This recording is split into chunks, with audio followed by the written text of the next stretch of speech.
Headphones. Yep. Good morning, Chatty House.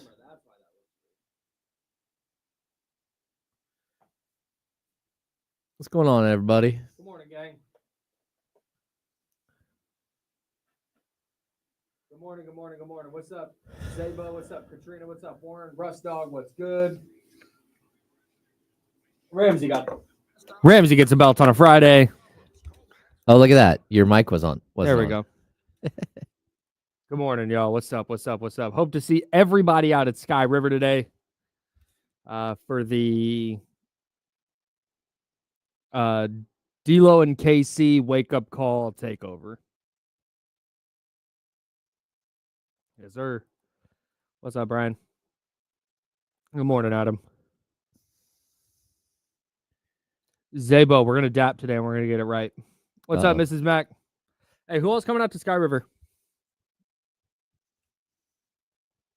I am not. James is not pulling up. That is so far out of the way. It's kind of on my way home, so it's easier for me.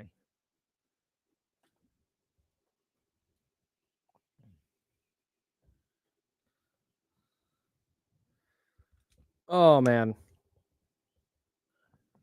What's up, Chris? Greetings, brother.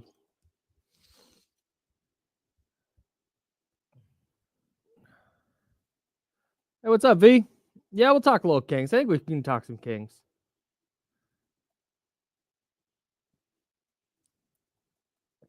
Oh, really? What are you doing out there?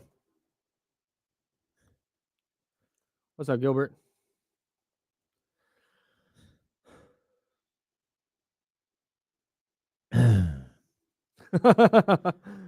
Happy-ish. That's great. It's a quiet Friday here for us. Dude, there's nobody here. There's nobody here, and for good reason. We Salute to, hey, you know what? Salute to the people who came to party last night. That's right. We came to party, Kyle. That's gonna be a good game. We came to party. That'll be dope.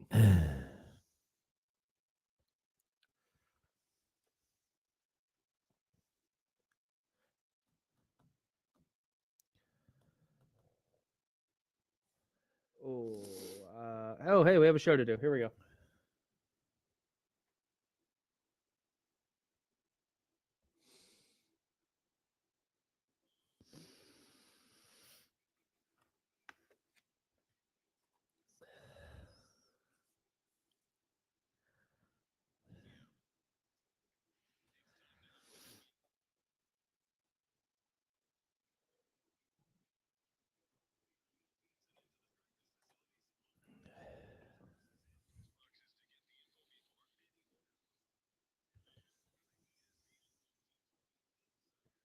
Yeah, it sure is. Good morning, everybody. A very happy Friday to you. James Ham's there. I'm Kyle Madsen. Jiffy Lube, omnipresent as always. They sponsor the program, and we appreciate them so very much. We'll get to the Kings' loss to the Grizzlies, 115-110, the final there.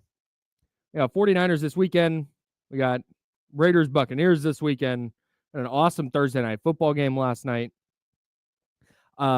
Just real quick, because I opened the show yesterday complaining about the white elephant gift exchange situation here at the station. I would like to provide an update.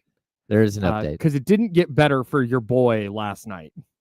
So if you missed it yesterday, our office Christmas party was last night. Had a great time. Yes. And there was on the flyer, there was a thing that said, bring a gift if you would like to participate in the white elephant gift exchange. Keep it between 20 and 25 bucks. Bet you got it. So I bought a sick ass rice cooker, was fired up about it. I was like, this is a great white elephant gift. It turns out me and Justin Case from 96.9 The Eagle, salute to Justin Case, were the only people that brought presents. Oh, and Lisa, who does a separate job for us here at Odyssey Sacramento and a couple of other Odyssey locations. She's great. Also brought a white elephant gift, but she doesn't work here in the office. So Justin and I decided to exchange our gifts just between the two of us. I give him my white elephant gift and he gives me his. His white elephant gift was these fire logs that smell like KFC. That is incredible. I'm so excited about this. KFC fire logs. So that's how that was resolved. Fired up. Can't wait to literally fired up. Can't wait to burn those in the fireplace at the crib. The other thing that happened, we did our white elephant gift exchange. And what happened was I believe members of our promotions team and members of the sales team. I don't know who went out and bought all the. Some people went out and bought like 50 white elephant gifts. Yeah. Gift cards. I think random, I got like, Lisa's. Clothespin. You did. Lisa just brought hers because nobody informed her that we weren't doing that. Yeah. So you got Lisa's, which is dope. Yep. Great gift. Great white elephant gift from Lisa. Yeah. Is it like metal straws, a drink mixer, and fragile napkins? Oh, fantastic. Yeah. Excellent. So, like little cocktail napkins. Yeah, cocktail napkins. Super dope. With the leg from Christmas Story. I mean, right. Yeah, from Christmas Story. Yeah. Overrated movie. It is. So I forget I got the Corgi pizza cutter. Yes, which everyone in the entire building wanted. Like a little jealous of. But Gavin from the Wake Up Call actually wanted it. Yeah. And so when he got his gift stolen, he was like, hey, I want your pizza cutter. Well, somebody had opened, Malia, I believe is her name. I know it's her name. Malia from sales had opened this Harry Potter Lego set. Yep. You know me, you know I love me some Harry Potter. Also love Lego. We have a perfect spot for it in the house. She was like trying to get people to take it. Like she's not a fan. And so I went up after I got my Corgi thing stolen and I went, hey, I would like your Legos. Bang, bang. It's me. We go through the rest of the night. We're finished up. D'Lo and KC are last. They go. I think it's done. All of a sudden, I text my wife. I'm like, hey, check out what I got. We got the perfect spot for it. We just set up our little, like, upstairs. We have this little nook with all our Harry Potter photos from when we went to the studio tour in London, the wands we got from Universal Studios, and we have the Lego Mandrake, which is the like screaming plant from Harry Potter.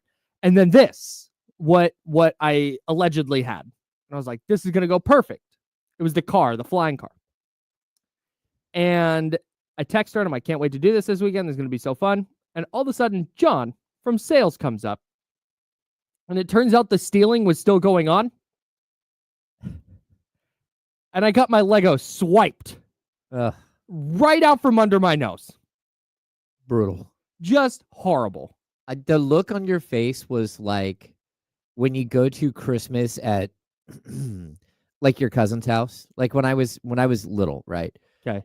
We went to my cousin's house, and like at that point I was too young to understand like the disparity in how much money my aunt and uncle had versus how much my parents had. So we went to their house. We stayed at their house for Christmas. We woke up Christmas morning, all excited to go get our gifts. Sitting in my aunt and uncle's living room is a sports car go-kart that was about 10 feet long. Oh my God. Full-fledged sports car. Incredible. Like so a sick. Steering wheel. Like it looked like a car. I mean, it must have been even back in the 80s, like, I don't know, $2,500. Yeah. Like it's not something that you would see normally. Sure. I don't even see them this cool now. Me and my brother wake up. We're like, oh my gosh. Yeah, that was my cousin's. We got cap guns. We got cap guns. He got that. Oh.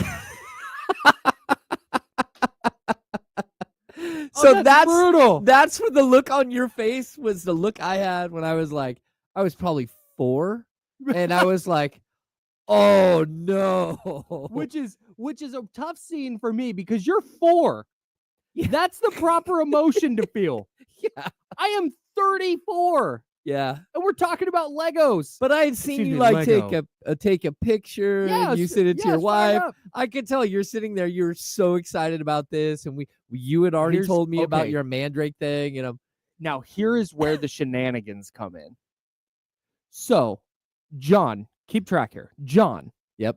Had gotten, the ring game that you play like at the bar? Yes. Where you try and drop the ring and get it on the hook? He had gotten that. Okay. Karosh stole that from John. Okay. By the end of the night, Karosh wanted my Lego. John wanted the ring game. So John stole the Lego from me to give to Karosh, so Karosh would give John the gift back that he stole from John. Oh, no. This is absolute shenanigans, bro. Well, we're going to talk about sports. We're going to talk about the Kings. I promise. If you're just tuning in, we've got Kings, 49ers. We got Fantasy Friday with Faraz Siddiqui coming up. We got a jam-packed show. I got to complain first. So, actually, I got to complain and then shout out the homie. So, I find out that happened, and that, I wasn't, because that's the game. Stuff happens. It's Legos. I can go to Target and buy my own damn Legos. That's right. I was super bummed, though. I'd had a couple drinks. Like, I was, so it was being dramatic on purpose. But also, when I found that out, I was legit kind of salty. Like, that's shenanigans. It was a tough look. It's a bad look. It was. And John, I felt bad for how bad John felt. Oh yeah. John's like, I didn't realize, because as I was giving him the Legos, people were like, dude, he's a huge Harry Potter fan. What are you doing? I mean, you didn't go steal the Beats, like headphones. Like the earbuds. The other people stole those earlier. Yeah. Yeah. And it was the end of the night, so you really didn't even have many options. No, I ended up getting a nice little $25 gift card to, it's got a bunch of different places on it. Okay. But it's places I'll go. So not bad. Like, I wound up okay. So I come in this morning. The Lego thing's a great story. I sit down, I'm working on the show. James comes in, and James sets down in front of me the Legos that got stolen from me. That's right. My guy. Shout out to James Ham. Coming up big.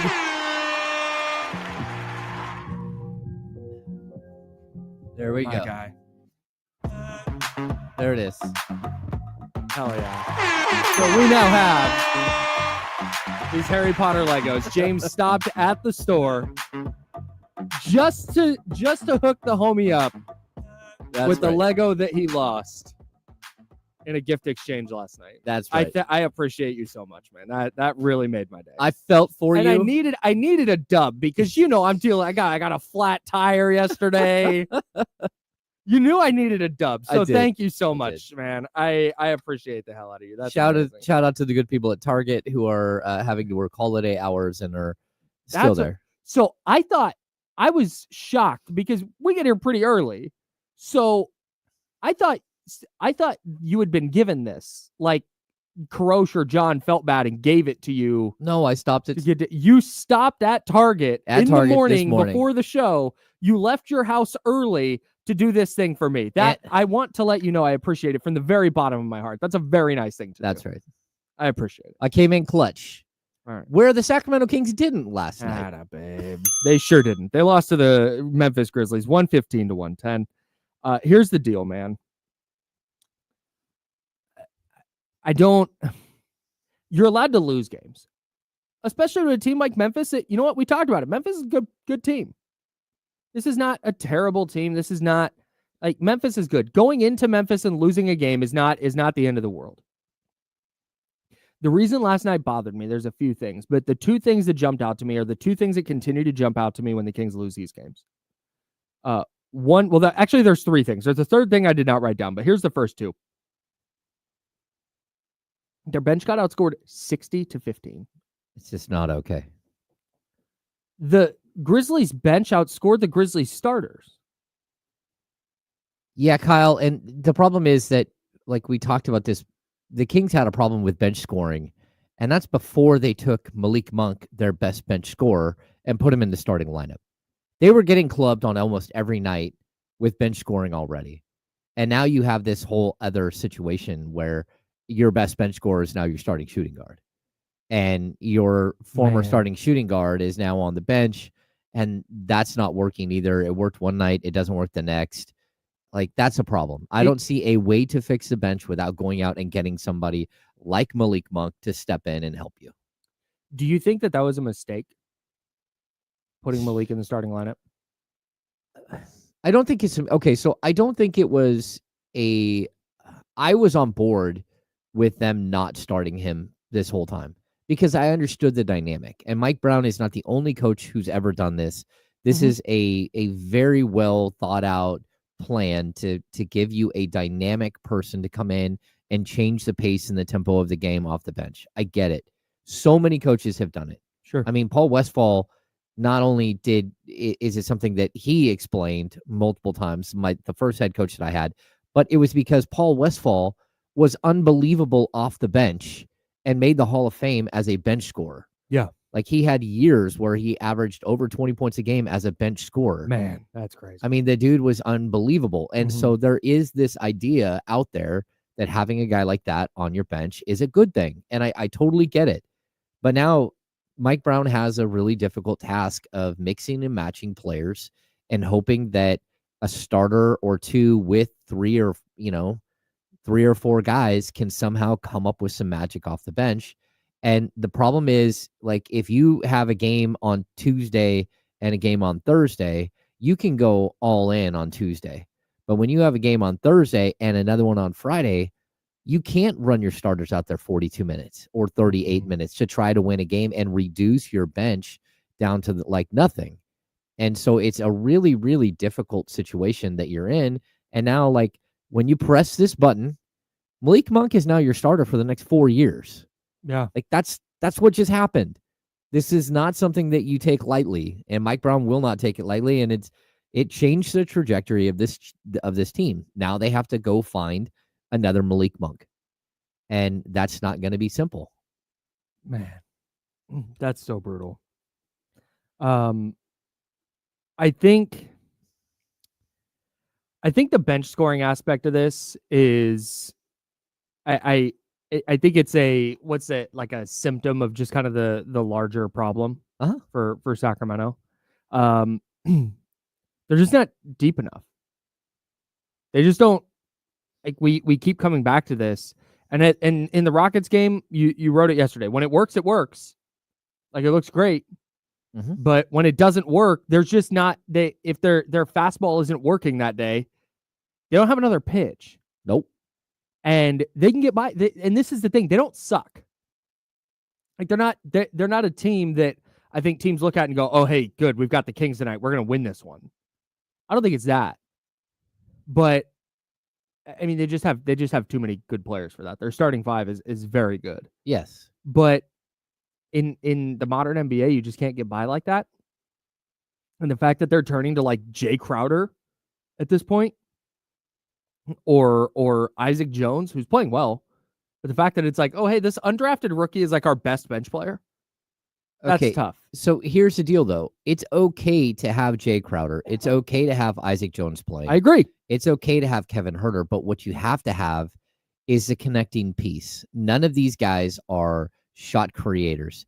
And so last night when Mike Brown went to a full-fledged bench with Jordan McLaughlin, Jay Crowder, I don't know, what was it? Isaac Jones. It wasn't Keon Ellis, but he went with like 4 bench players on the court at one time. They just got ran over. Like, and they lost all momentum. Yeah, they lost momentum in that moment. And that's the problem. Like, you have to they need to go out and look for, like we talked about, to go see what the Clippers would give up for what they would take for Bones Highland.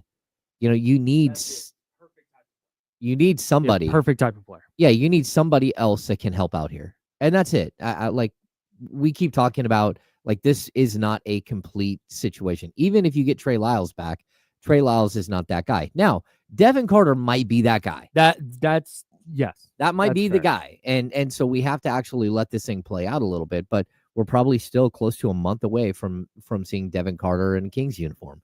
And that's you're going to have to survive through a lot of ups and downs here. And, you know, the bench scoring is going to be a problem. So that was one issue last night that jumped out. The other one that continues to jump out, the Kings shot 18 more field goals than Memphis. And they got outscored by 15 at the 3-point line. How's this keep happening, dude? It's every game, man. It's just in the NBA as it is currently being played, how the sport is currently played. You cannot survive doing what the Kings do. You just can't. You cannot go out there and just pencil in, all right, hey, minus 15 at the 3-point line or worse, let's go win a game. Yeah. It's impossible. We've talked about this a bunch. There has to be a way to close the gap between makes and misses and what your opponent's hitting, right? Mhm. So like if you're gonna, I don't think there's any way right now for the Kings to consistently hit 15 threes. But what they can't do is hit 9 or 10 and allow their opponent to hit 15. Yes. Because that's where this gap opens up. Yep. And you can't make up that scoring gap. I mean, it's just doesn't matter how many times you get to the free throw line, how many more shots you have than the other team. It's so difficult to make up that one thing. And I, in all honesty, I know a lot of people, like even in the chat, we're seeing the fire Mike Brown stuff from SAS. Like Mike Brown, you know what he didn't do last night? He didn't go 1 for 7 from 3. He didn't go 0 for 6 from 3 like Kevin Huerter. He didn't go 0 for 7 from 3 like De'Aaron Fox. And the 1 for 7 was Keegan Murray. Even, Jay Crowder's 0 for 2 off the bench.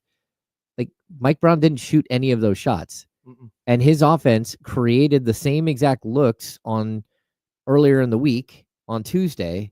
And those same guys hit those shots. So what are you supposed to do when your players become inconsistent at one aspect of the game? Mm-hmm. And, again, last time, Keegan Murray, 3 for 5, De'Aaron Fox, 4 for 6, and off the bench, Kevin Huerter, 3 for 7. So they go 10 of 18 in one night. 2 nights later, they go, 1 for 20?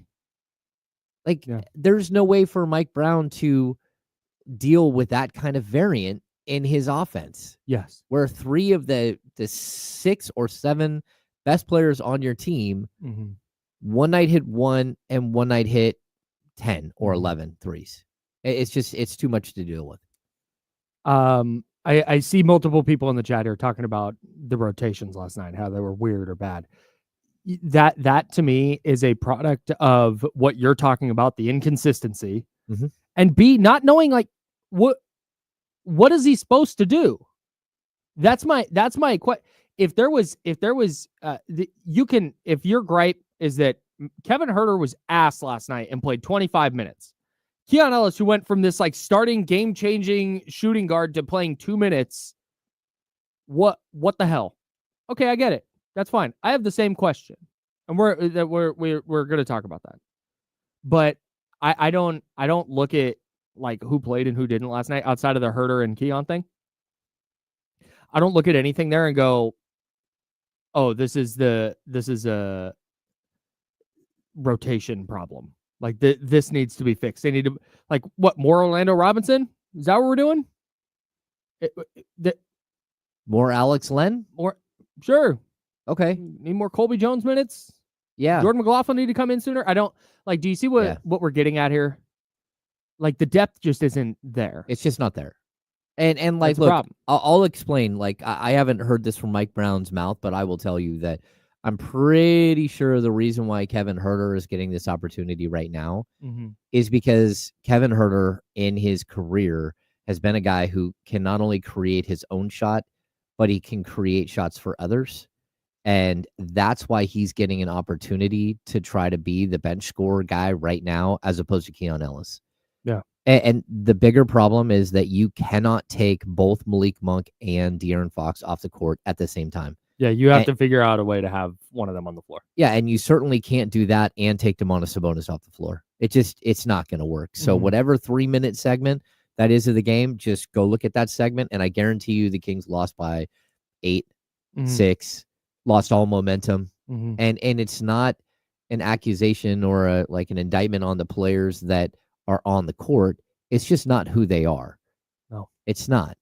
Kevin Huerter as a catch and shoot 3-point shooter is much more efficient than Kevin Huerter trying to create for himself and others and pulling up from 18 feet or trying to get to the basket or doing a off the dribble 3. That's not his game. So if you don't have a natural setup man with him, you're going to have problems. And that's where they're at. They need one more piece, maybe 2 more pieces to sort of fill the void here. And that piece, it's not Trey Lyles. Like when Trey Lyles is back, that's not the piece that they're missing. He's another guy like Kevin Huerter, like Keon Ellis, like Jay Crowder, like Isaac Jones, that are totally dependent on a point guard setting them up for their baskets. Yeah. They're not true shot creators. And if there is one guy who has any potential as a shot creator, it's straight up Kevin Huerter. Yeah. And so that's the problem. And that's why he's getting 25 minutes. And it's why Keon Ellis is not playing right now, because you can't just overload the whole entire court with non-shot makers, with non-shot creators. Sure. And it's tough. And that's miscasting Kevin Huerter.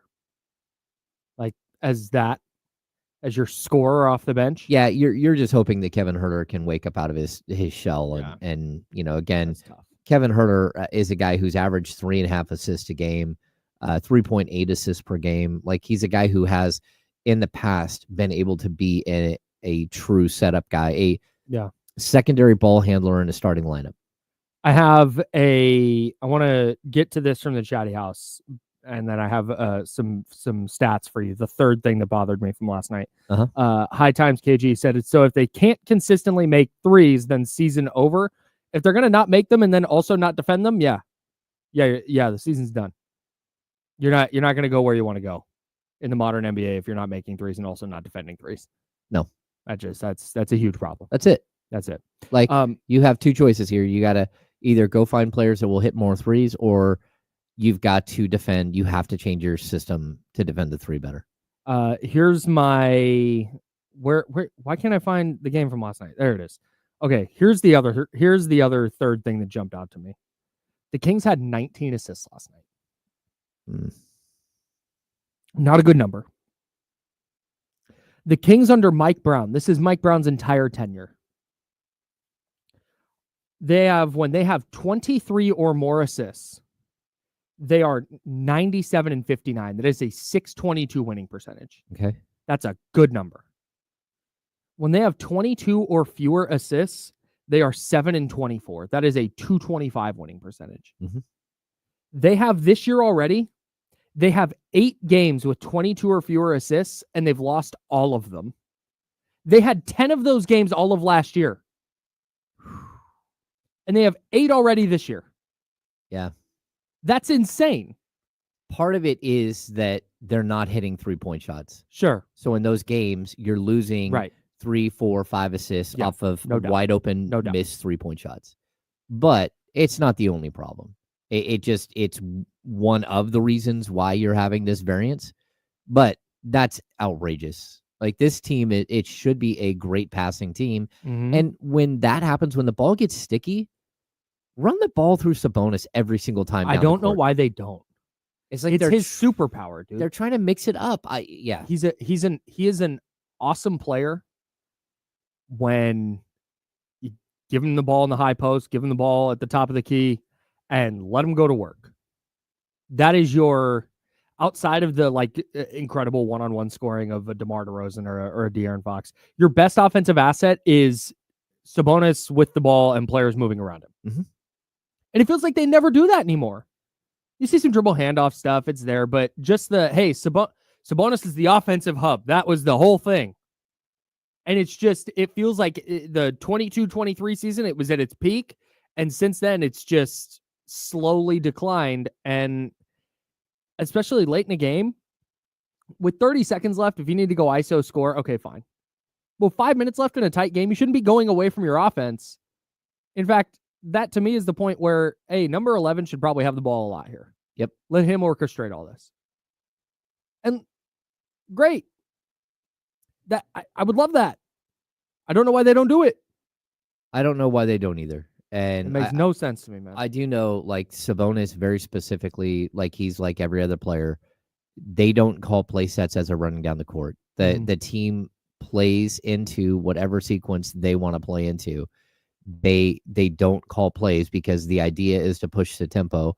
And if there is a play that they want to run a couple of times, they'll call a timeout and say, hey, let's throw this into the mix.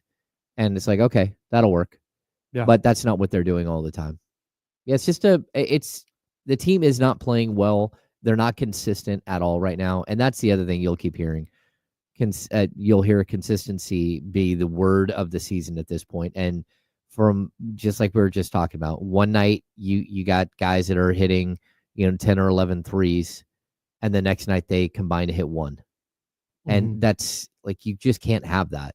At Yeah. the NBA level, if you can't, That's it. it's okay for a guy to have a variance of whether he's going to go 3 for 7 or 4 for 7, or every once in a while he's going to go 2 for 7 from 3. But when it's either 3 for 5 or 0 for 7 or 1 for 7, like that, there's no way to game plan for that. No. So it's tough. If They got to figure it out. Yep. That's kind of, that is the theme. Got to knock down your shots, man. Hit your shots. It's a make or miss league. How many times have we heard that line? My bit used to be that I made that up. Oh. I always say, I thought hard about this. It is a make or miss league. You're like, what was it, Brian from NBC Sports that came up with Splash Brothers? Boy, hey, I think you didn't know that. You can ask him about it. I think he's got that tattooed. Right here on his neck. Every time a Splash Brothers thing quote tweet. Yep. I made this up. Shout out to you, Brian. You did it, bro. There you go. I like that guy. All right. That's James. I'm Kyle. Fantasy Friday with Faraz Siddiqui. That's right. We're talking Kings, but we have fantasy football. I know we got fantasy football playoffs coming up for a lot of people. I know some leagues playoffs start this week. That feels a little early to me. We got fantasy football playoffs coming up. You want to get your questions in now. This segment is for you at youtube.com/ESPN1320, twitch.tv/ESPN1320, or call the Elk Grove Kia talk line at 916-909-1320. That's 916-909-1320. You can ask Faraz your fantasy football questions. We're getting you ready for the postseason on a Fantasy Friday next on The Insiders, sponsored by Jiffy Lube. It's ESPN 1320, Sacramento Sports Leader.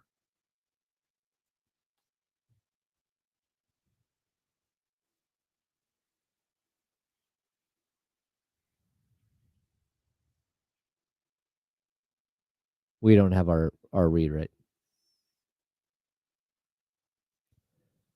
What's happening, everybody? You said what? When's our read? 11 o'clock hour again. Oh, sweet. Okay. I don't have the screen up. Yeah, Chris Herrera, we talked Keon Ellis for 2 minutes in honor of the 2 minutes he played last night. Pace. It's a good question. The pace is certainly down from the team from 2 years ago.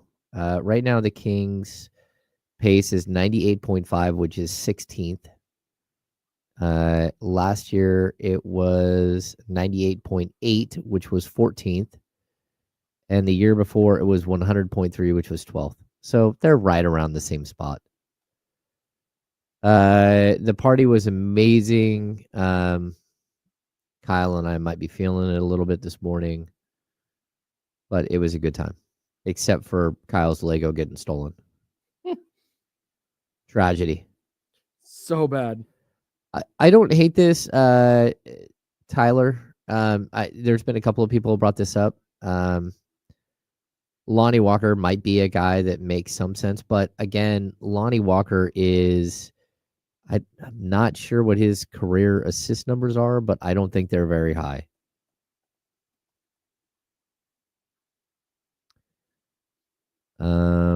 Yeah, Lonnie Walker's career average is 1.5 assists per game. Again, that's being part of the problem, not part of the solution. And if you were to say trade Kevin Huerter for something and come back with another player that maybe you do go out and sign a Lonnie Walker. But even Elfrid Payton, I would at least be intrigued by at this point. Like, dude had 21 assists a couple of weeks ago. I'm surprised they just got rid of him. Just weird. Really odd. I don't know what the deal is with him. Maybe it is that he just plays his game and that's it. And like give her like take it or leave it type deal. I don't know.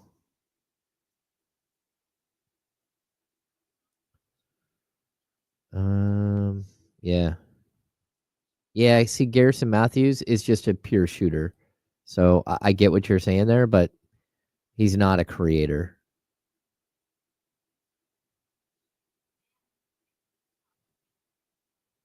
And like, look, I think that we're getting closer and closer to a point where, hey, Faraz is here, where you're looking at Kevin Huerter as a, is he going to be here long term? Hi, Faraz. What's up, dog?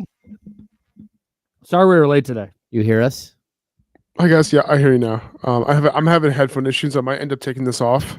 I don't know how that's going to affect the situation, but hopefully we'll be all Off. Take it off. right.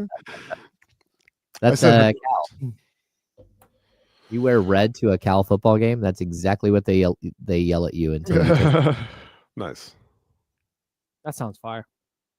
How's it going, man? How's the holidays? Good. I thought you guys forgot about me, so I was like, all right, I'll just keep working, I guess, and kept looking at my phone. To Company see if Christmas party was last night, so James and I are going through it a little bit today. Ooh, it sounds like so much fun. Had to make a little coffee run before the show this morning. We got a little behind, and I realized, we have. It's Friday. All right, hey Luke, relax, bro. Luke's trying to trade me picks in 2026. I'm like, brother, I'm trying to make it to 2025. Right? I know. I hate those 2026 trades, man. Get out of here. I don't even know if I'm going to make it by then. I don't know. Hey, everybody, hang on. We're coming back.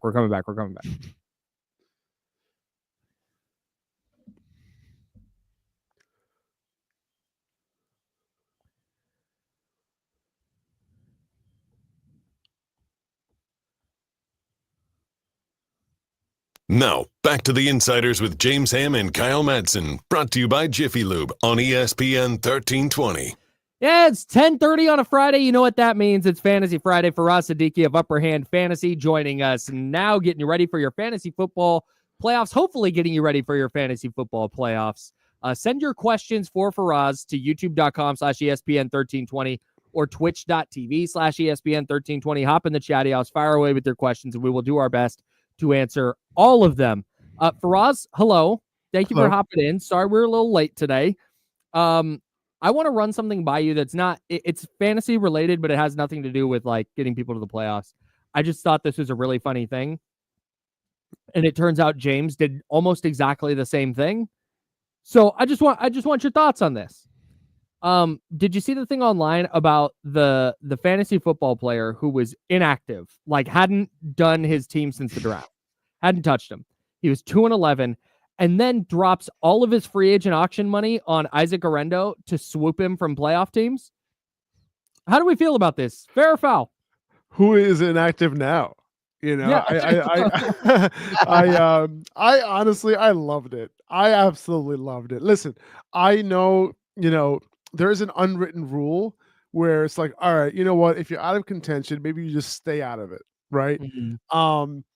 But like in this scenario, I love it, honestly. Unless there's a rule, that says like, hey, like if you're out of the playoffs, you can't pick up anybody off waivers. Mm-hmm. But playoffs didn't start yet, number one. Okay. And, they're still playing, right? They're still part of the league. This is still week 14. Okay. I understand after week 15, the playoffs get set, right? And just those teams can make transactions. Sure. Totally get that. Unless the consolation bracket means something, at which point, if you choose to have your consolation bracket mean something, then they're also eligible to pick up players too, right? Like it depends on how you run your league, right? Maybe not. It depends. But no, I personally I like this. The fact that they were saving up all their fab, they didn't care about the league at all, and then they ended up just dropping it on the league. I like maybe I like it because it's so funny. Like maybe that's why I'm into it. If this happened in my league, would I be upset? It depends how much fab I have left. You know what I'm saying? But listen, the fab is allocated throughout your entire league. Okay, you spent it all year long, and there was always that one guy who had like $100 left and $95 left, 95% of the fab left. And listen, they can do what they want with it. So I think this is fair, not foul. So this is exactly what happened in my league too. I had no idea when I was informing James about this. He's like, "Oh, I did that." No, I'm 4-9. We've had a horrible season. We've had bad beats in like 5 weeks where it was like we were right there, and then something bad happened. And so I looked, and we had $77 left of our 100, and we were active all year, but we don't always. I like to do late waiver trades, waiver pickups, so people can't pick them up after me.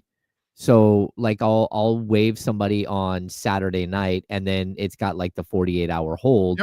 So that player might be available for me if I want to pick him back up on Tuesday. So I don't always use my cash that way, but Garendo's sitting there. And I'm like, I told my son, hey, we're going to throw all $77. And he made a joke. He goes, well, how about we just, we throw $69 at him? And I said, nice. And then I said, no, we're going to put it all in. He goes, okay. And you know what else happened in our league? The guy who was also 4-9 also bid on him, and he only had $72. And we outbid him 77-72, and we got Garendo. Love Nice. it. I love Win it. a couple games down the stretch. Yeah. Yeah, first of Well, all, that's a great moment, right? Between you and your son, specifically about the $69 Father-son thing. bond, That's hilarious. high five. It's so good. Yeah, Nice. we get 20, but we have weekly winners that are $20 weekly winners, and we run it all the way through the Super Bowl. Oh, okay. See, so that makes that is so like, oh, then yes, you're Fair playing game. for money every single week. Yep, I love exactly. that. Shout out to you, man.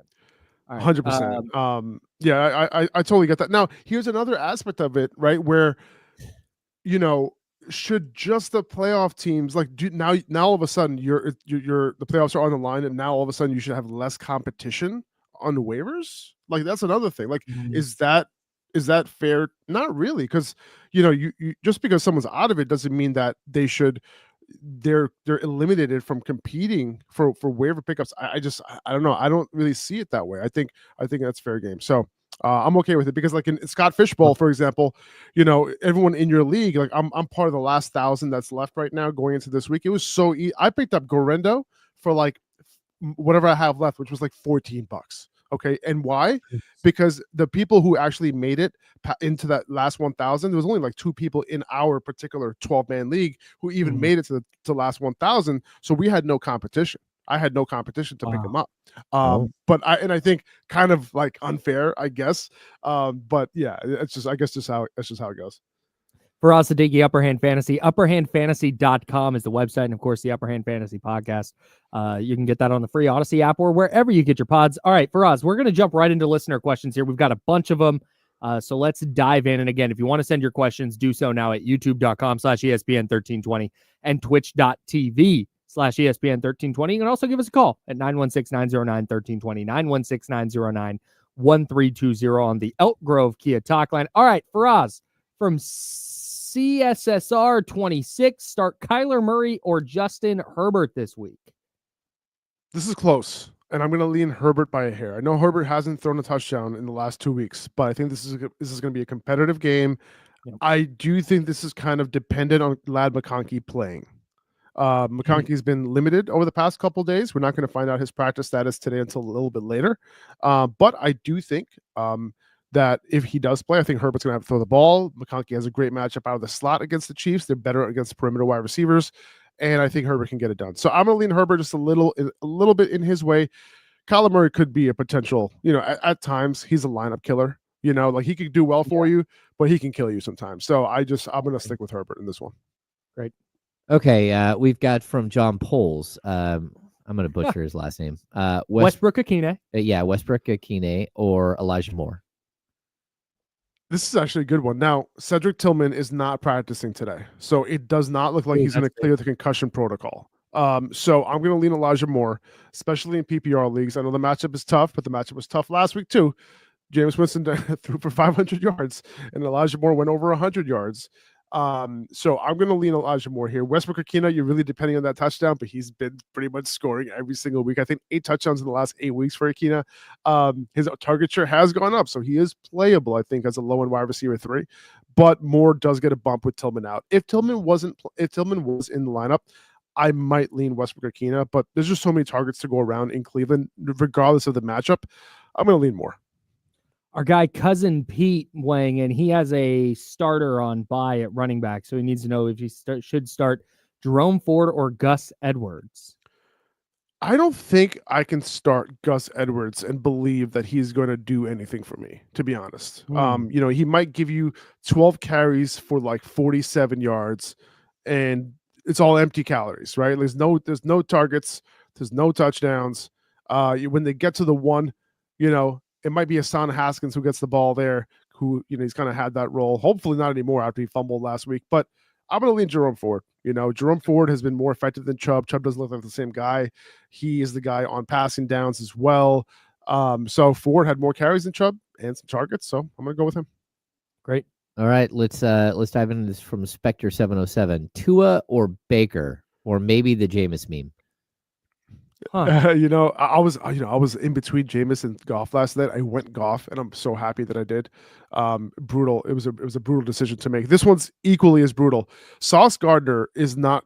It doesn't look like he's going to play this week. I could be wrong. I have to look at the practice report, but it is possible. And without him, I think the Jets defense is a very different defense. I would lean Baker. Mike Evans. There's so many injuries this week, guys. Oh my God, it's so many moving pieces. But Mike Evans did practice. He's returned to practice today. He didn't practice the last 2 days. Returned to practice. He should be out there for Baker. Because of that, I'm going to lean Baker Mayfield here. Mike Evans doesn't play. I'm going to go Tua. And I like Tua with no Sauce Gardner, but I'm going to go Baker by a hair over Tua this week. Okay, we're gonna stick with on the Baker Mayfield theme here. High times at KG wants to know Russ or Baker. Russell Wilson.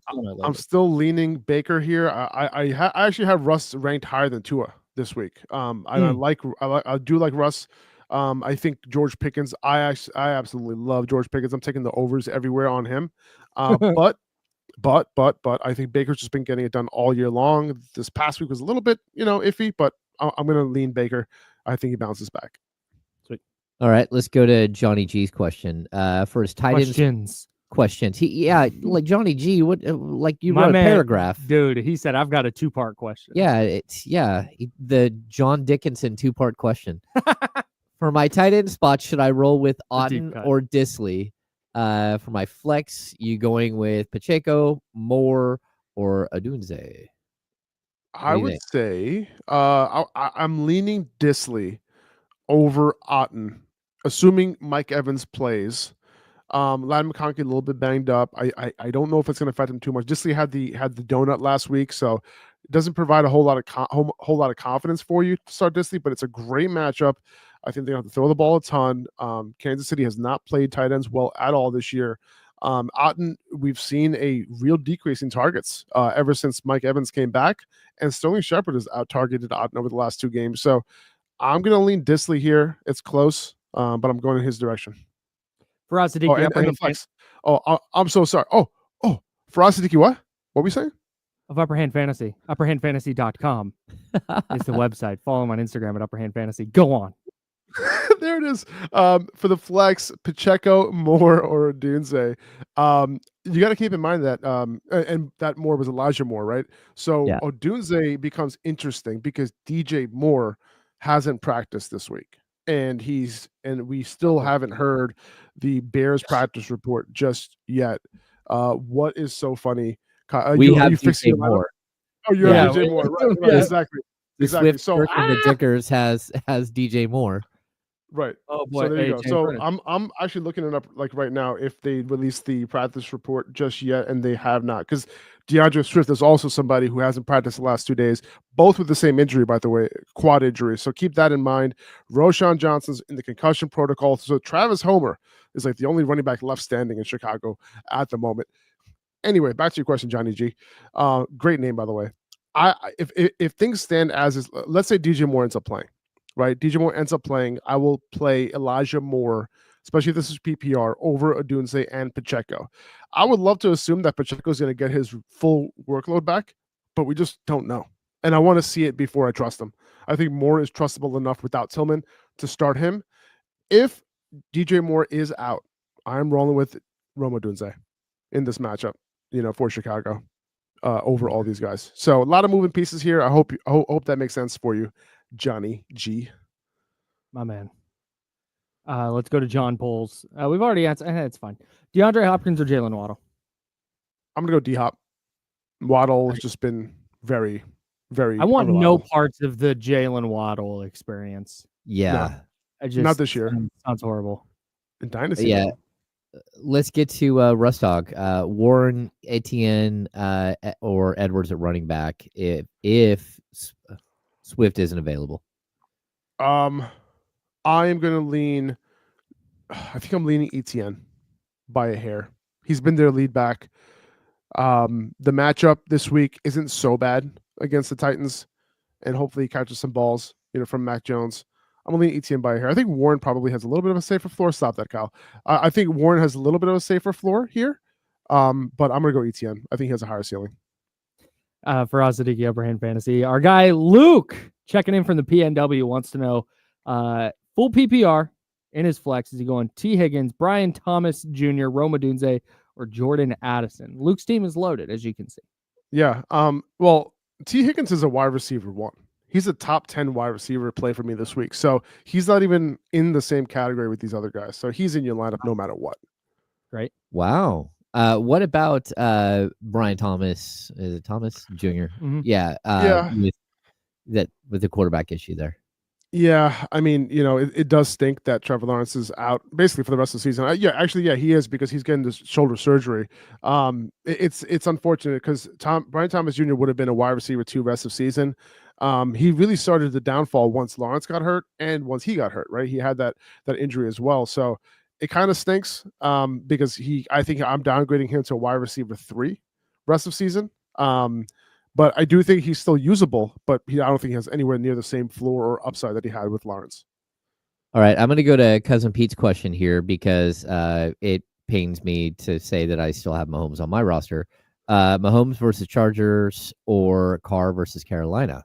Hey, man, give Mahomes some credit. He's been coming through lately. Like he's been better, right? Or compared to the first few games of the season, he is actually turning into a good fantasy quarterback, decent one at least. I'm gonna go Mahomes here. I'm going Mahomes here. I think the Chiefs have one of the highest. Actually, not this week, but they opened up high. I think I'm not mistaken. They opened up relatively high, and then I think they decreased them by points by 1 point or something like that. I'm not sure what that was about. But Mahomes, I'm going Mahomes. There's no way I'm starting Derek Carr. I don't care who he's going. I don't care who he's going up against. They have no weapons. Not doing it. Done with him. Punting on Derek Carr. And by the way, Carr is not going against Carolina this week. Carr is going up against the Giants. I think yes, the Giants. Yes, same difference. Yeah, so true, so true, so true. What was I wanted to get to that one? Let's go to Russ Dog. Ooh, Xavier Worthy or Deebo Samuel at wide receiver? It's crazy that I'm going to say Xavier Worthy right now. Isn't that crazy? I want no parts of Deebo. Unbelievable. Look at these ballers at wide receiver that you just said you want no parts of. Deebo and Jalen Waddle. You know what I'm saying? It's crazy. Unbelievable. Yeah, Deebo just looks like a shell of himself, man. Yeah, he doesn't care. Yeah, he's just like, yeah, whatever. Yeah, it's wild. It seems like he's sort of cashed in this season. Let's get to this from David Lopez in his flex, Njoku or Pacheco in a PPR league. But that's intriguing. It is. But yeah, I'm going to go Njoku here. I mean, he killed it last week without Tillman. I think I'm going to play him again. Pacheco, we just don't know his role. What is his role going to look like? It was 50-50 last week with Kareem Hunt. Snaps, touches, all that. I'm assuming it'll move into Pacheco's favor a little bit more, but the question is by how much. If I knew he was going to get that workhorse treatment, he's obviously a top 10, top 5 potentially, potential running back, every week. But as of right now, especially in PPR, I'm going to go Njoku. What he had 17 targets last week or something crazy like that. I'm going Njoku, man. Really good player. We've talked a little bit about Isaac Guerrero in the free agent auction budget context, but what about as far as playing him? Philip A wants to know, should he start Isaac Guerrero or Kenneth Walker? I am going to go Guerrero here, to be honest. I think I'm a little bit worried about Walker recently, especially with Charbonnet just vulturing him at the goal line lately. The Bears are really, really bad against running backs. They're allowing some of the most rushing yards per attempt, the most rushing yards per game to the position.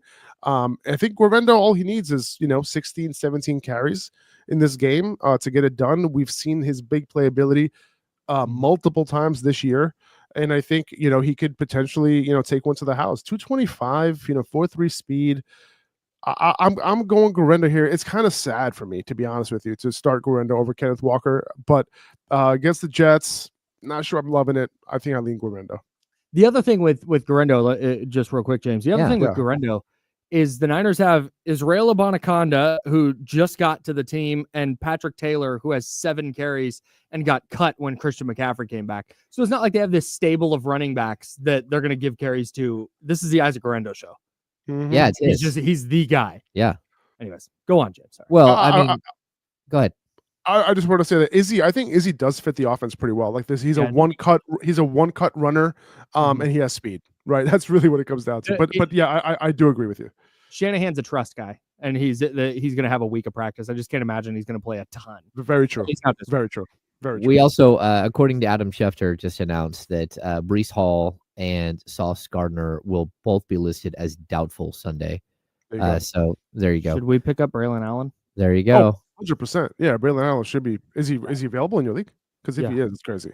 Pick him There up it right is. James, I'm picking him up right now. All right. We're also while Take he's over, picking take up over for somebody, me. Thanks. we are of course talking to Faraz Siddiqui from Upper Hand Fantasy. Faraz, David Lopez, Garendo, or Bucky Irving. So I'm gonna go Bucky here. Bucky's back in practice today, which was it's a nice sigh of relief.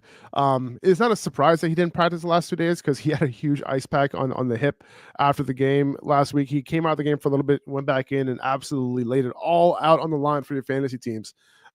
He ended up killing it. I'm gonna go Bucky this week, pretty easily. Very involved in the receiving game. He's a guy earned early downs, workhorse type of volume last week, even though he played only 50% of snaps with Rashad White, but still, Bucky's going to get the touches. I'm leaning in his direction. I love Bucky Irving, dude. So yeah. good. He's one of those guys I just want on my fantasy team so I can root for him. Yeah. One He's of so my fun. one of my best calls this preseason was Bucky Irving. One of my best ones. So happy about that one. You know what? We got you. I got one right. One. Thanks. And Thank that's you. why we go to upperhandfantasy.com for all of our fantasy needs. All right, we got a few minutes left here. James, I'm just going to rip through the few that are in here. Jalen Waddle or Khalil Shakir in a half PPR league from our guy, RJ. Gonna go Shakir. I know it's half PPR, but still, I trust the Bills offense way more, and he's been getting targets. Going with Awesome. him. Eric M has a quarterback question. Tua or Aaron Rodgers streaming this week? I think with the fact that Sauce is out, I'm gonna go Tua. Are you fired up for the Aaron Rodgers 3-part Netflix documentary? I can't wait to not watch it. I'm not tuning in. I'm not tuning in. Uncle Looney, CD Lamb or BTJ, Brian Thomas Jr. from the Jags? I'll go CD. Hopefully he plays. Maxwell Evans, talking quarterbacks, Brock Purdy or Jameis Winston? I'm going Purdy. Oh. Interesting. All right, very good. Should we Brian, be concerned about the noodle arm? Asking you guys. no, I think his arm's fine. Okay, cool. I think he can't play in precipitation. I think that was Okay. a bigger deal than the injury. Yeah, last no, week. totally. Yeah, okay, cool. Just wanted to make sure. Thanks. Not a starter sit from Brian, but he wants to know, is Amari Cooper going to stop no-showing this week?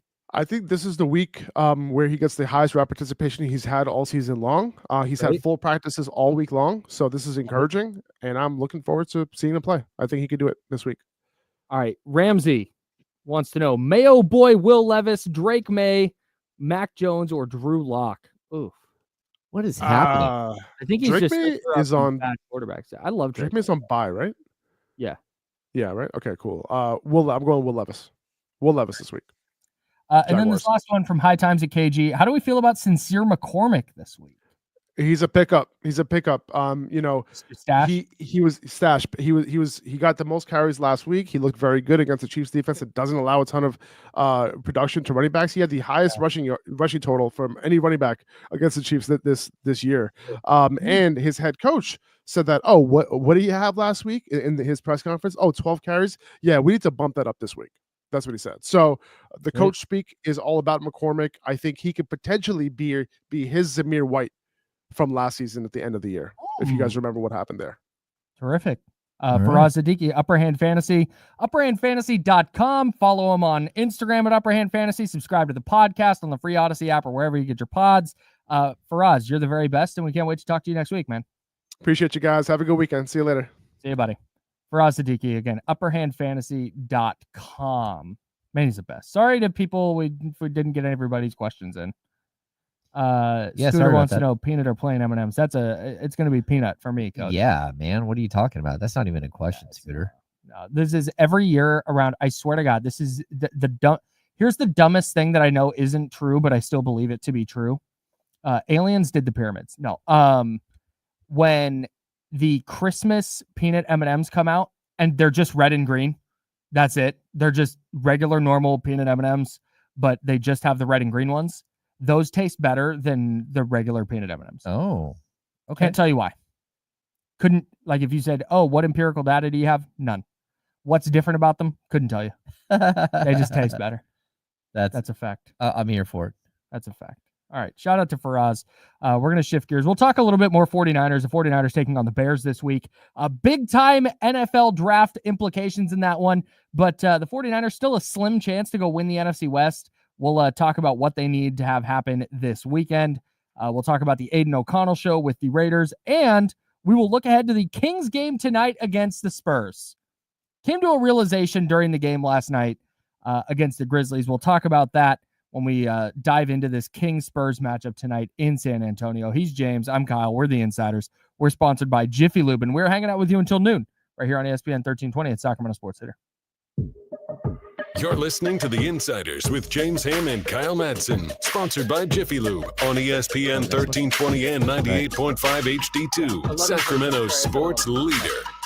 This hour of the show is brought to you by Hagen Oaks Golf. The Hagen Oaks Golf Super Shop is expanding. It's getting more super. That means more apparel, more equipment, more gift ideas, more of everything you want. Hey, Joe. Hagen Oaks has it all, and much is on sale. Visit the Hagen Oaks Golf Super Shop, Fulton Avenue at Business 80, or find us at hagenoaks.com. We all hear the radio ads about the IRS. They tell you to be afraid, to be scared, and they try to frighten you into calling. I'm not here to do that. Tax Relief Advocates is different. TRA is here to tell you that if you owe money to the IRS, whether it's $5,000, $50,000, or $500,000, we have a solution. It doesn't matter if you're sitting in your car, at work, or with your kids. No matter where you are, call now. 800-575-6986.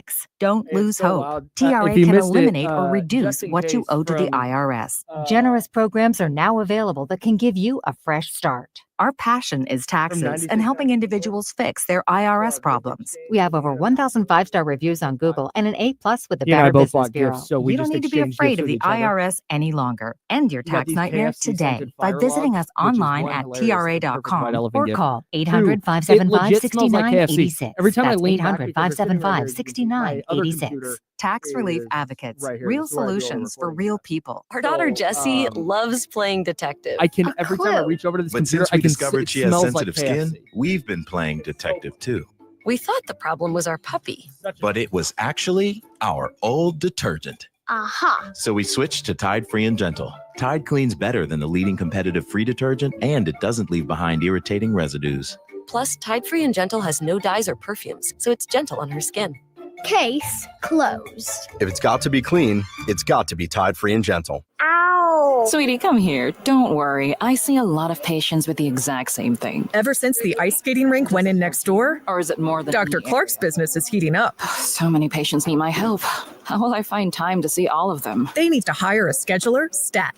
I need Indeed. Indeed you do. When you sponsor a job on Indeed, it's easier for talented candidates to find it, which makes it easier for you to hire them. You guys couldn't hear me? Indeed.com/credit and get $75 towards your first sponsored job. Terms and conditions apply. Hey, what's going on? This is KC here from D-Lo and KC here to put you guys on to one of the hottest things out right now, and that's Prize Picks. You can now win up to 100 times your money on Prize Picks with as little as 4 correct picks.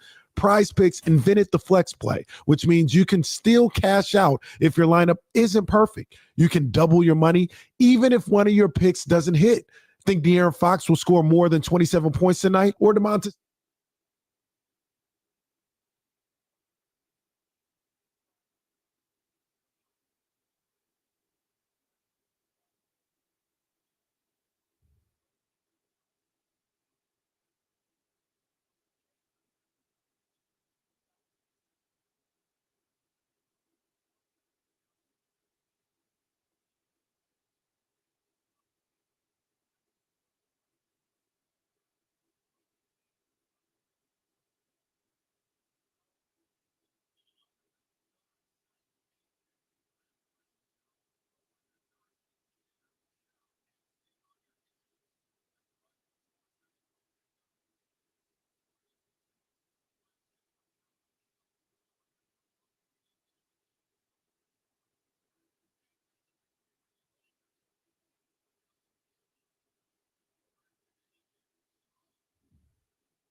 Sorry, guys. Oh. Yeah. I got there out at Sky River. The way this is set up, The way the show is set up, they when that board in there in Studio One is on, it takes the commercials and fires them on the stream. Oh, I don't know why. Got it. But it's a little adjustment we had to make. We're good. Here we go.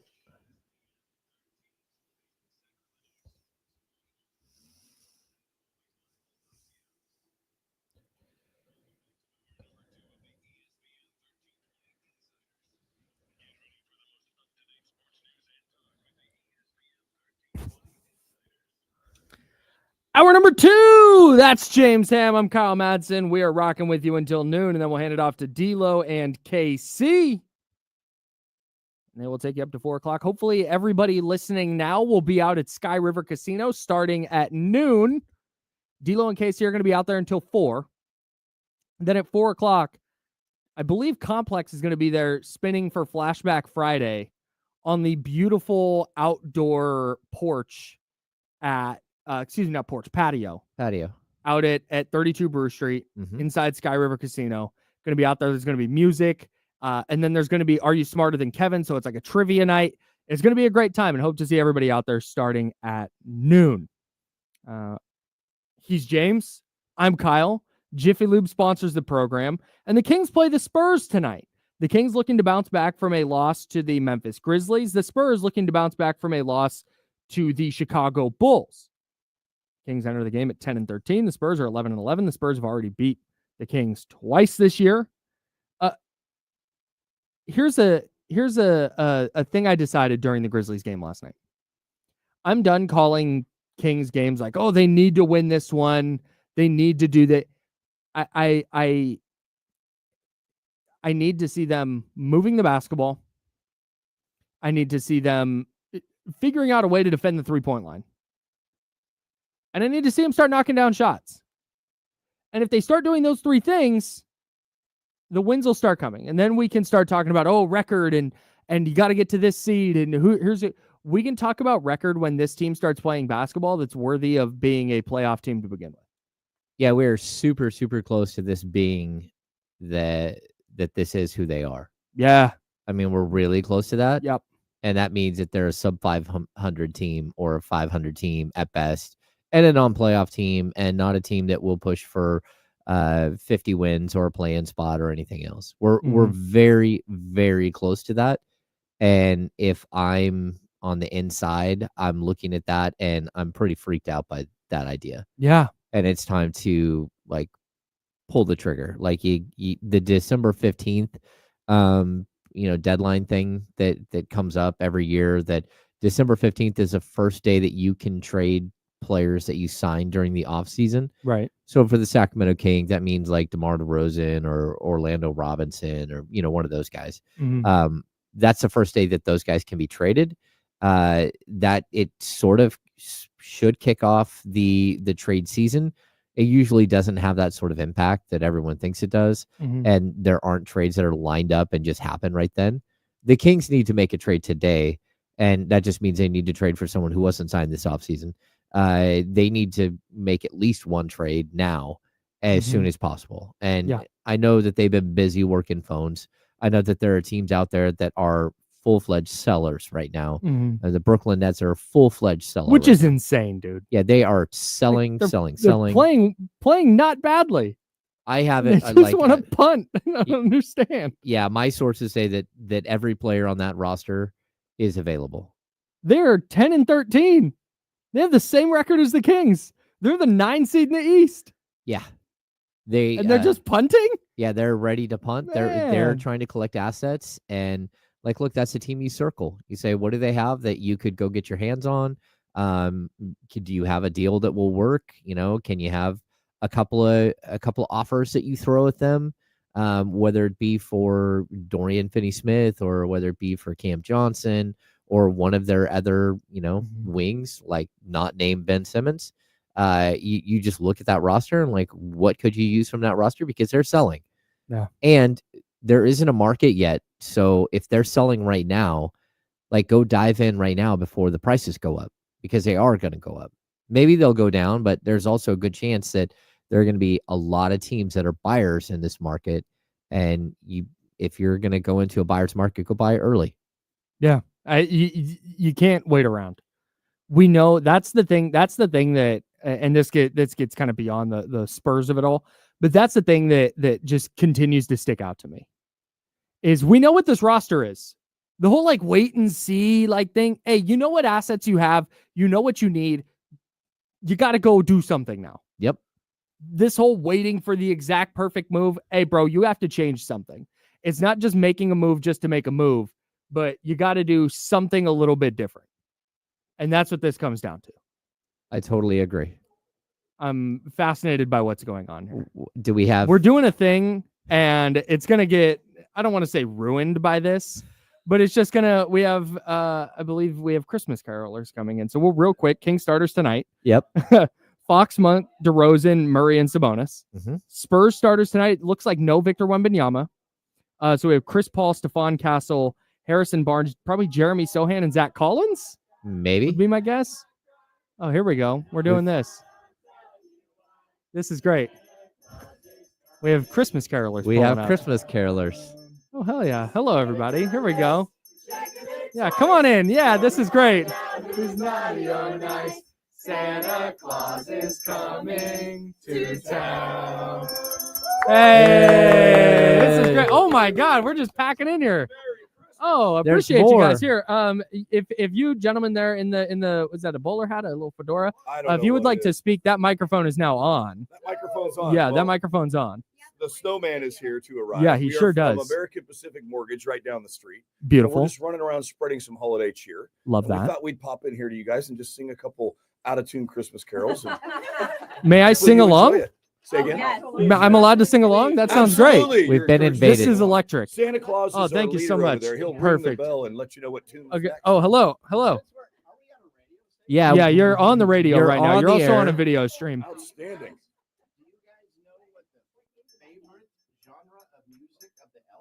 What the favorite genre of music of the elves is? No, but I sure can't wait to find out. Oh, no. Yeah. That's a good joke. It's a rap. It's a favorite There it music is. genre of the elves. Where are we going to? You got to deck those. You got to deck those halls. Deck. La, la, la, la, la, la, la. 'Tis the season to be jolly. Fa, la, la, la, la, la, la, la.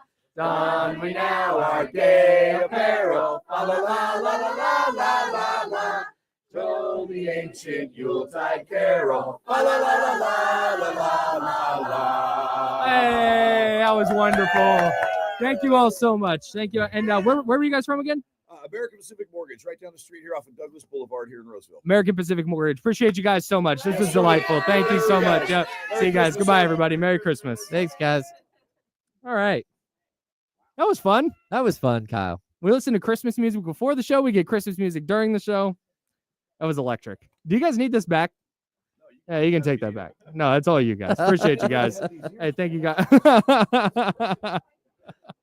See you, everybody. See you guys.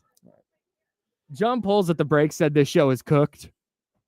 That's facts. Well, I can tell you this. Our studio now smells of liquor. Dude, hey, I see it. They got a cart. Like, hook us up. They got a whole cart. They are wheeling a cart of booze around, and they stopped it outside. Everybody but the cart came in. Yeah, this is tough. I love this job. I love this job so much. What a great place. Thanks, Old Aaron. Shout out to Old Aaron. An American Pacific Mortgage. That's right. Right down the street here on Douglas. Might as well just start over, Kyle. What the heck? Dude, the Kings, it's a Spurs. How much time do we have? Plenty. I don't know. What's it? Like 7. It's like 8. All right, we got like 3 minutes. No injury reports yet. Okay. Those are not quite out. It looks like no Victor Wembanyama. I imagine the Kings injury report won't be different. Trey Lyles, Devin Carter. No, that's it. Yeah, I mean, it's unless possible. something unforeseen pops up. Yeah, it's possible. I mean, we did see DeMar DeRozan with it looked like he had a heat wrap on last night, trying to keep the back limber. They are playing on the second night of a back-to-back. So I guess it's possible, but we won't know until later in the day. Okay. Very good. Matchup of the game. I know this is silly, but when you get outscored 60-15 on the bench the previous night, and then you bring in players like Devin Vassell and Keldon Johnson coming off the bench for the Spurs, it's those two against whoever's coming off the bench for the Kings. Yeah, those two put up 45 last night. Come on, man. The Kings don't have like 6 guys on the bench that could combine for 45 tonight. Yeah. So unless Doug McDermott comes in and hits every 3 that he takes. Yeah. And then maybe you could come close to that. Yeah. I don't think so. Yeah, it's really, really difficult to figure out what exactly the Kings are going to do to match up against their bench. But then again, their starters are much better than the San Antonio Spurs starters. So you're hoping that you can get a big lead there, and then maybe Mike does a thing where he's got 2 starters and 3 bench players on the court for a few minutes here and there, and he switches those players around a little bit, and you just keep rolling. I think I know it's not, you have to win this one. It's a must win. This is a game you can go get, though. You're both coming off the second night of a back-to-back. They're likely not going to have Victor Wembanyama, who has killed you this year. Yep. This is one that, but again, I've reached the point where if they lose, I'm not going to be like disappointed. It's just trending toward, okay, this is what this team is. Yeah. I'd like to see them go close. win. If I'm betting on this game, I think they win. Mm-hmm. I didn't think they'd win last night. I think they get this one. You would hope that they would win, but let's be honest here. We have no idea what's going to happen with this team from one night to the next. Yeah, it's just not something that they can. They are not consistent enough. They don't defend the 3 well enough. They don't shoot the 3 well enough on a consistent basis, and so unless that changes, you're going to have another very, very difficult night. This team, the first time they played this year, set a franchise record with 22 made 3-point shots. How long did that franchise record last? It lasted until they played the Kings the second time when they hit a franchise record 23 threes against the Sacramento Kings. So this team can shoot the 3 ball. Victor Wembanyama was a big part of that, and game planning for Victor Wembanyama was also a big part of it. But this is a moment where you got to step up, and you can't go 0-2 on this road trip. Yeah, you definitely can't. We'll dive in. We have some more numbers coming up on those 3-pointers that for the Spurs this year against the Kings. We'll have keys to victory coming up here in a bit. That is James Ham. I'm Kyle Madsen, and we are sponsored by Jiffy Lube here on ESPN 1320. It's Sacramento sports leader. There's NFL games this weekend. The 49ers play the Bears. Mm-hmm. The Raiders play the Buccaneers. Are those real games, though? Those are actual games that are happening. I can confirm. I'm going to the game. I'm not covering it. Oh. I'm going with my mom. Oh, nice. Yeah. First time since 2016. Oh, wow. I've been at games that she's been at. Like, I've seen her at Niner games before. Waved. But, no, jump down at halftime and go run to her seats or whatever. But we have not gotten to, like, tailgate and sit in seats together and enjoy a game together since 2016. Why would you wait until they're horrible to do that? Well, because this was just a game we didn't have post game. Oh, okay. In 95-7. I didn't think both teams would be kind of like out of it by this point. I thought the Bears and the Niners would both be kind of in the hunt. Oh no, totally. At this point. But honestly, it's not the whole Adrian Wojnarowski thing yesterday about like the job is just vapor. Oh yeah. I'm not going to remember anything that I blogged about from the game. I have a couple contributors who are going to help me out. Mm-hmm. I'll remember going to the game with mom. I'm going to create memories in that. I'm not going to remember blogging about, hey, here's what happened during this game. No, I totally agree. I'm going to go enjoy myself. I mean, I took last night's Kings game off, which is such a rarity.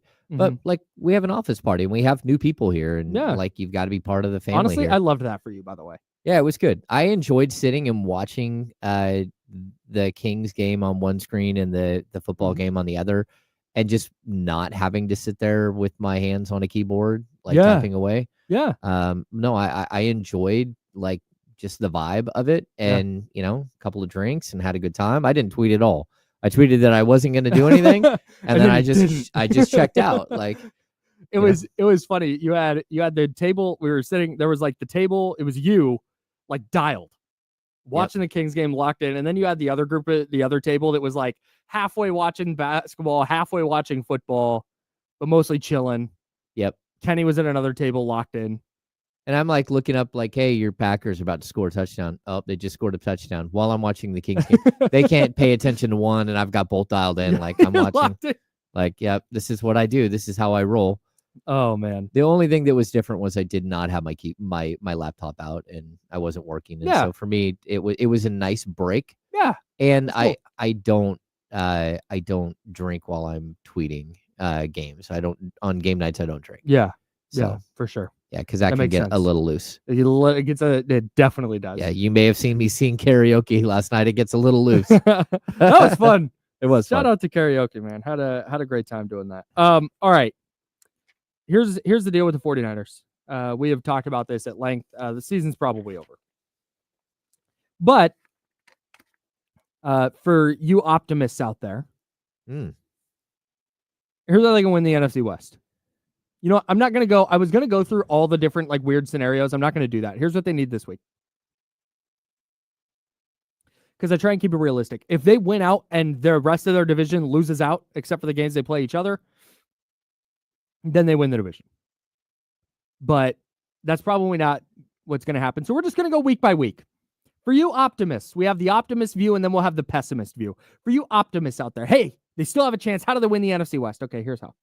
The Niners need to win this weekend. They need Arizona to beat Seattle. I can see it. Okay. I don't think that's crazy. Arizona beats Seattle. And then they just need the Bills to beat the Rams. That's step one. Okay.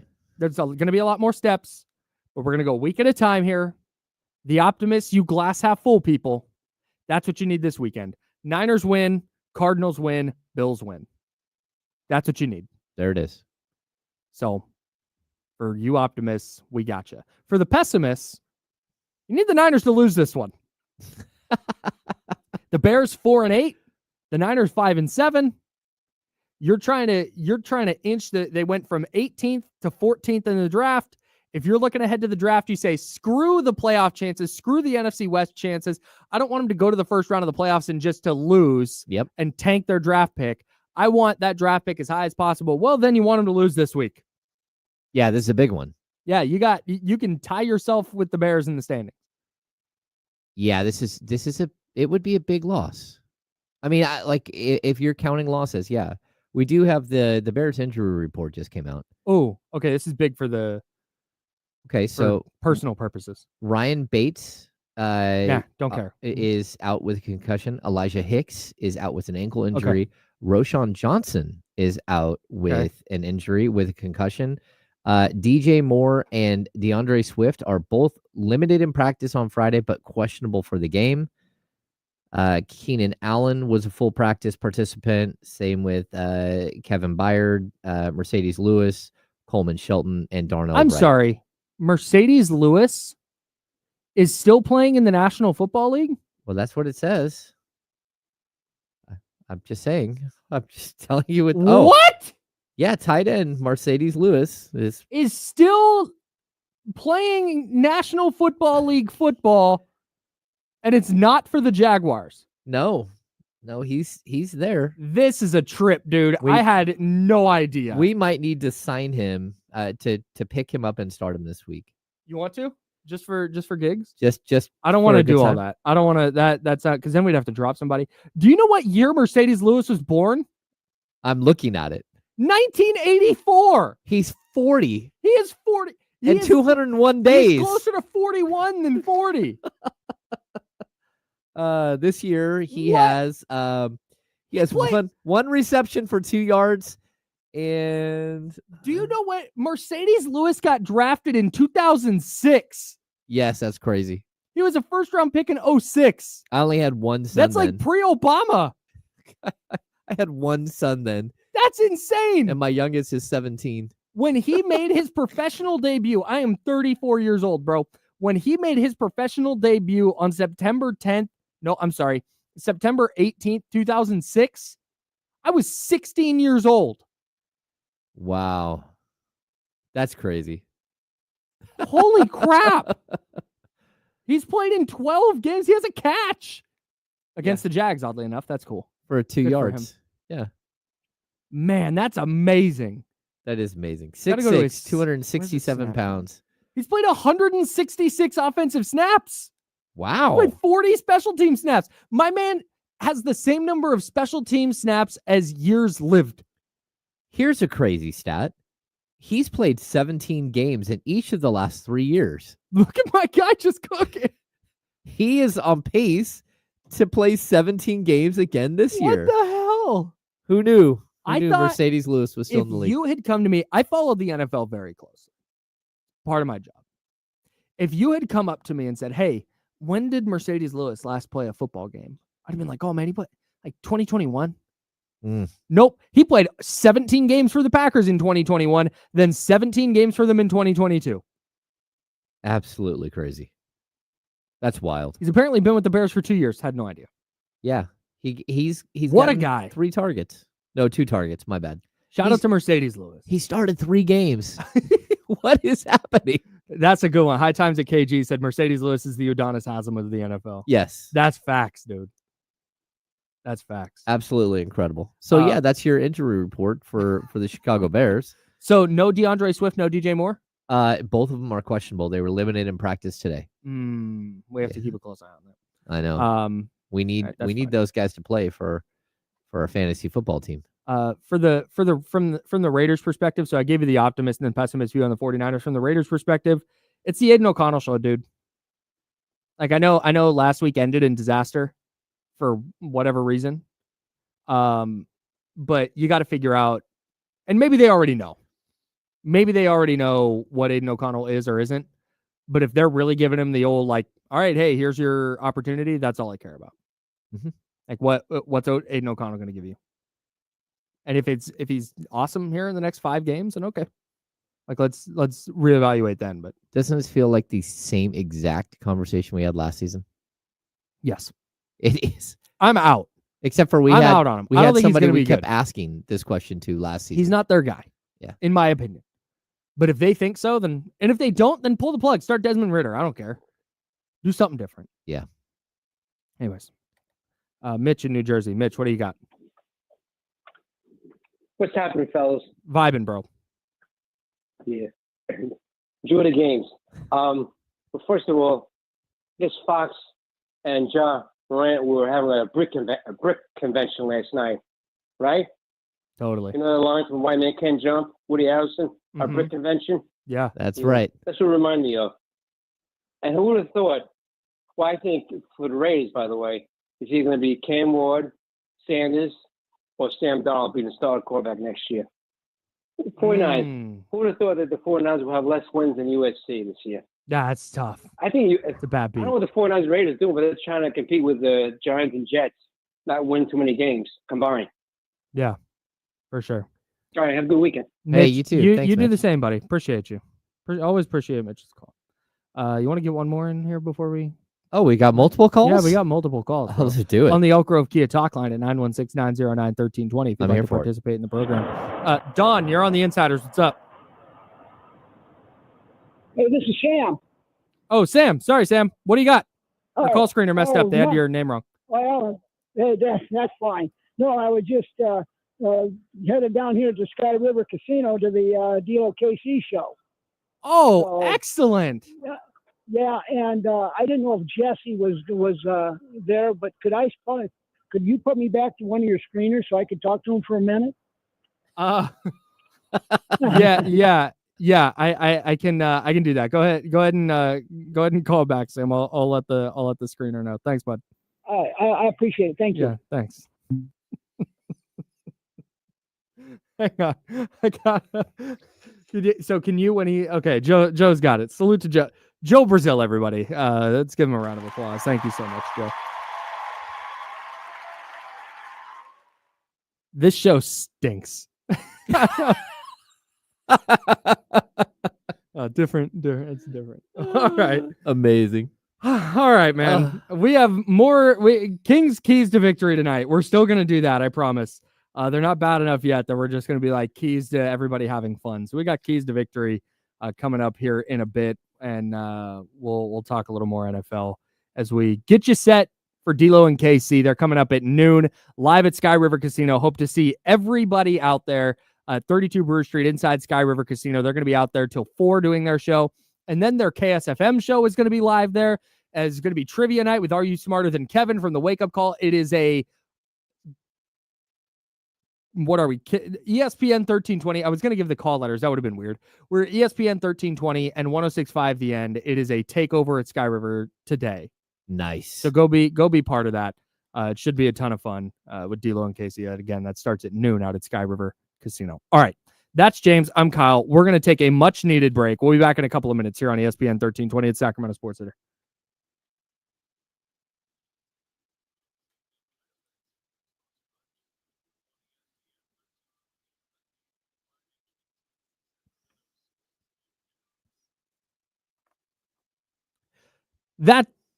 That's James. I'm Kyle, and we are here to tell you about our friends at Jiffy Lube because it is the holiday driving season.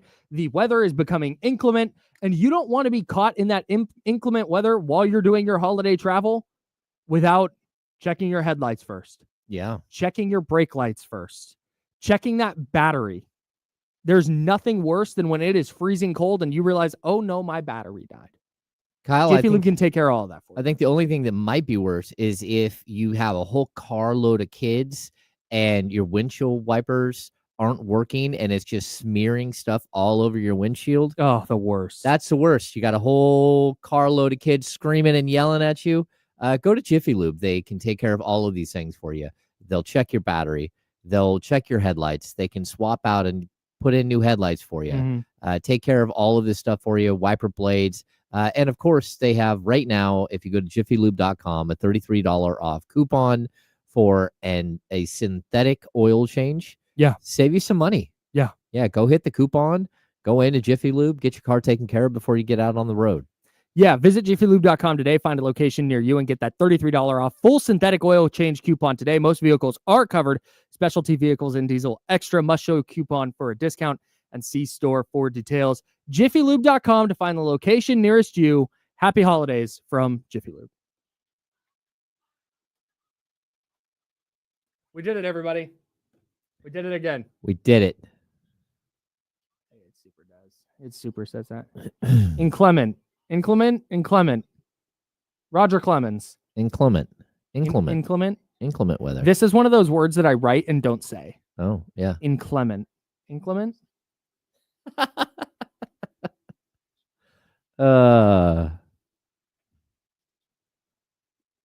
Call has been screened. Thank you, Joe Brazil. Hell yeah. Okay, I have shoot. Big shoot. Okay, let's just do this. What a random day.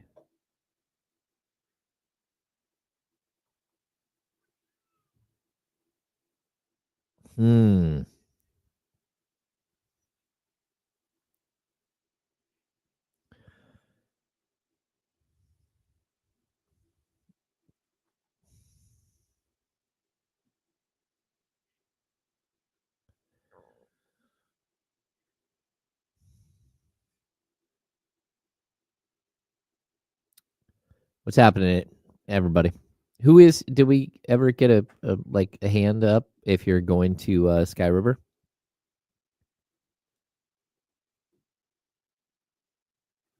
I'll be right, I think. Yep, be right back.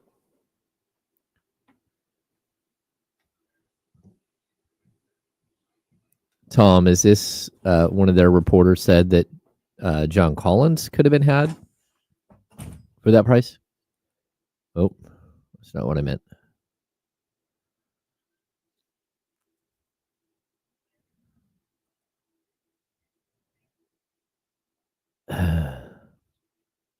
Miles, I don't think so.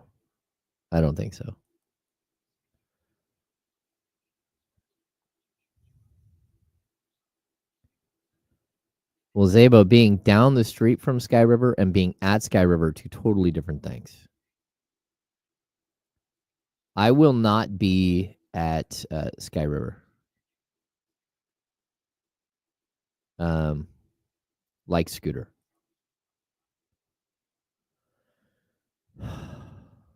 Oh, Rust Dog, you're showing up late. Oh, Tyler Jennings heading there now. Sweet.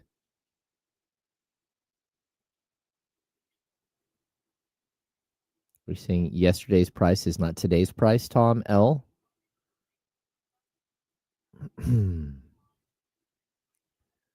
Zabo's in the front row.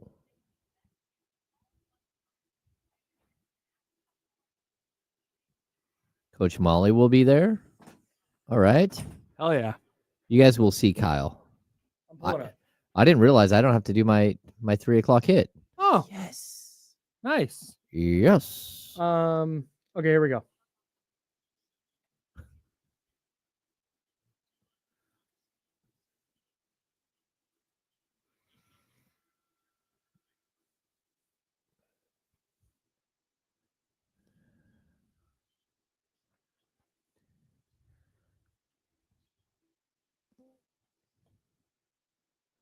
James Ham is there. I'm Kyle Madsen. Jiffy Lube sponsors the show.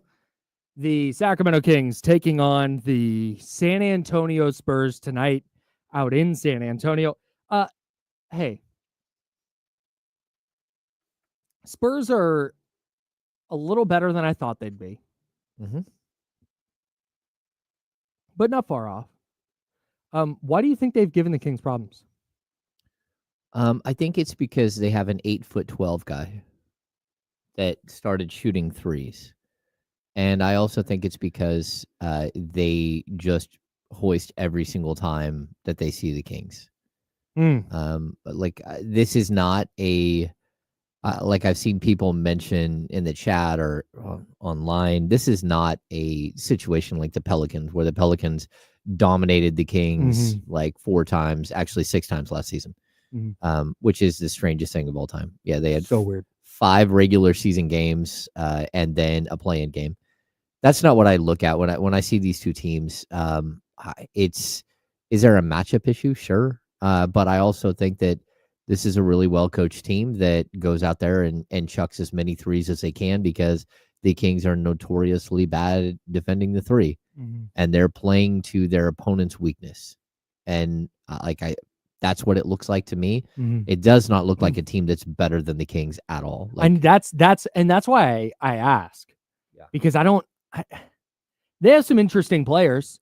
Like, they have some players I like a lot, but they're not. I wouldn't like the Rockets. You can talk me into the Rockets. Hey, you know what? They had a bunch of dudes really took a leap. They've just kind of passed the Kings. Like, okay, the Spurs have not passed the Kings yet. They give the Kings a ton of problems. And maybe we'll see something different tonight. If Wemby doesn't play tonight, maybe it just looks different.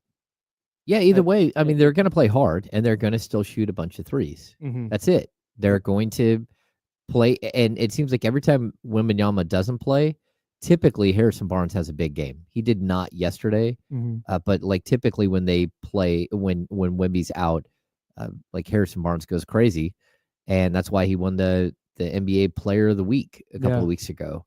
And so, like, look, this is a team that has talent. Like, every team in the NBA has talent, but they don't have nearly as much talent as the Sacramento Kings do. And that's what I always fall back on. This is a team that you should beat. And the fact that you already lost to them twice is pretty unacceptable. Yeah. At the end of the season, we're going to look at their record and go, those were 2 bad losses. Yeah. Straight up. You're probably right. All right. So they got to avoid a loss tonight. How do they do it? Let's get to some keys to victory. 3 from each of us. James, what is key number 1 for you? Yeah, no, Wemby, make them pay. Like, this team, they have the benefit of having a 7'4" guy with every skill in the book. And if he's not there tonight, if he's not going to play, which is what we kind of heard yesterday, that there's a good chance he's out in both games of the back-to-back. We won't have an official injury report until later today. But for me, like, if he's not there, this team becomes very, very defendable. You just have to play strong defense. You've got to stay with your man. Don't get lit up.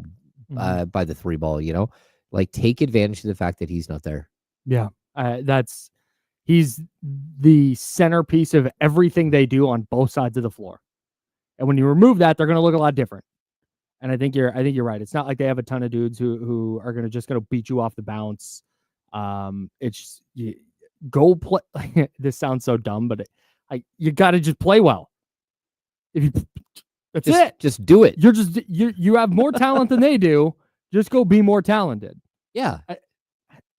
Be the team that was spectacular against the Houston Rockets on Tuesday. That's it. You win this game by 30. Yeah, don't be the team that couldn't shoot a ball last night at all. All right, number 1 for me. Who's the spark off the bench, man? You can't forget the 3-point stuff. You can't go get outscored 60-15 from the bench again. Being minus 45 in that aspect, you're gonna lose every night. So who is it? Is it Herter tonight? Is it more Keon? And he has a big night. They need somebody to provide something off the bench, some kind of spark for when, hey, you know what? De'Aaron and Malik Monk are both out. Who's gonna be that guy? Yeah. And maybe the rotation is such that one of them is always on the court. At least it should be. But they need something out of their bench to match what the Spurs are going to bring. I'm really hoping that they learned something from the rotations last night. And I understand trying to get a 4th player on the floor, right? I'm not saying that like Mike Brown should not have played Jordan McLaughlin in the first half and Keon Ellis in the second half for 2 minutes. The idea is okay, but I don't want to see a second team out there without either Fox or Monk. Just straight up. That's it. Like there is nobody who can create their own shot at a high enough level to make it all work for that bench. Yeah. Like Isaac Jones, he needs somebody. He's like their best bench guy right now. I know. It's insane. It's not good, Kyle. I was going to say that's not complimentary. No, like Isaac Jones has been good. He's been I'm great. excited about him. But he shouldn't be your like most reliable guy. No, for the last 3 games, it was like 12 points, and 9 points, something like that. Going to block a couple shots, knock down a 3 last night. Salute to Isaac Jones, man. I like it. I'm loving it. Number, where are we at? 2. Try something new defending the 3. This team is 25th in the league in 2-point attempts. Defend the arc. Like, make them beat you a different way. And if that's Chris Paul pulling up for 12 mid-range, 12-foot jump shots, let him do it. Fine. I don't care. Live with it. Do not get beat by 15 or 20 or 30 or 40 points from behind the arc. That is more. Usually I'm like, hey, you got to make threes. You got to get somebody going. No, this is about defending the 3-point line tonight. Yeah, defend it. That's it. So that's also my second one, and I'm going to add a little context here. San Antonio this season against the Kings. You mentioned the 22 and 23 made threes in their 2 games. They are 45 of 92 from beyond the arc. That's insane. That is 48.9% across 2 games. That is absolutely crazy. What is that? 135 points from 3? Yes. And what have the Kings scored in those games? I don't have it in front of me. I can grab it really quick while I vamp. But I'm guessing it's not close to what'd you say? 135? 135, I believe, is that number. Okay, so the Spurs have 135 points in those games. The Kings in those games have hit 22 threes. 22, so 66 points. So they've been outscored by 69 points. Nice. There it is. Wow, from 3 in 2 games. In 2 games, dog. 34.5 points a night. That's it. That's the ball game. It's over. That's it. That's the only reason that they're beating you. And they lost one of those games by 2 points. In a game they got outscored, was that 21? No way. 36. Yeah, they got outscored by 33 from the 3-point line. That's absolutely wild. Ridiculous, dude. Absolutely. All right. Wild. Number 3. I don't even know if we need other keys. Yeah, dude, this is great. No, this is exactly what. Just go ahead. Don't go an embarrassing 0-3 against the Spurs. 0-2 is bad enough. You need to go 1-2 against this team. This is not a good team. You can't already, like, the Spurs are going to be really good here pretty quick. I think. Yeah, 2 years from now. Yeah, they're very close to being very good. You can't already have them having your number. No.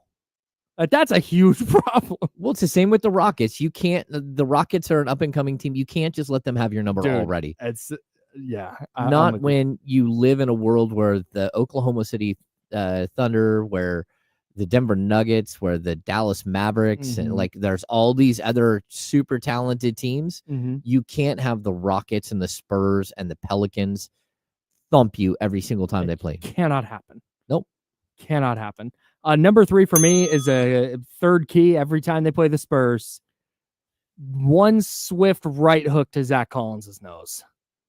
Just right in the kisser. Just bop. That's all I want. I think they did last game. I think they got him last game. I think they roughed him up a little bit. It was great. I think they did. I think somebody heard you and went out and popped him in the face. Salute. Hey, whoever heard me, salute. I appreciate it so much. Zach Collins didn't start last night against the Bulls. He probably does tonight, though. Yeah, they went with a Champagny Sohan front court against Chicago. And with Harrison. With Harrison Barnes, yeah. Yeah. I can't imagine they do that again tonight. That's tough. Against Domas. Like, Vucevic isn't a bad player, but Domas is far superior. Oh, yeah. That's well, do I have the wrong V name? Yeah, Vucevic. No. Yeah, Vucevic. Yeah, I forgot they he had played. A huge game, though. 16 and 22. He scored 39. Well, I mean, Vucevic put up 39. Ayo Dosunmu had a triple-double. Wow. With 3 steals? Hey, the Kings got to win by 40, bro. It's a must-win now for me. This is a team. What they give up? 139. 139 points to the Bulls. And Vuce had 39, and Ayo Dosunmu had a triple-double. And that's not a good Bulls team. Not a very good team at all. I think they improved to 8 and 10. Talen Horton-Tucker had 13 off the bench. Wow. Huh. Right, man. There's a guy the Kings might. All right. I don't know. Kings got to get a win tonight. Yeah. He's James. I'm Kyle. It's Kings Spurs tonight, 5:00 down in San Antonio. Also want to remind you, coming up this weekend on ESPN 1320, we've got the Big Ten championship game for you. It's Penn State taking on number 1 Oregon. That is so weird. Penn State and Oregon in the Big Ten title game. I don't think I'll ever get used to it. But it starts at 4:45, and we have the coverage for you right here on ESPN 1320. It's Sacramento Sports Leader.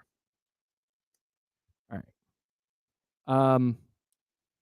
Are we at the point where the Kings have to make, like, they're at push the button, make a trade? You always say, and this is, I agree with you when you say, like, you can't make a trade just to make a trade, but I feel like at this point I would.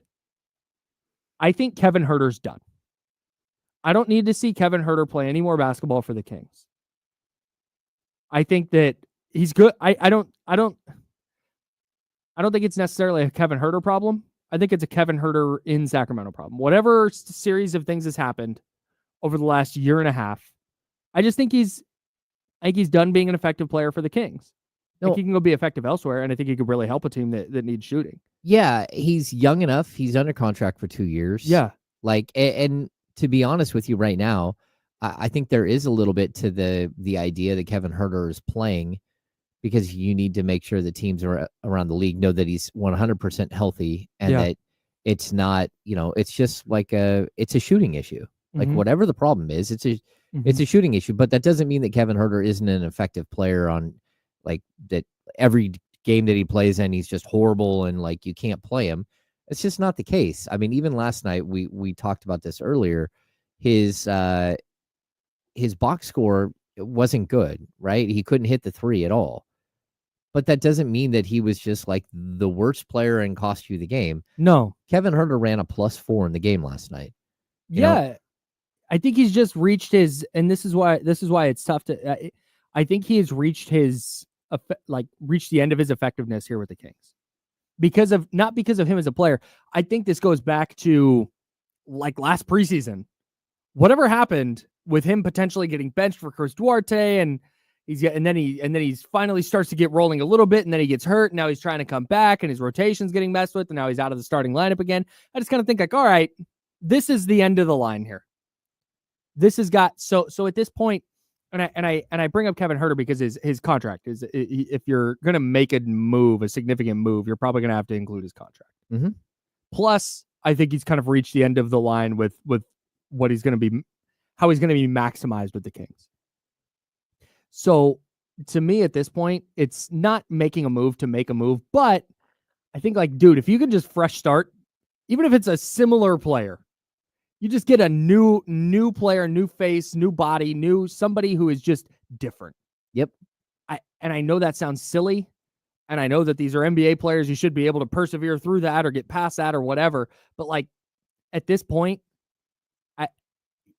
we're running out of options. You've said it already. The Malik Monk starting, that was the last bullet in the chamber. And it's been fired. Yeah. So do literally anything different. That's what I'm looking for now. Yeah, I think that when we look at their 3-point like situation where they're not hitting enough threes, and you have a guy who, for his career, even with the 27% he's shooting this year, he's a 37.6% 3-point shooter. There is no reason to think that Kevin Huerter should not have been a reasonably good 3-point shooter again this year. No reason. There was the shoulder issue was fixed. He was cleared to shoot for maybe 2 months before training camp. Like, this is a guy who just has lost whatever it was, the confidence to be a consistent player. And when he is good, when he's had his whatever games he's had that like stand out as really strong games, the Kings are really tough to beat. And that's what's really tough. So I think that's why they held on to him. Yeah, you hold on to him because you need a 3-point shooter. Like you need people shooting the three. Yeah, and when he's humming, the gravity is just different. Yeah. And the way teams have to defend the Kings is just different. But to Kyle Renato's point in the chatty house, when he's out there to knock down threes and he's not knocking down threes, like, all right, now what? Okay, so here's a very specific group of games. So against the Clippers on November 8th, he goes 0 for 3 from 3. The Kings lose. The next game, 2 days later, 5 of 9 from 3. The Kings beat the Suns. The next game, he goes 0 for 5 from 3. The Kings lose to the Spurs. The next game, he goes 2 of 6 from 3. They beat Phoenix. The next game, he goes 0 for 3 against Minnesota. The Kings lose by 4.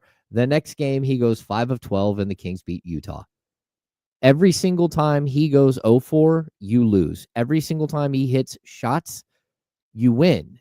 And it's not just like you need players like Kevin Huerter when he's hitting shots.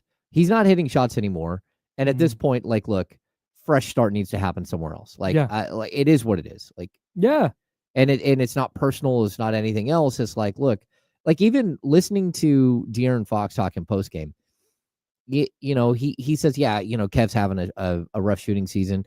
He still uses like nicknames and shortened versions of his name. He's still one of his guys. Yeah. He's just not hitting his shots. Like, it's not like he's been exiled. It's not like people say, hey, we don't like you, don't be here. I mean, this is a guy who literally went and worked out with Domantas Sabonis for a week or two down, like. And I think here's the reason another reason I bring him up. I don't think his trade value's tanked. If we were doing a Suns radio show and we were talking about Bradley Beal, I wouldn't be like, man, you got to think about trading Beal, because they can't. Yes. He has no value, especially with what his contract is. So you go talk about Kevin Huerter. I think he would have value. I don't think he sucks now. I think there's something that happened with Sacramento specifically. I think he's having a really hard time getting out of whatever rut he's in. And I'm sorry. That's just it. Yeah. I don't need to see more. I don't need to wait around for him to break out and then see, okay, but when he breaks out, no. I'm done waiting around. The urgency is too high. We talked about it when they traded for DeMar DeRozan. Like, hey, this window is like now. You don't get the luxury of going, oh, let's like haven't figured out. We got next year. We got next trade deadline. We got next off season. You don't. We've seen it. Yeah. You went 48 wins, 46, and now you're pacing for something below 41. That's the wrong kind of progress. They're pacing more for like 34. Yeah. That's where they are. They have too many good players to be that. No, I totally agree. And it comes down to consistency, but it also comes down to like he makes enough money that when you make $17 million, you have to perform. You have to do something for your team that brings value. And as of right now, outside of, I think he's been doing a better job rebounding. I think he does okay passing the ball. But if he's not hitting his shot, there are a lot of players out there that can do more, including Keon Ellis. Yeah. It's just like we talked about earlier in the show. The big difference is that I think Keon, he can't create for others and he can't create for himself off the dribble really nearly as well as Herter can. And that's sort of, Herter's an offensive weapon. And so that's, if your bench can't score at all, you're hoping that this might be one of the guys that can help you. But this is exactly why you did not want to press the button and move Malik Monk into the starting lineup. But they had to. You had to. But now it's about... I don't disagree. It's just the situation is what it is, man. You had an option. You had to do something. And without going out and trading somebody, that's the one thing the coaching staff can take care of. They can't just call around and try to make trades like George Karl did a few years back, or he just started shopping DeMarcus Cousins out on the open market. That's not happening. Mike Brown's not making trades. Yeah. His last bullet that he could drop into the chamber was exactly what he did. Yeah. Play Malik Monk. Yep. It worked one night. It didn't work another. What are they, 1-2 since they put him in the starting lineup? And the same exact problems exist. They're persisting. Yep. You can't hit the 3 ball. That's why you lose. Yep. You can't defend the 3 ball. It's why you lose. The differential on made 3-pointers for the opposition and made 3-pointers for your team is too vast to overcome. Game over. The Chatty House brings up a great point, and I totally agree with this. The other aspect of this, moving away from people on the bench, we had the whole conversation about De'Aaron Fox needs to stay mad. Find a thing every day that makes you mad and go out there and perform. And then last night goes 8 of 23 from the field, 0 of 7 from 3, scores 18 points. That's tough. I will say, look at the night that Ja had before he got tossed. Yeah, he sucked. He was absolutely horrible. And part of that was De'Aaron Fox. Yeah, for sure. No question. But I no, totally. But it's putting the ball in the hoop. Like, that's the defense is awesome. Yeah, love defense. But De'Aaron Fox has to score. Like, that's the whole thing. Nobody's all NBA because they were good at defense. Yeah, but like, it's finding that consistency of, hey, this guy, just pencil him in for 25 a night. Like, just pencil it in. Pencil him in for 28. Oh, they're gonna need, hey, their bench is really struggling right now. We know De'Aaron, he's gonna get you 30. And just before we get out of here, Kyle, I would say one of the problems is a minute and a half. Every player that you look at on the Kings roster, you feel the same way. They've got to score. In order for Kevin Huerter to be effective, he has to score. In order for Domantas Sabonis to be effective, he has to score. DeMar DeRozan, Keegan, like every single one of them, in order to be what everyone wants his team to be, they have to score. And when half of them are taken, it can't hit a shot. It's impossible. Yeah, they have to, and their margin for error is so slim. Yeah, because if it's the starting 5 and then well, and the other problem is outside of De'Aaron Fox and Keon Ellis, who's your next best defender? Keegan. Oh yeah, Keegan for sure. But then you get to a point, it's like, okay, you get to it's a lot of like, it's probably Jay Crowder. Maybe is that where we're at? Isaac Jones isn't that far down the list. Yeah, man, that's where it becomes tough, especially in that closing lineup. Yeah, where you need to get a stop and you just don't have enough dudes who can go get stops. Yep. We'll keep having the same conversation as long as the Kings keep doing the same stuff. Oh, we do have a Jiffy Lube player. I mean, a word. Oh yes, we're out. Brick. At ESPN1320.com. Enter the code word BRICK at the Jiffy Lube contest page and enter to win a $50 Jiffy Lube gift certificate and a sick-ass new Insiders hoodie that you can only get by entering this contest. That's right. ESPN1320.com. Find the Jiffy Lube contest page. Enter the code word BRICK. And win that $50 Jiffy Lube gift certificate and an exclusive Insiders hoodie, courtesy of the homies over at Jiffy Lube. All right, we're done. We're going to send it out to Sky River Casino, where D'Lo and KC are waiting with their live show. Hope to see everybody out there. That's James. I'm Kyle. Jiffy Lube sponsors the show. We're back on Monday at 10 a.m. Until then, drink water and be nice to people. See ya. Appreciate you guys. Thanks, Chatty House. Good show today. Thanks, guys. Have a good weekend. Forgot to shut that off. There we go. All right, great. Hope to see people at Sky River. Whoever we don't see at Sky River, we'll see you on Monday.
Joe, you got us. Check 1, check 2.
Sky River, baby, we in here. Let's start with a little something different for everybody. Let's start with a little something, man. Y'all know what it is. It's Flashback Friday. It's the biggest broadcast we've ever done. Live at Sky River Casino. Y'all know what it is. It's It's just a little preview of what we got going on today. DJ Complex out here. Mixing out here on the back patio. ESPN 1320, Sky River Casino. Just got paid. It's Friday night. Party hunter. Feeling right. Body shaking. Body shaking my ground. No one thing. I'm gonna get down. Check the mirror. I'm looking fly. Round up the posse. Jump in my ride. Radio rocking. A monster jam. Feel the rhythm. Pump up the sound. I'm feeling so good. Don't you know I'm just grooving to the. I'm grooving, grooving. Yeah. Just got this Friday. Body humping, things is right. And all right. Oh, all right, we're gonna keep going. We got to get one more in there. We got to get one more in there because we got more. We got to get one more in there because Lord knows like that we ain't gonna hear Young Zell today. So we out here, baby. It's Flashback Friday. My radio, believe me, I like it loud. I'm the man with the box that can rock the crowd. Walking down the street to the hardcore beat while my JVC vibrates the concrete. I'm sorry if you can't understand, but I need a radio inside my hand. Don't mean to offend other citizens, but I kick my volume way past 10. My story is rough, my neighborhood is tough, but I still sport gold and I'm out to crush. My name is Cool J, I devastate the show, but I couldn't survive without my radio. Terrorizing my neighbors with a heavy bass. I keep the suckers in fear by the look of my face. My radio's bad from the boulevard. I'm a hip-hop gangster and my name is Tar. Just stimulated by the beat, bust out the rhyme. Get fresh batteries if it won't rewind. Cause I play every day, even on the subway. I would've got a summons, but I ran away. I'm the leader of the show, keeping you on the go, but I know I can't live without my radio. Come on, man. Greatest rapper of all time? LL Cool J. The GOAT. Yo, welcome in here. Top 5. Yeah, I'm with that. Yeah, I'm with that. LL, one of the greatest of all time. We welcome you in here to 32 Broome Street, Sky River Casino. The biggest day in the history of D-Lo and KC broadcast, man. Not one show live today, but 2. That's right, man. ESPN 1320. 102.5 KSFM Flashback Friday. D-Lo and KC is in the building. But that's not it. It's an Odyssey takeover today. An Odyssey takeover at Sky River Casino because we got Are You Smarter Than Kevin also going down here tonight, man. We here all night long, all day, all night. Pull up on us. Yeah, and shout out and shout out to the wake up call, because if you listen to them, you wouldn't know we were here. But you listen to us, we're gonna shout our crew out, man. We're gonna shout our crew out. We good teammates, man. We good teammates, man. We point guards. That's what we do, man. We point guards. We run the play, baby. We run the play, man. That's what we do. That's not exactly what the Sacramento Kings did last night, though. Thought it would have been a lot of fun to get in here and talk about 2 straight Sacramento Kings victories, but that's not going to be the case. And I'm not going to change my tune.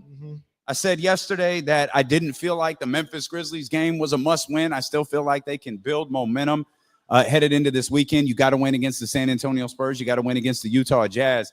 But I'll tell you this, that game yesterday, it did hit me in like the confidence feels a little bit. And I saw some things, particularly in the final like 3.5 minutes, hated. Like I absolutely hated. And I think there are some problems for the Sacramento Kings. Well, I don't want to sound like a broken record, but there's one problem. I don't think that's true. There's one problem that's keeping them from winning games. Well, we've got the numbers to support that. Like I hear you. I'm sorry to cut you off. But the reason why those other things look like problems is because they have to be perfect. If they're not doing that other thing, and what I'm talking about is hitting threes, everything has to be perfect. I listened to Mike Brown yesterday talk about 3 box outs at the end of the game. Yes, it's very important. But if you're making your shots, the game won't come down to 3 box outs. But the box outs happen all throughout the game.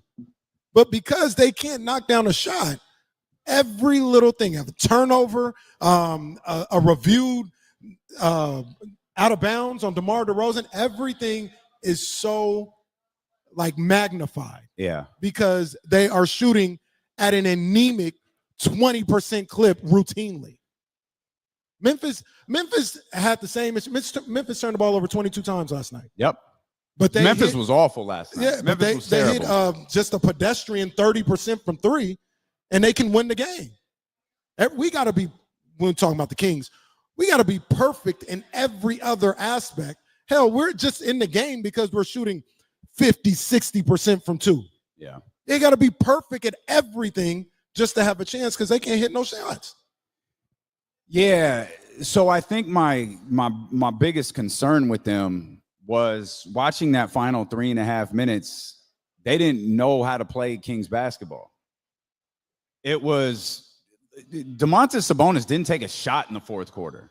And I don't know that that's necessarily Domas's fault because in the last 3.5 minutes, I think he touched the ball like maybe once. It was DeMar, one-touch possession.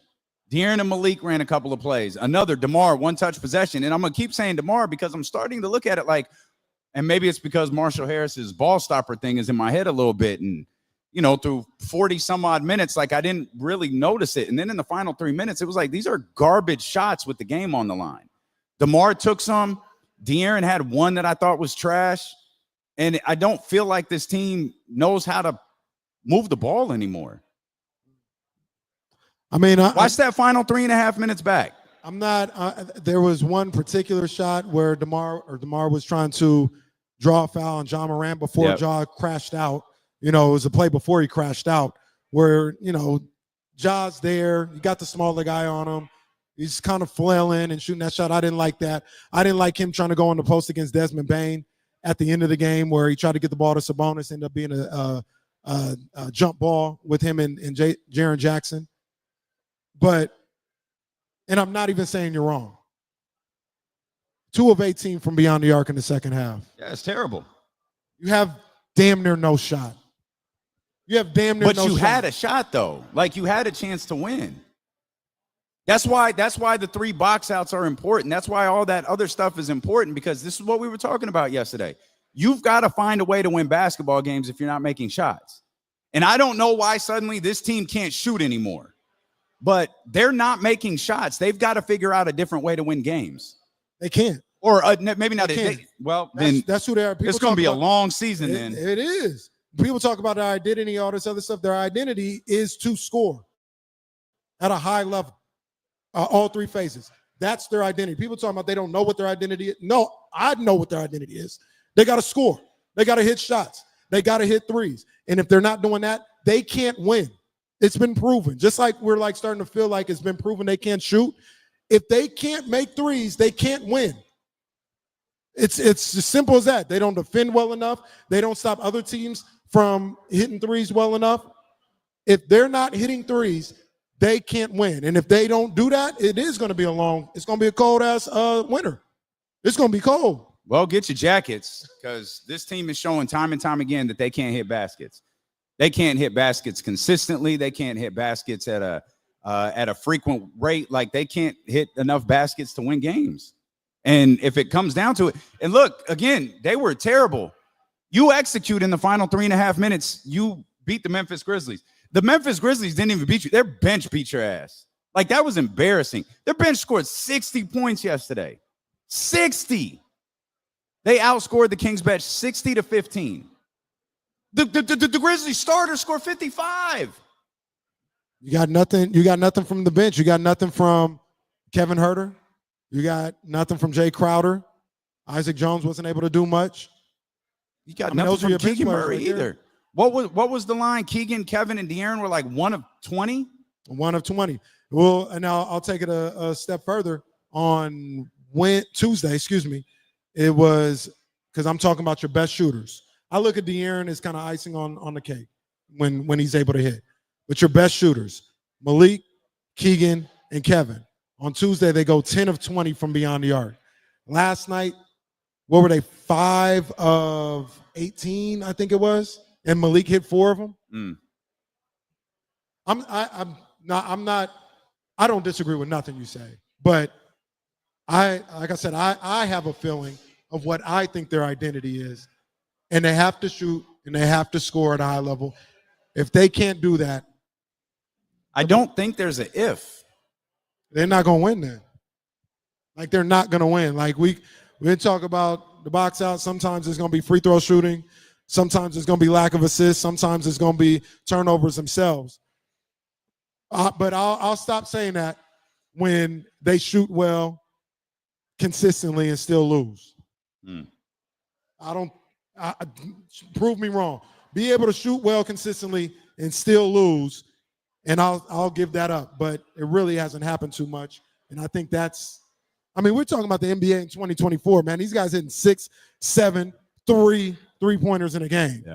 Yeah, the numbers are bad. Like we'll go over all these numbers. We got all day to do it, but they're rough, man. Yeah. They are rough. Yeah.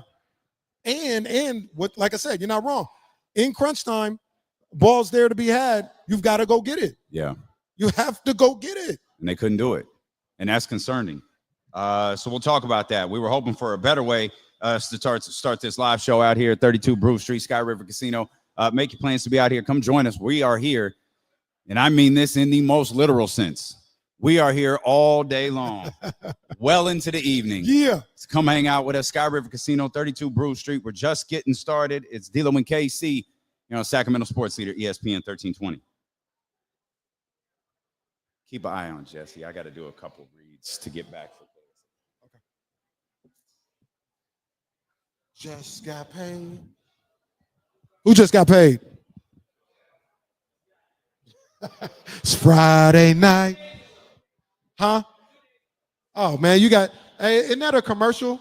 You got Wells Fargo, huh? Because that's that commercial. Remember the black guy's like, hey, I just got paid. They're like, it's Wednesday.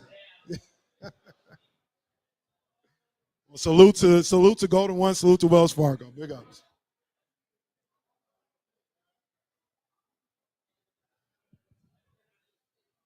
Anybody get the Fox shoes today? He got them. But I'm saying he got them today, last night, or like a couple days ago.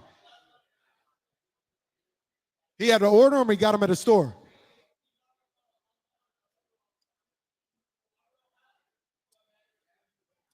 Man, they gonna sell, man. Shout out, Leezy. I see you with the gratitudes, man. Stop playing with them. I see you with the gratitudes today. Stop playing with them, man.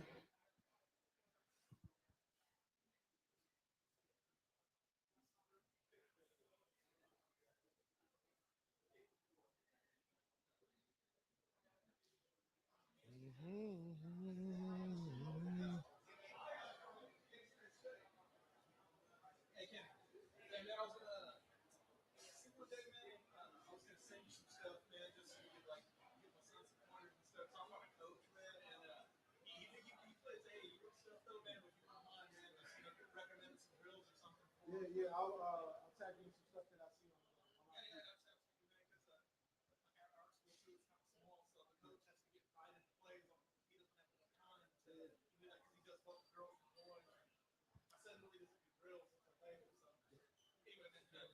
I got you.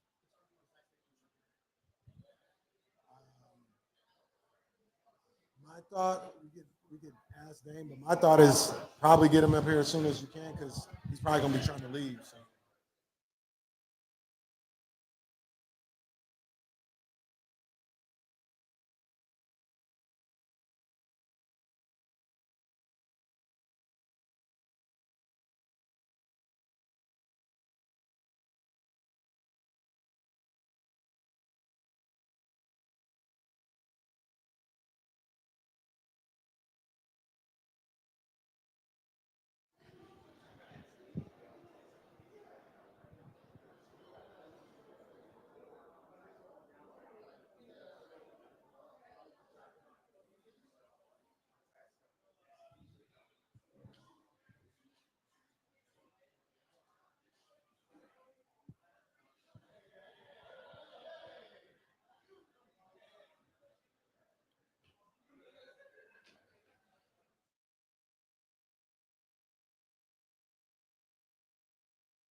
This one's yours.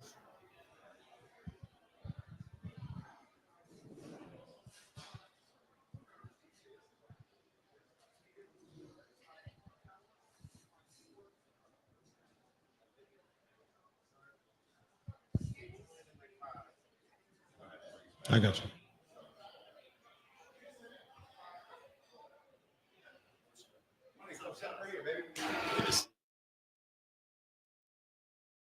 D-Lo and KC here at Sky River Casino on this beautiful Friday afternoon.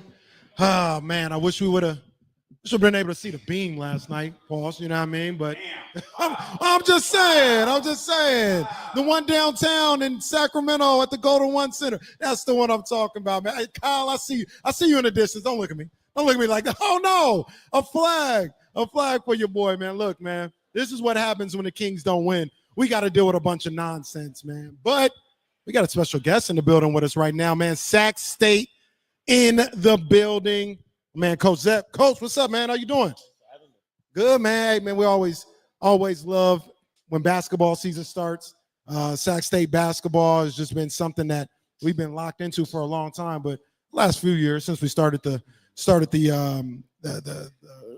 show and everything, how's it going so far this year? You guys had a big win against Air Force a couple of weeks ago. That was a big win. You played well against Cal. You know, I thought you guys played a really good game. I like what I'm seeing out there. How you feeling about the team right now? I like our team. I told them yesterday this is the life of elite sport. You play really well one week, you have challenges the next week, and that's how it is. So I like our team. They're doing a really good job. Yeah. Really good job. We've got a young core, got a couple elder seniors who are leading the way, but we're a developing team, an evolving team, and I really like our squad. And that was kind of like my thought with the team that I've seen. And I know you said you got some seniors, but looks real, like a young team. Young team. Guys that maybe are, even if they're elder statesmen, it's their first time getting that type of role and being able to play that much on a consistent basis. So there is a bit of a learning curve with that. What's some of the challenges that you've seen maybe in the first 5-6 games or so with just trying to make sure everybody understands their role? Well, it's consistency. And that goes with being a young player and a developing player. So consistency is something we're talking about a lot. And then the discipline to do your job over 40 minutes. Right now, we're at about 24 minutes. If you can get it to 40, then you're a really good player and a really good team. So we're talking about the discipline to do your job for 40 minutes. But you got young players. So we start, a freshman and 2 sophomores, still learning the rigors of Division I basketball. But they're coming. They're doing a really good job. We've got a great work environment, and I'm excited to watch them play again tomorrow. And that's the thing, right? Like, especially when you move up a level and, you go from high school to college, or you go JC to D1, or you go D2 to D1, and you're playing. It's an adjustment period, right? Like, it doesn't always stay that way where the game's moving too fast or for you or anything. But maybe the first 10 games or so, it is moving a little fast. It is a little more physical than you're used to. And it's just something that you kind of got to get used to as you go along. Yeah, and even take Jacob Holt, who's our leading scorer and senior right now. He's never had a responsibility and a role like this, whether it was last year here, whether it was in high school, whether it was before he transferred to us. So it takes some time, and the responsibility is real. Like, this is a high level of basketball, and we talk about that you lose focus for a moment, and it can cost you. So, they're doing a really, really good job and working through it. And Coach, that's one of the things that I talk about a lot when I'm just kind of evaluating basketball players. NBA and college is different, but I look at some of these guys. I'll name a guy, not that he's not good, but just an example. They talk about Jalen Williams in OKC, right? Yep. And they're like, oh man, he's a guy, like, I don't know if there's anybody in the league that you would trade him for. And I'm like, he's a good ball player, but SGA is the one that gets game plan for at a super high level every single time. They're throwing double teams on him. They're doing all this other stuff. Jalen Williams can kind of go one-on-one because SGA is there. You talk about Holt. It's kind of maybe something he like, good ball player, but it's a little different when you're the guy that they're game planning for, and you've got to deal with not only beating the defense, but now you got to make sure everybody else is eating on your team as well. Yeah, and then there's the pressure to back it up night after night, which is really tough for a young player again. So Jacob's doing a tremendous job leading the way there. But the learning experience for a young player that we have is if you make 2 or 3 shots on Monday night, they know, and then they're going to be ready for you on Wednesday night. So how you prepare and get ready night to night is a big thing we're talking about. 100%. Yeah. Coach, there's a lot of exciting things going on at Sac State right now. Just announced a partnership here at Sky River Casino. We know that the well is in the not too distant future. It feels like a good time. Is Andy Fish said to me last week, it's a good time to be a Hornet. It feels like every week there's something new to talk about. And campus is awesome. There's a great buzz on campus. Sacramento is really receptive to our athletic department wanting to be elite, and it's really a great time to be Sacramento State Hornet and a part of the athletic department. Yeah. Have you found it maybe a little, I don't want to say difficult, that's not the word, but there is so much excitement going on at Sac State with the athletic department and, trying to make moves to different conferences possibly or whatever, to get the guys to say, hey, we've got a job to do. I know it's exciting or whatever, but we've got to be locked in on practice, and we've got a game tomorrow night. Like, we can't get caught up in that stuff. We still got a season that we're trying to work through. Is it something that you find difficult to keep them focused on, or is it not an issue at all? Not difficult with regards to that, but difficult to stay on task day to day for a young person and an evolving team. So we do talk about that. It's hard enough to stay on task when there's nothing going on, let alone the headlines, or you win a game and now your phone's buzzing because you've won a game. So we do talk about that a lot. How are you preparing for the next practice, the next game, the next film session, and so on? Now you're navigating NIL deals and people, universities trying to swoop in and steal students. Like, I think we're, for those that have loved college basketball for a long time, the landscape is just completely different than what it used to be. And you, like, as a coach, not only are you out there recruiting for your next team, you often have to fight to keep the guys that you have, especially the ones who really excel. Yeah, it's completely different, and completely different to when I played 20 years ago. Like, Sure. This is not even the same sport right now. So you do, and I think a part of that, like, recruiting's become, again, more important for different reasons. It used to be always talked about the lifeblood of the program. It still is, but for different reasons. You need the right people in your locker room year to year, in the hope that you can have a good ball club. So it is. It's totally different. The prospects and their families and their club coach and their high school coach, they know that the terms of engagement have changed, and it's a new thing for us to all navigate moving forward with regards to recruiting. Do you find that you have to have a little more patience with, say, the younger guys, the guys out of high school or 1 year removed? Because I was talking earlier, and I deal with the basketball side of, like, grassroots and high school and stuff. And a lot of coaches and people are telling me, like, hey, unless you're like a top 25 high school recruit, you kind of need to shift your mentality, because a lot of these coaches are looking at the transfer portal as opposed to an 18-year-old as what they want to do next year, right? So if you do have a freshman on there or a sophomore, a young sophomore, are you kind of telling them, like, hey, you got to get in there and get that work in early, whether it's in practice or in a game, because the landscape of how I recruit is a little different now. Yeah, absolutely. And the patience needs to be there from a program. The patience needs to be there from the player and his family as well.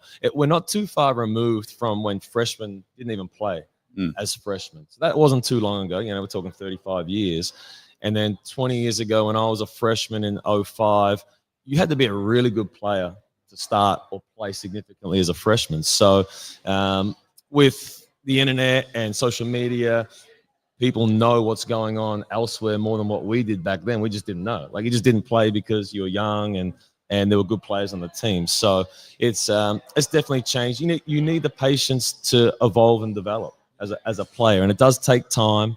But those young players that are bought into that, they will have fruitful careers. I got a 12-year-old son, and he's into basketball, and we talk about basketball.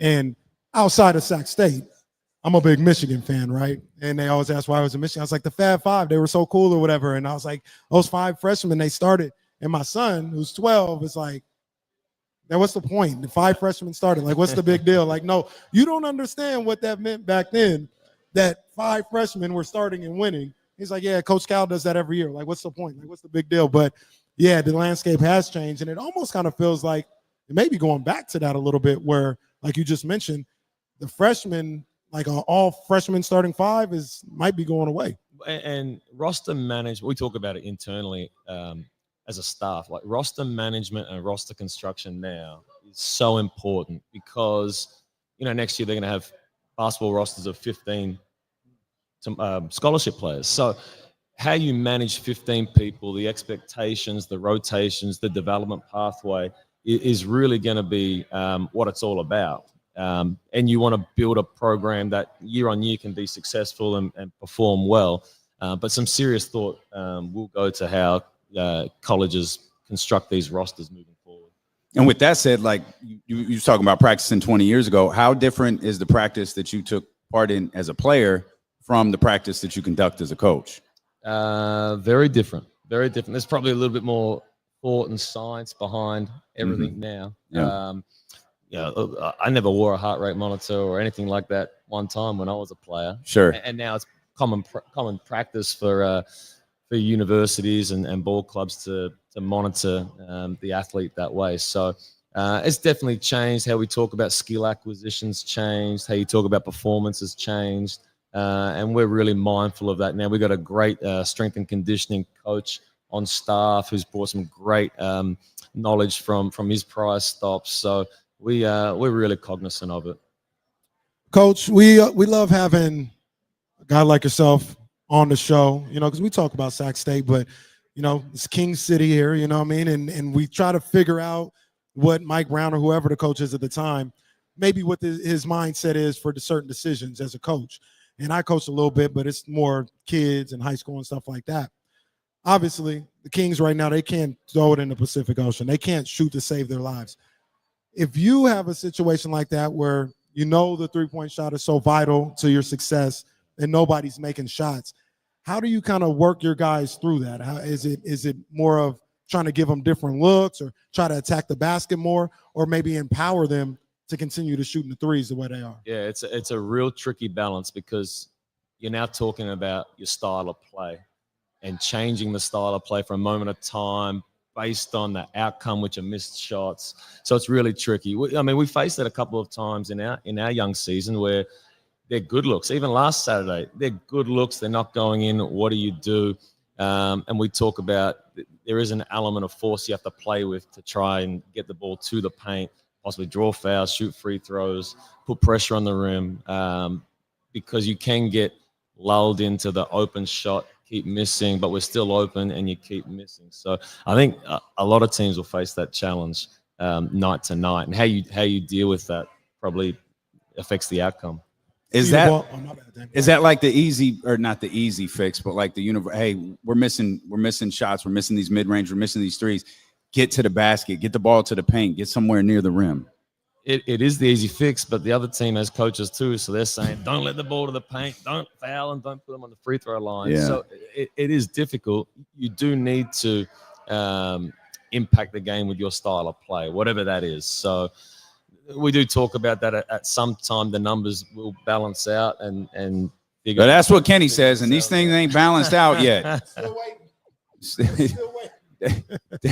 They still hitting single-digit threes right now, and it's crazy to watch. And like, I don't know, like, how do you even approach that as a coach? Like, this is a team you've seen guys on your current roster shoot 40% from three, 40+% from three. Now all of a sudden, through a decent sample size, it's 20, it's 30. It is just substantially different than what it was before. And then you're faced with the challenge of, well, do I say something? And you have to answer all the questions about it. Yeah, that's right. That's right. Coach, why didn't they make shots? Yeah. I don't know. I'm the coach. I didn't shoot it. I don't know. I didn't shoot it. We it wasn't the three. It was around the rim on Wednesday night in Denver, where we just had a real hard time finishing plays. And you watch it back, And the offense is decent. It creates the shot. It's in the hands of the people you want to shoot the shot. Outcome not there. And it's like, well, what's next? How you address it's important too, because you don't want to spook the player because they have put the work in. They have produced in the past. So it's a real tricky one. And Coach, I'm usually, my mindset is always, I want you to stay confident. Regardless of what the outcome has been in the past, I want you to shoot the ball with confidence. And that's usually why I lean towards, if it's open, you have to shoot it. You have to shoot it. Like, I don't want you hesitating. I don't want you thinking about it. I want you to play with confidence. I used to have a little trick where when I would coach, I would never take, if it was a bad shot and he's probably coming out because of that bad shot, I'm not going to take you out until we get on defense. You know what I mean? Because I don't want you thinking, oh, man, I don't want to make that same mistake on off. No, I want you to stay aggressive. And with Sac State and even with the Kings, I think it's important that these guys continue to be confident and aggressive in shooting the basketball, because I believe that's the only way you get out of it is with your confidence. Yeah, and we talk about that. One of our program words this year is bravery, which means that you got to take the game on. You can't let one miss spook you. There's nothing that says that if you pass this open shot up, that we'll get a better one 5 seconds later. There's nothing that is going to prove that. So we talk about the bravery to get past the miss, the bravery to take the game on, the bravery to rebound from a turnover. It's that's what being a real player is, and we're talking about that a lot with our young team. Absolutely. I think we got to let Coach get to practice. 2 o'clock start. Yeah, Coach got to practice today, so we're going to let you go. Coach, thanks for coming to hang out with us here. Thanks for having me. It's your new partner, Sac State, Sky River Casino. We're coming back. We are live inside 32 Broome Street with D-Lo and KC here on Sacramento Sports Leader, ESPN 1320.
Come on, man. They always looking out for me up here, man. No problem.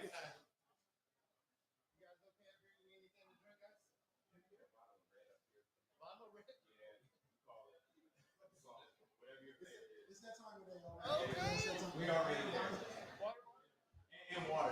Yeah.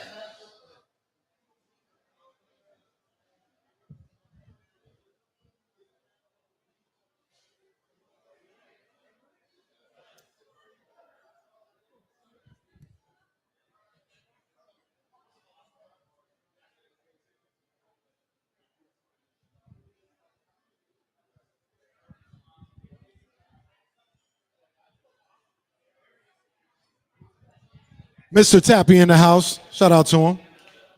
Thanks, man. Appreciate you. What sign you got today, Zay? What's the sign, man? Yo, man. Ain't that Manny's word? Ain't that what Manny? Yeah, man. Come on, man. Well, that's what I was asking for last night, and they didn't get it done. Well, yeah. Be careful. I'm not even going to show them that.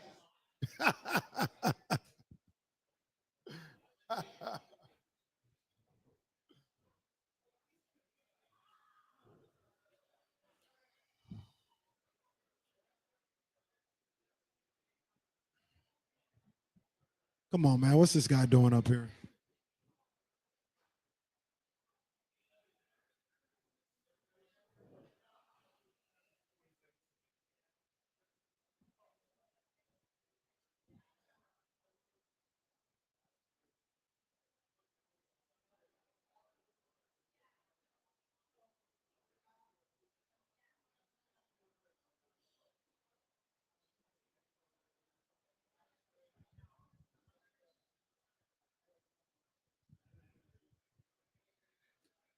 We out here, baby. 32 Bruce Street inside Sky River Casino. It's D-Lo and KC leading into Flashback Friday. Out there on the patio, let's try something, man. I don't think we've done this one yet. You are now about to witness the strength of street knowledge. Yeah. It's Flashback Friday, baby.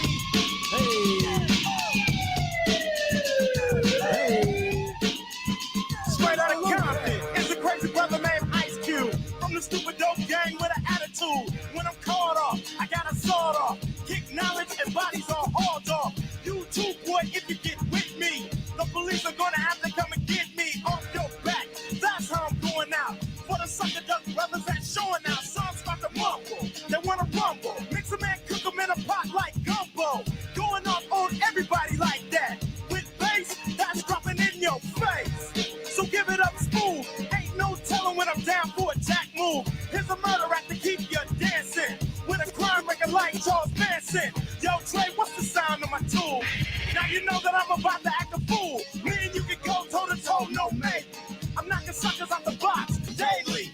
Yo, weekly, monthly, and yearly. Until the whole damn world see clearly that I'm down with the capital CBT. Boy, you can't step to me. So when I'm in your neighborhood, you better duck down. Cause Ice Cube, a damn show, come down. As I leave, believe I'm stomping. But when I come back, boy, I'm coming straight out of Compton. Them radio edits is wild. Flashback Friday, DJ Complex coming up at 4 o'clock. Hey. Here's a little something about a brother like me. Never should have been let out the penitentiary. Ice Cube will like to say that I'm a crazy mother from around the way. Since I was a youth, I smoked weed out. Now I'm the type of punk that you read about, doing a crime or two. That's what the hell I do. You don't like how I'm living well. This is a crew, and I'm in it. My man Trey knock you out in a minute with the right, left, you're toothless. And then you say, damn, they ruthless. We make you say it again. In W ways, messing up the program. And then you realize we don't care. We don't just say gotta no. do one more. Busy saying, yeah. Woke up quick. At about Just noon. thought that I had to be in Compton soon. Hey. I gotta get drunk before the day begins, before my mother starts bitching about my friends. About to go and damn near went blind. Young nigga at the pad throwing up gang signs. Ran in the house and grabbed my clip with the Mac 10 on the side of my hip. Bailed outside and pointed my weapon. Just as I thought, the fools kept stepping. Jumped in the foe, hit the juice on my ride. I got front and back and side to side. Then I let the Alpine play. Hey. Bumping new this shit by NWA. It was gangster at the top of the list. Then I played my old ish. It went something like this. Cruising down the street in my 6'4". Flashback Friday, baby. We are here for the biggest live show we've ever done. Yeah, D-Lo and KC Takeover, Odyssey Takeover. Yes, sir. We'll be out on that beautiful patio out there with the Christmas trees from 4 to 6. DJ Complex mixing 2 hours straight. Man, that's going to be fire. And I already know he's going to be in his bag. 2 straight hours, 100% throwbacks. Of course, that'll be live on 102.5, and that'll be live right out here on the patio of 32 Bruce Street, Sky River Casino. You talking about the Christmas trees up there. You said your tree's up, huh? Yeah, when Christmas was it is up? like When a you week put it up? away. We've been over this. It went up like the day after Thanksgiving. That's illegal, bro. That's illegal. Come on, you did. Why? I should have put it up before. I said the day after. Oh, I thought you said the day before. Well, no, that's only because I was too tired to put it up the weekend before. I would have put it. Okay. I would have put it up on Halloween. What? Come on, bro. That's stop. You can't do that. Why do you hate Christmas? Why do you hate Jesus? What do you do to you? For Christmas. Wow, you It won't needs- celebrate Jesus' no, birthday? Things need to happen in order. No, they don't. Halloween, What's Thanksgiving? Tell me about Thanksgiving. You got your leaves and all this other stuff. And That's all that. fall, sir. Well, we're still in fall, and you're putting up your tree. Yeah, but that doesn't have anything to do with Thanksgiving. That's fall. That's the season. Thanksgiving, the way we celebrate it now is just fine. The oranges. No, it's all it is. All y'all do with Thanksgiving is eat. Y'all just look for reasons to just eat. Eat and shop. Gather. You could see people, you know what I mean? All right. Good vibes. Why can't the Christmas tree be up when you're gathering? It's ridiculous. Because it's not Christmas time. Okay. It's not Christmas time. That's the number one. Like, why wouldn't the Christmas tree be up in March then? Yo, some people leave their Christmas stuff up all year. They do. They need to settle down. Some people have Christmas rooms where they can walk in and feel the Christmas spirit. You know wrong with that? I'm not judging people. Let people live. What do you think the King's getting for Christmas? Nothing. Absolutely nothing. Ain't nobody giving out King's tickets. Don't nobody want to go to the Golden One Center and be disappointed. Somebody needs to give them a gift certificate for lethal shooting training. They need to work. Like, it doesn't, like, even Coach Zepp couldn't explain this. You just can't hit shots anymore. And it's crazy. Like, they hit a couple on what happened on Tuesday was far more closer to the irregular than the regular. Yeah. And I know the percentage was a little different. Like, the percentage was high or higher, but it was just a normal game. That's what we've been asking for the whole time. Just be regular. Don't be inept from the. How many times, Will Z, if you're listening, I don't know how many times. Will Z's cooking. Remember? Oh, he is cooking. He is cooking. How many times did they shot below 30% from beyond the arc this year? Below 30%. That is awful. I think I have that number. That is awful. Hold on. Give me a second to scan the notes. I feel like I put that in here somewhere. Pause. I mean, that just can't happen. Like 30% is like whatever. It's not, you're not scorching hot. You know, like last night, Memphis shot, I think 33%, 34%. They weren't hot from beyond the arc. It was just regular, kind of close to bad, but it was whatever. How many times they've even been able to do that? Not enough. Too many times they've shot below 30%. Okay, so I don't have the percentage. I apologize. This was the number I was looking up. They hit, what was the number? 8 threes last night? Yep. It was a single-digit number. They've had single-digit made threes 6 times this year. They've hit single-digit threes 6 times last year, or this year. They had 5 all of last year. Wow. So what are we at? 23 games? Yep. Single-digit threes 6 times. 82 games, they had 5. That's tough, man. That's tough. And like Coach said, like we've been saying, like I don't know what you do. You don't bench Keegan Murray, you know, even though he's like the one guy you're looking at to shoot at a high clip. And he ain't not doing it. He ain't the one. No, he's not. There's a bunch of them. No, he's for sure, but like he's not shooting well from beyond the arc. And my whole point is you don't bench him. Yeah. You know, he's still got to play out there, and you got to hope that he's able to hulk up and kick out of it. Yeah. Kevin Huerter, I know some people were. So last night, people were frustrated that Keon Ellis played 2 minutes last night, and I think I saw shooting like 43% from beyond the arc, and you can't make a 3 to save your life. And it's like, all right, well, why aren't you playing him? Why are you playing Kevin Huerter? I understand that, but Kevin got hurt or was hurt on Sunday, didn't play, came back to the lineup on Tuesday, shot the ball well, didn't shoot well yesterday. Like, I don't think it's good. We talk about psyche and everything. If you're going to try to play Kevin Huerter, if you're going to try it, I don't think it's good to say, hey, you didn't make anything last night, so now we putting you in the doghouse. Like, you're not playing. Like, he's got to play tomorrow. He's got to play Sunday. You got to give him a little bit more time. You're talking about Kevin? Yeah. It doesn't appear that he gave Keon that grace. But he should, though, right? He absolutely should. And that's the tricky part. If you're going to do this hot, cold thing, like, when do you know, hey, I don't know if this is Kevin's night? Like, if you're Mike, and I'm genuinely asking that, how do you know, hey, this isn't it? And then you go to Keon, and now you've got to ask Keon, hey, go establish something, because he sucks. Go establish something. And then you're just playing this this back and forth game with those two. And I think the number that you use, that 43, 44%, whatever the key, it's okay. You guys can't hit threes to save your life. And you've got the guy who's been the most consistent 3-point shooter on the team sitting on the bench. Right. He doesn't shoot at the same volume as everybody else. I think he shot 4 or 5 shots the last game that he like really played. 2 of them were threes. He hit 2 of 4 from 3. And it's not lighting the world on fire, but if that basket comes, if one of those 2 threes comes in the fourth quarter, you win that game versus Memphis yesterday. Where did they go in the third quarter? What, about 6 minutes without scoring? Mm-hmm. Come on, man. Yeah. Come on. Memphis didn't want to win that game last night. Memphis was terrible last night. They did not want to win that game, it felt like. They walked off the floor like, these guys. You believe that? They might have walked off the floor like, damn, we didn't want to win. We were trying to give it to them. No.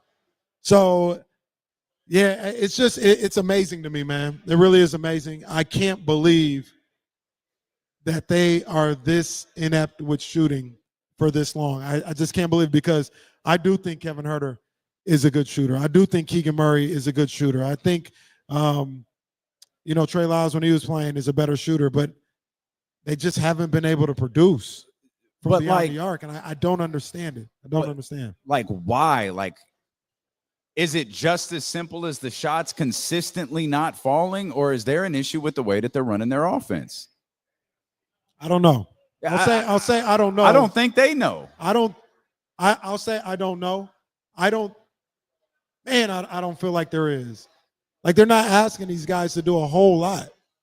They're asking them to catch and shoot, make corner threes. Like, it'd be one thing if they're like, hey, run off these screens like Reggie Miller and hit threes. Or in Keegan's case or Kevin's case, we're going to use you in the pick and roll and you're the ball handler and you got to shoot off the bounce now. They're not doing that. Like, they are getting to the paint, kicking out to these guys. And they're not making it. And I know, not saying that this is what you're doing, but I know a lot of people have tried to make like excuses or just trying to figure out why. Like, is it the offense? Is it the rotations? Is it not knowing the no, it's not none of that. Like, they can't hit. They're just not hitting. The why, I can't tell you that. But I know they're just not hitting these wide open shots. And they're wide open. Half the time they're not moving, especially when it comes to Keegan Murray. He's not moving. He's catch and shoot, standing still. These are practice shots. These are shots I was taking yesterday with Reese that they can make way better than I can. You know what I mean? Like, way better than anybody. This is what they do. I bet they're having a shoot around today or having practice today. Keegan Murray in the corner or on the wing above the break. Kevin Huerter, same thing.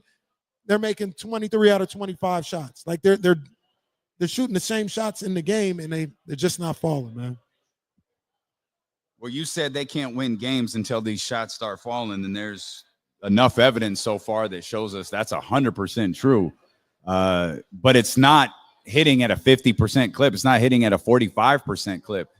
They just have to not be a disaster. Yes. I mean, they've lost games by 2, 4, 3, 4, 1, 5, 2, 5.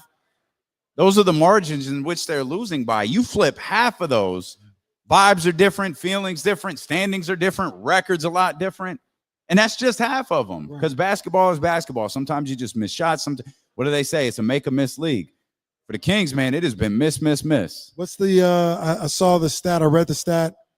I think they're 3-8 in the clutch games.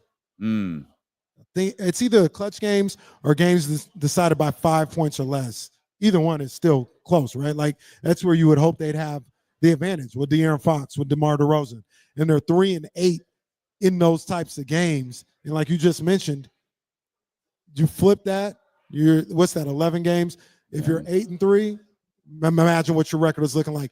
If you're 6-5 in those games, imagine what your record is looking like. And yes, it's all bad right now. Like, it's all bad. But I was frustrated like everybody else was last night. Woke up frustrated. But like you mentioned at the beginning of the show, what we asked for is still attainable. Yep. We asked for them in these 3 games, Memphis, San Antonio, and Utah, to win 2 or 3. Yep. Then we can look back on this week. Once again, Utah's on a Sunday, but you guys understand what I'm saying. Look back on this week. Stretch, yeah. Yeah, and say you've won 3 or 4. it's still attainable. You got a game tonight in San Antonio. Come back home on Sunday. And I don't know, you tell me if I'm right or wrong. Regardless of how you get there, right? Yeah, if they beat San Antonio and Utah, I don't care. Like you're still a game below 500, but like you've the 3 out of 4. I feel like is something that they have to have. Yeah, have a stretch of basketball where what you're doing is consistent, and right now that is not the case. They are all over the place. 14 made threes, 46%. Into 8 made threes last night. I don't have the percentage in front of me. I'll get it for you. 22, I believe. 22% is what they shot yesterday. Stop being so goddamn erratic with everything that you do. Shoot 28%. Yeah. Just okay. They fell from 46 to 35. It's just like one extreme after the other with this basketball team, and that, to me, that's the sign of a bad basketball team. That's not the sign of a good basketball team. When you can't establish a style of play, when you can't establish a consistent pattern of behavior, yeah, that's not a good basketball team. They're not the Wizards, right? But they're also not good. Yeah, I can't argue with that. It's Bill Parcells. You are what your record is, and right now they're 3 games below 500. And all those numbers, as far as the shooting numbers and defending the 3, that's on your resume. That's who you are right now. And if you don't like it and you want to change it, you have to change it with your performance. Talking about the Sacramento Kings, and you got opportunities to kind of push towards that way in the next, for the rest of this week. But yeah, it's like I said, I just can't believe that this is the problem. Even if defense was the problem, like if you would have told me before the season, they're not defending at a high rate, or they can't make their free throws again, or I don't know, or they're just not shooting the 3-pointer that well. Like, all right, I understand it. Not 20s a bunch of times, not single digit makes a bunch of times.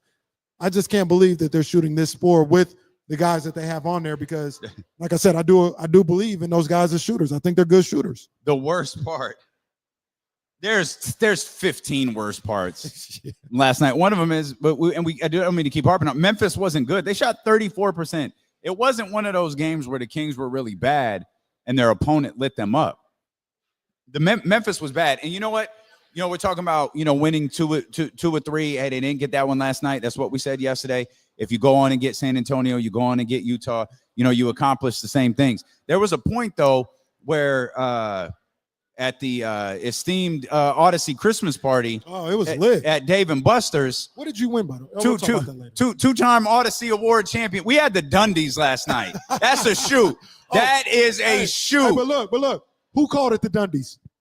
Okay, that's true. That's true. Yeah. That's true. KC made an Office reference in front of the entire office, but yeah, we had the Odyssey Awards yesterday. We'll tell you about that. But I'm watching the game with Kyle. We're in the final 3 minutes, and maybe it was the final 5 minutes, and I said to Kyle, I was like, we've kind of hit that point where you need to win. Understand. You know what I mean? No matter everything that we said yesterday, no matter what we believe about, like, what a successful 4-game stretch, 5-game stretch would be or whatever, it got to the point where you're on the road. Ja Morant was terrible. That had to have been one of the worst games of his career. He hadn't been tossed yet when I made the remark. And you were playing well enough. Like, you weren't hitting shots. Like, everything was still kind of there for you. And I said to Kyle, you've kind of hit the point where you have to win this. Like, losing this would be really tough. And for them to lose the way that they did, with DeMar and De'Aaron out there just being completely incapable of hitting a shot in those final few minutes, and Domas being essentially non-existent in the entire fourth quarter, that's a failure on everybody's part. It's a failure on Mike's part. It's a failure on Domas's part. It's a failure on De'Aaron and DeMar's part. That can't happen. If this is it's a failure on Malik's part. If you have this 3-headed monster, 4-headed monster, whatever we want to call it, one of those guys can't have nothing. You're big, you're all pro. He can't just be standing there. And that happened so many times yesterday in the fourth quarter. That happened so many times in the clutch moments of those games. Yeah, no, you're not wrong. I know De'Aaron missed a good amount of shots in that fourth quarter, which was tough because he did a lot to bring them back. Yeah. At the end of the third quarter and then early in the fourth quarter. De'Aaron was 2 of 7 in that quarter. Malik was 3 of 7. DeMar was 0 of 4, but he was 7 of 8 from the free throw line. So those possessions, like, they were there. Yeah. And Domas was 0, 0, 0, 0, 0, 0, 0, 1 defensive rebound, 0 and 1 personal foul. That's his stat line from the game. Yeah, that is tough. That's tough. I'm thinking back. Everybody is at fault with that. Yeah. That can't, like, and Domas got to say something. Yeah, I'm thinking back to the end of that, that fourth quarter, and you got to think at one point they'd be able to get the ball to Domas at the high post, or run a pick and roll Malik and Sabonis. That seems to be highly successful a lot of the times, and they just weren't able to do it. Ironically enough, we talk about John Morant hadn't been thrown out. Kingsmuse said it best. We would have won if Ja didn't crash out. Well, that might be true.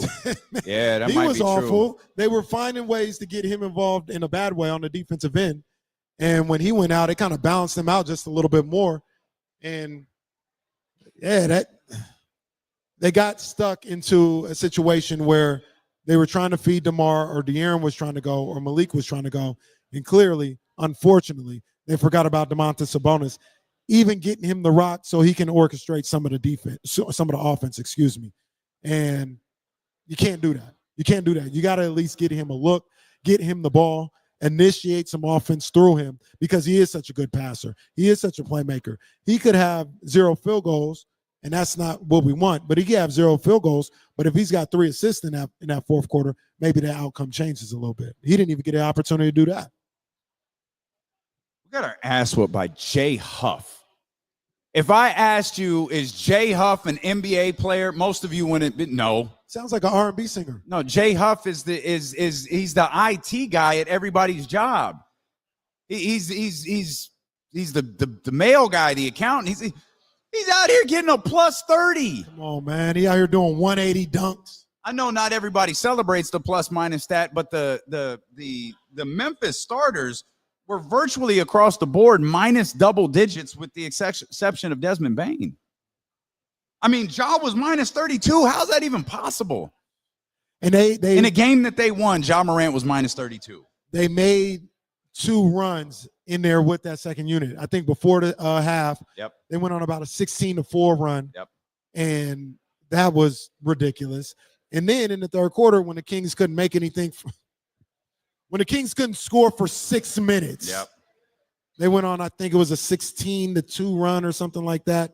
And come on, man. Like I said, they're just, everything else has to be so perfect. It's fighting an uphill battle on a routine basis. And that's something that a basketball team that isn't very good has to deal with. Man, it just really feels like this is going to be a long season. Mike talked about those 3 missed box outs. Shout out to our man Chris Biederman, who was in Memphis yesterday, trying to hold things down for the media group. He asked about the roster and talent upgrades, and Mike was like, "That's actually, this is going to bring us to another conversation. Let's talk about it." Mike was asked about upgrading the talent, and he backed his guys, and he said, "Hey, I gotta work with what I have here," and those types of decisions are up to Monty and Wes. That's what Mike said yesterday. I want to revisit that. Okay. I want to revisit that. I'm going to ask questions. If Jill Adge is listening, maybe she could fill me in. Let's get our man Rich from anywhere up here. Rich from anywhere. Let's get our man Rich up here real quick. Also, as our man Rich makes his way to the stage, can we shout out our guy Scott and Johnny back there? Shout out Scott. Shout out Johnny. You know what it is. What's up, baby? We work with Scott nonstop now. We're gonna be working with our man Johnny Made for More Living coming up here in 2025, man. So we're really excited about our partnership with that crew over there, Scott and Johnny. And Scott busts our balls about everything, but we wouldn't have it any other way, my brother. We wouldn't have it any other way, man. So we're thrilled to have you guys here. Shout out to my man JC over there in the corner. JC, we see you, buddy. JC, what up, baby? Thank you for coming out. Thank you for coming out. Rich, I'm gonna have you pull that microphone a little bit closer to you. Rich, y'all know Rich from the Chatty House, man. Rich from anywhere. He'd be all over the place. He'd be traveling. He'd be watching in airports, hotel rooms. He hates Lamar Jackson. He represents for his Kansas City Chiefs and LSU. But Rich is a guy who I've known for many years, man. A good dude. Love having superficial conversations with him. Love having serious conversations with him. But he's an author now. And he's here to tell the Chatty House about a book. Yes, sir. Is this on? Yep. Yeah, it's on. You all right? You nervous? I don't know why everybody gets nervous up here. Right. These are all the people you talk to every day. They're just here in human form. That's all. I appreciate the time. I just wanted to thank you, Damian and Kenny, of course, for giving me the time and 1320 as well to promote this this venture that I've got going on here. It's a little side hustle, I guess. About 2018, I guess, if you want the backstory on this thing, is basically I woke up from a dream one morning and turned to my wife and I said, man, I just had this weird dream. And, as you said, I'm a traveler for business a lot. I'm on a plane and around the country a lot. So I have a lot of time on my hands on it. So I'm an avid reader. And but I've never written anything before. So I turned to my wife and I said, I've had this dream and it's kind of interesting. I think I'm going to try and turn this into a story. I've never really written anything, but just for fun. I had no intention of ever of publishing it until about a year ago. And then I took those next steps and now it's out on the marketplace. Okay. That is awesome. That's really cool, man. Like, did you run that through for us again? You just woke up, had a dream, and said, I'm going to write a book or I'm going to tell the story. And the story ended up being like 100+ pages or something. Yeah, so the process is certainly interesting. Like I said, I've never done it before. And well, most of us haven't, Rich. Yeah. So just it's okay that you haven't done this before. It's fine. That's right. And the synopsis of the story is essentially it's just an average man, middle-aged guy who wins a radio contest to go to an event who he's never, he's always wanted to go to as an adult, right? And but by going to this event, it turns into an opportunity for him to live out a childhood dream. It's baseball centric, so Kenny will certainly appreciate that. So that was basically the synopsis, not to give away the ending of the story, but to try and create this thing. Like I said, I'd never done a book before ever. I'd never written a book. So I'm trying to figure out, I knew where I wanted to go at the end of the book. Yeah. But to tell a story and kind of make it interesting, I didn't know how to do that. Mm-hmm. So I started pulling from personal experiences and, visions in life and things like that. So actually, I brought a couple copies. This particular one here is for you, Damian. Did you autograph it? Oh, man. I did, yeah.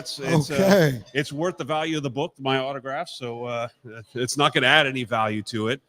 But to try and create this story, I started pulling, again, from life experiences. So the opening scene starts talking about, driving up 101 going to Candlestick Park, because I was actually born and raised in the San Francisco Bay Area in South San Francisco and lived here in Sacramento till about 10 years ago, and now I live in Louisiana, as you said, right? So, so I started pulling from those life experiences about driving up 101 and coming around Oyster Point there and seeing Candlestick Park, sitting there, basically just kind of on the edge of the bay. I mean, it almost looked like it's about to fall into the bay, and you see these giant light stanchions up there, and just going to all these Giants games. And so that's how I started the experience. And then from there, the story started to kind of take shape.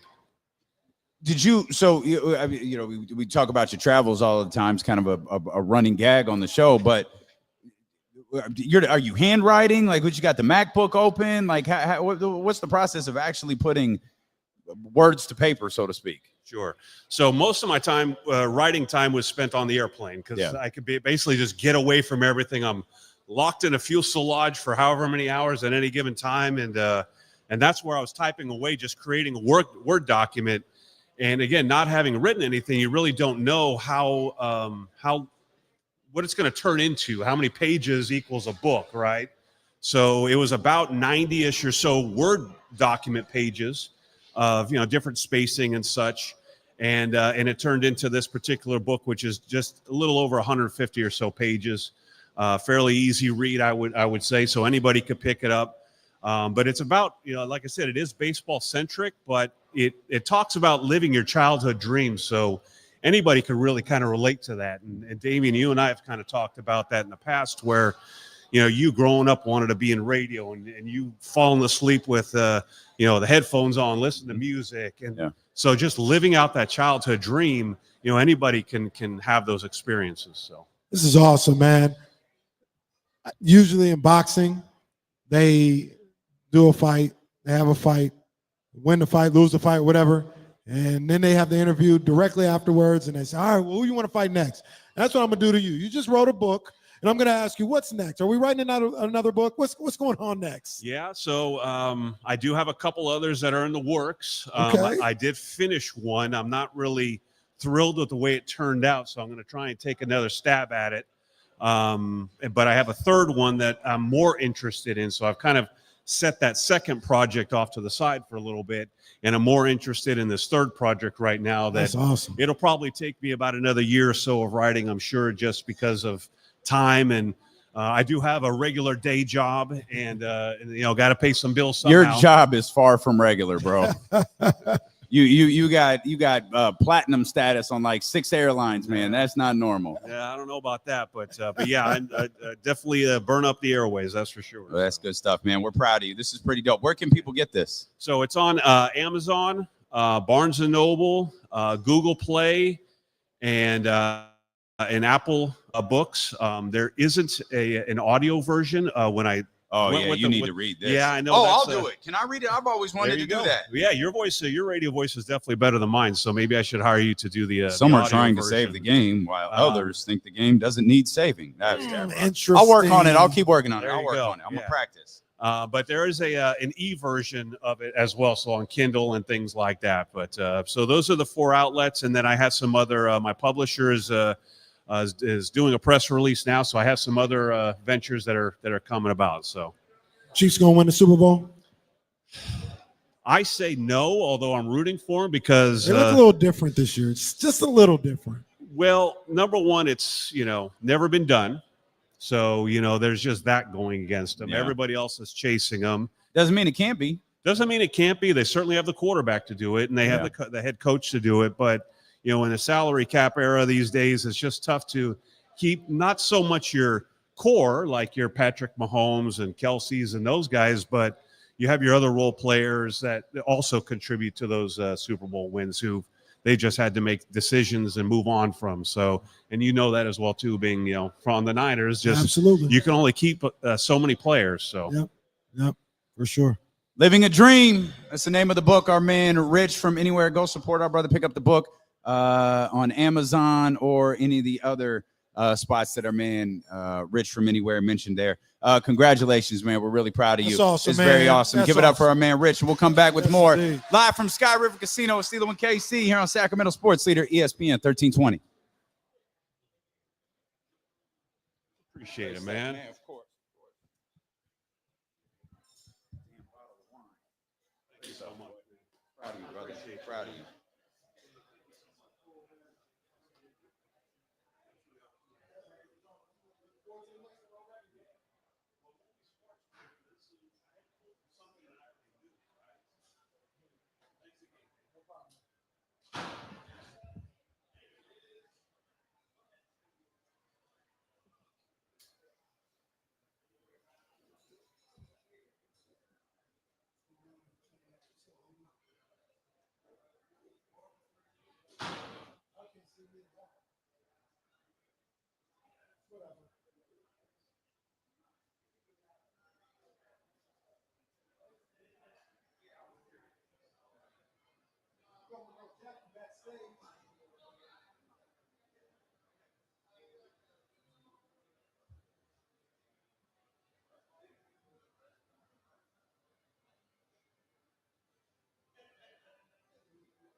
Yeah.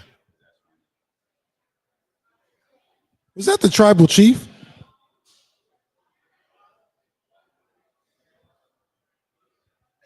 That is the tribal chief. Everybody throw your ones in the air. The tribal chief is here. That's my boy, Aaron.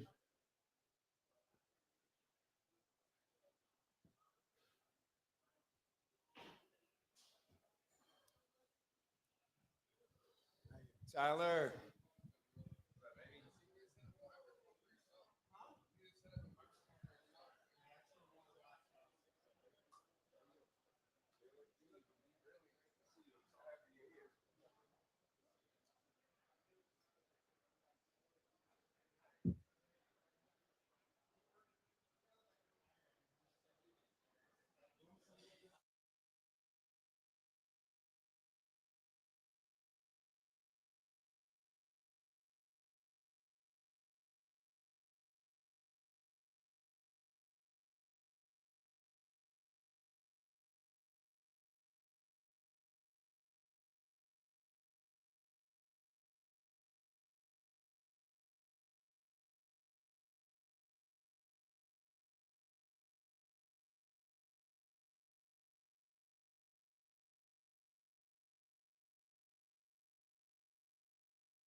Live out here at Sky River Casino, 32 Bruce Street, baby. Yeah, man. It's our mega broadcast day, man. We are happy that you're here. Everybody sitting back at the bar. Like I see y'all. Not as many people up here at the front tables. That's all right. Hey, we gonna be here all day. Yep. Like you said, Flashback Friday going down 102.5. We got that popping off. We talked about Are You Smarter Than Kevin? That's going down as well. But don't forget, the Kings play tonight. Mm-hmm. They're gonna be here in 32 Bruce Street. Yep. And look, the streets are telling me in some cases, the TV's the only way you can check them out. Oh, that's what the streets are telling me. Wow. And look, I'm not even gassing y'all right now. I'm not even lying. It ain't my place to really say too much. But the TV is the only way you can check the Kings out. Man, we'll that's we'll keep an eye on that. Hey. I'd hate to. I ain't even lying though. I'm not lying. I'm not lying. Unless it's something I don't know about. Yesterday, TV was the only place I. If it's something we don't know about, we'll get a text about it any second. I guarantee you that. I guarantee you that. Yo, we had our. I'm tired of talking about that basketball team for right now. Understandable. So we're gonna drink some wine. We're gonna have some fun, man. We're gonna talk. We had our Odyssey Christmas party yesterday. At Dave and Buster's. Shout out Dave and Buster's. I had a good time out there. Yeah, it was a lot of fun. Yeah. I like going to those places. It was like we had like an elephant gift exchange, but we didn't buy gifts. They were like $10 gift cards and Legos and it got crazy. No, there was almost a fist fight over a Harry Potter Lego set. It was crazy. Look, you didn't. Kyle Madsen was hot. Someone snatched that Harry Potter Lego set from him. He was furious. And then look, real quick, what happened to me and Dame, we were like the last two to have the gift. And, I was looking around at what everybody had, and they said, yeah, Charlie's got a box of money. We don't know how much is in there, but Charlie's got a box of money, or you could open the gift. And I was like, my first instinct was like, I'm going to take that box of money. I'll figure out what's in there later. And I looked at Charlie, Charlie looked at me like he ain't never looked at me before. Like, I dare you. I dare you to try to take this box. And I said, you know what? I'm just gonna take this little. I'm just gonna take this over here. I don't want no I'm gonna problem. take the $10 gift card that is definitely wrapped up here in this Christmas wrapping. It was like and salute. It was a lot of fun. There were $10 gift cards everywhere. Playing Pop-A-Shot and air hockey and all of that stuff, man. And it the was a Odyssey blast. Dundies. Well, so they were like, "Hey, do you think you're gonna win an award?" I was like, "An award for what?" Well, we're doing the Odyssey Awards. What is that? And we learned Kenny was right. And Kenny was the first. Hey, these are the Dundies. Of course, this guy yells, "These are the Dundies." That's me. I'm on season 7 of The Office. You're not. This was a shoot. Like, it was really the Dundies. The categories were like, who's most likely to do an Irish goodbye at a party? I said, wait a minute. I'm not even comfortable with that category. And everybody knew that Complex was the winner. Like, everybody knew without Complex. Complex, you'll be talking to Complex. You'll turn around to grab your drink and turn back around, and Complex is gone. And I don't mean like he went somewhere else. I mean he's gone. It happened last night. It did. He just was gone out of nowhere. Yeah. Yeah, it was wild, man. But It was fun.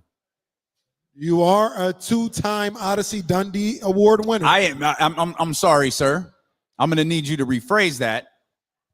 I am the only That's a fact. Two-time Odyssey Award winner. That's a fact. One guy Give it up for him. Took home 2 Odyssey Awards, and it was your boy. Okay. Hey. Well, Zabo. Zabo. Oh, did you tell Zabo to make that sign? I didn't tell him anything. He made that on his own. Zabo holding up a sign that says Elon Barling. That's unbelievable. That is, I'm the only one trying to get away. Furniture might move. You call me Elon. Man. Furniture might move. I ain't gonna lie to you. But yep, I'm the only 2-time Odyssey Award winner. I won for, I believe, the category, and it came down to Malia, who I think could have won. My man KC, who could have won. I believe it was titled Saquon Barkley, the whole thing. I was just, you can mention me. I don't think that's true. I don't think that's true. It was called "Who is Most Likely to Be on the Cover of Vogue magazine." that was the award I won. The second one I'm going to rephrase a little bit. That was crazy. The second one was Best New Duo. That's what we're gonna call it. We're gonna call it Best New Duo. And I believe my man JC and John were a nominee. JC and John, they might need a TV show. I believe Aaron and our man Abe, the pocket watching champion of the world. Yo, stop doing that. Aaron and Abe were nominees, but not the pocket watching champion. Myself and Katie from the Wake Up Call took home the best new duo award. So it was I can't lie though, I was pretty hyped to win a second trophy. The trophies were about this big. They weren't even as big as Dundee's, but it was a good time at Dave and Buster's yesterday. The Dundee's had regular size trophies? They had little businessmen, I think, like with briefcase. They look like little league trophies. That's what they look like. Ours were like, remember when you used to put a quarter like at the grocery store and turn the thing and something? Yeah. That's what our trophies were like. But I kept it. Like, I didn't throw it away. Like, they're in my office. Poor Michael Scott. He was trying to, unify the office and, bring some camaraderie, and people were just, looking at him crazy. He was so stressed out at the end of that. And then they came together. They rallied together to uplift Michael. Okay. Is that not what happened? Did you hear that collective sound of nothing? Is that not what happened? Am I not saying what happened? Remember he got all depressed? Well, no. So you only saw one Dundee's. Oh, I think there's only 2, right? There's the first one they show and then the last one. I think those are the only 2 Dundee's they ever show in the show. It's the first one that we see at the beginning of the second season, and then the last one with Will Ferrell. Demetrius, what's his name? What is Will Ferrell's character's name? It's outrageous. D'Angelo Vickers. Yeah, D'Angelo Vickers. That's what it is. Well, I am an office aficionado. Come on, man. They all You're know not. it. You're not. They all know it. I'm on season 6. Do your guys' companies have Christmas parties? Do you guys do like Christmas? No one does Christmas. Well, at least I like. Hey, salute Odyssey. I like the what is it? The elephant gift thing. That's very intriguing. Very intriguing. I thought I was going to hit the jackpot because I was the last one to go, and everybody had gotten these $10 gift cards from Target. And I was like, man, they can't all be $10 gift cards. I'm picking the card because that's going to be like $50 to $75 Visa gift card. I didn't hit the jackpot. And I get there, then it's a $10 Target gift card. Yeah, there was like $110 gift cards up there. I thought I hit the jackpot. You did not, sir. And then poor Sylvia, she thought she won the grand prize, but she got the wrong amount of points or something like that. She was out there like playing Papa Shot and doing the Dan Marino on the football, thinking she was going to win the grand prize. Yeah. And she read the points wrong. By the way, Jesse also won an Odyssey Award. He did. That's facts. His category was most likely plotting to take over the world.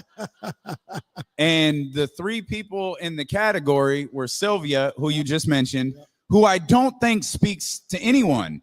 Like you could say hi to her and she's very pleasant when you speak to her. Yeah. But other than that, like she's focused on her work. When she was playing Papa Shot and the football thing at Dave & Buster's, she was by herself. Yeah. Like she was just racking up points. She's not here to like talk to anybody. Right. And so like the other person in the category was Danielle, who you'll probably see here later. She's been here before at some of the different live broadcasts. And then they announced the winner as our guy, Jesse. And when they did, our girl, Justine, who was the organizer of all of this, looked right at me and go, he is plotting to take over the world, right? And it's like, yeah, probably. He's probably plotting to take me out. I think that's what he's going to start with, and then he's going to go after the world. So congratulations to Jesse, our Odyssey Award winner. Our guy over here he didn't get to bring home the big trophies this year. I'm just there. I can get nominated. I'm like Saquon. They're going to have me at the NFL awards night, but I'm not winning Offensive Player of the Year. I'm not winning MVP. Who is winning Offensive Player of the Year if it's not Saquon? Is it? I always forget. Do they double up with the MVP or do they split them? Nah, up? I think it's usually split. Yeah, sometimes you win both. It might be Saquon. He'll win the Offensive Player of the Year, and Josh Allen will win MVP. Yeah, that's what it feels like right now. I don't think Saquon's out of it, though. I feel like, though, for Saquon to win it, he has to break the record, but he has to do it in 16 games. I feel like it looks way different if he does it in 16 games and not 17. Potentially. I think Josh has to mess up. I think yeah, for sure. So I'm with you there. Josh keeps playing how he is, and Saquon gets 2,000. I don't think Saquon will get it, but I mean he's going up the charts, man. Saquon was, on my list out of the top 5, and now he's probably 2. Saquon's season is one of the craziest things ever because of that. The training, what was it? The Hard Knocks thing that they did, off-season Hard Knocks with the Giants, where they actually showed the discussion about Saquon Barkley. That was the one where the old Jets general manager who does TV, who is it Tannenbaum, who was like, yeah, I think that's a little too much. I don't think you should have showed that. I still haven't seen the clip. I just see the still shot on Twitter every time Saquon goes off. The clip is crazy because they're like, our jobs are on the line with this, right? Yeah, they are. And didn't the owner on the clip second that yeah, I better not see him go off. Yep. TikTok. That's the best clip of the year. That whole group is gone. Didn't they start a new Hard Knocks? The in-season Hard Knocks hasn't started. It's with the Steelers, I think, huh? No, isn't it Cleveland? Oh, it's the AFC North. That's what it is. The whole division? Yeah. Oh, okay. That's why. Okay. That's why I was reading the thing about Cleveland, because they were like, how is the Hard Knocks going to handle Deshaun Watson? Like, oh, okay. Well, I wonder who else is Cincinnati. And Cincinnati. Baltimore. Cincinnati's crazy because they actually look like a good football team most of the time. Joe Burrow's going crazy. Yeah, but they're losing. They got 8 losses. Their defense is just awful. Just awful. Did you get a chance? Well, if you watched the end of the Kings game, you probably did. Did you watch the end of the football game? I did. Yeah. That was a good game. Yeah, That was a hell of a game. Would you have gone for it on fourth down? So that's what obviously that's the thing, right? And everyone is praising Dan Campbell for, going for it on fourth and inches or whatever it was. And, there's some conversation as to whether Jared Goff was down or not and all of these different things. I mean, I know but they're wrong. It clearly wasn't down. Really? Hey, he got stepped on by his own player and he wasn't touched. He, so he makes the handoff. You pick up the fourth and inches and oh, yeah. And I think Dan said, we wanted to end the game on offense. All right. That's a hell of a gamble. That's a hell of a, I was confused too when they came back out because I was still at the Dave and Buster's and I'm like, wait a minute, where on the field are they? Oh, and because I remember Kyle going, oh, that must be a long field goal. And then they come back and we're like, wait, what is he doing? They're on the and of course, I'm the jackass who goes, they're not going to snap it, right? And then they go in motion. And it's like, they're doing it.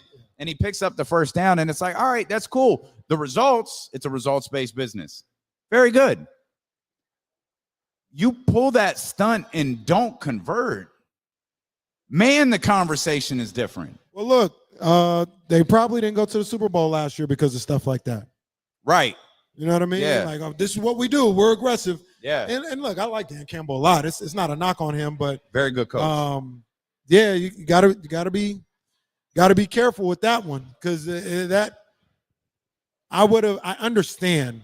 He didn't want to give him the ball at all. Yep. I understand. I probably still would have kicked the field goal. Trust my defense. Yep. Trust the atmosphere. That they at the very least wouldn't be able to get a touchdown in that situation. But ended up working out. I saw a meme today.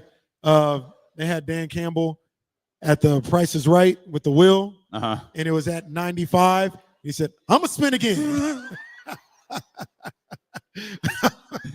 I'm going to spin it again. That's amazing.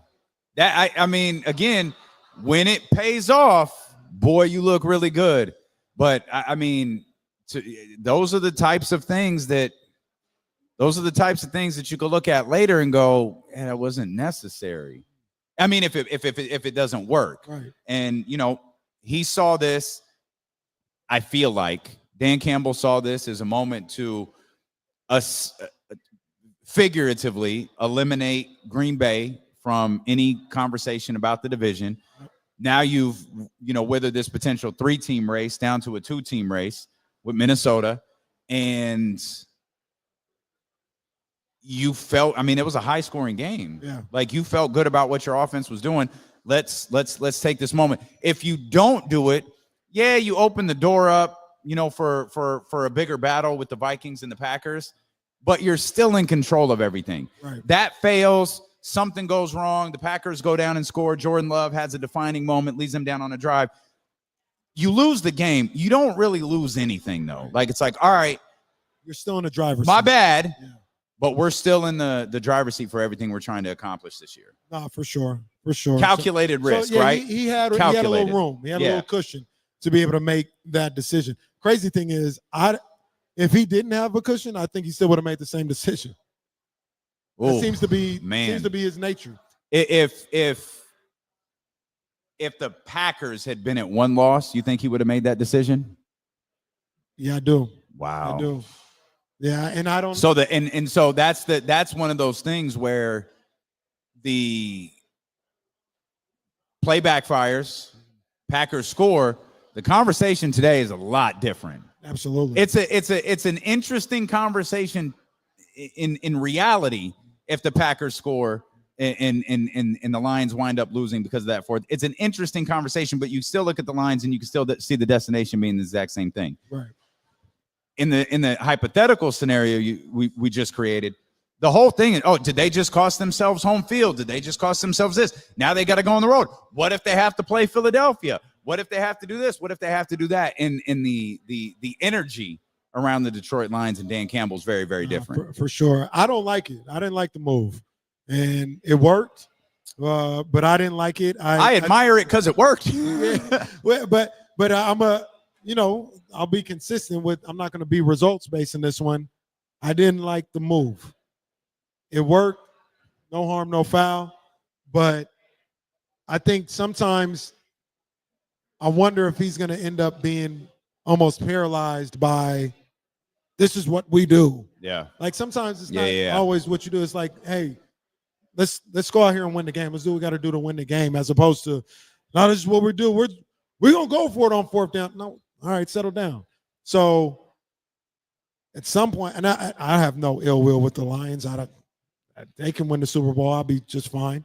But don't get too caught up in the whole minutia of this is what we do. Like sometimes you need to do what's smart and what's best. Yeah. And I don't even know what the percentages said last night. Maybe the percentages were in his favor, but there is no way the percentages could have been in his favor last night. That was crazy. Are you talking about the 4th and inches or the play in that type of situation? Yeah, the 4th and inches. Like, you know how they talk about this, the analytics say go for it. Yeah. Maybe, I don't know. Maybe it did, maybe it didn't. I don't know. But that's crazy. I would have kicked the field goal. I definitely would have kicked the field goal.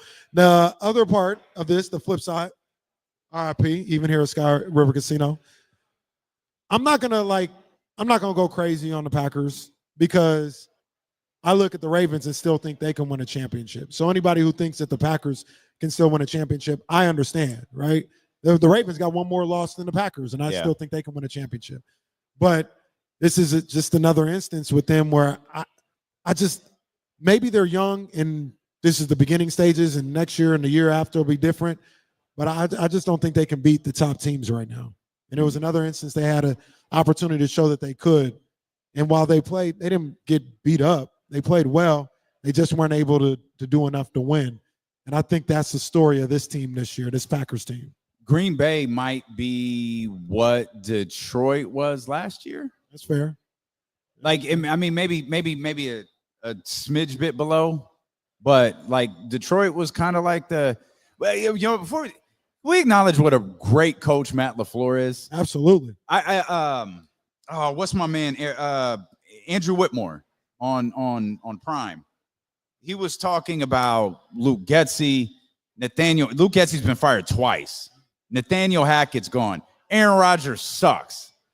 And all the while, Matt LaFleur over here in Green Bay doing what he does. Like, Matt LaFleur's regular season record is bordering on stupid. It is, man. Like, it's phenomenal. I know you know you're judged by postseason wins, you're judged by championships, you're judged by what you do, unless you're Aaron Rodgers in that regard.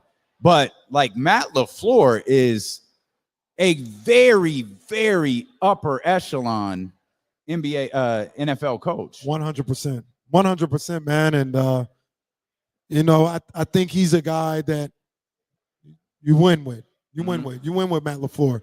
And like I said, this team might just be a little too young right now. I think going into the season, they were one of the youngest teams in football. So, you know, a lot of people thought last year they went through their growing pains because they lost a close game in San Francisco in the playoffs. I didn't think so. I didn't think that the game was close, but I didn't think they played that well. I think this year is the learning experience year for them. And if they are as young as I kind of remember people saying they are, they can use this year to springboard moving forward. Sorry, Eli, it ain't happening. Eli, a Packers guy? Eli, Packers guy. Oh, man. Okay. Yeah. Sorry. That's my new guy, Eli. Shout out to my boy, Eli. But it ain't happening. You know who else is a Packer guy? Tribal Chief.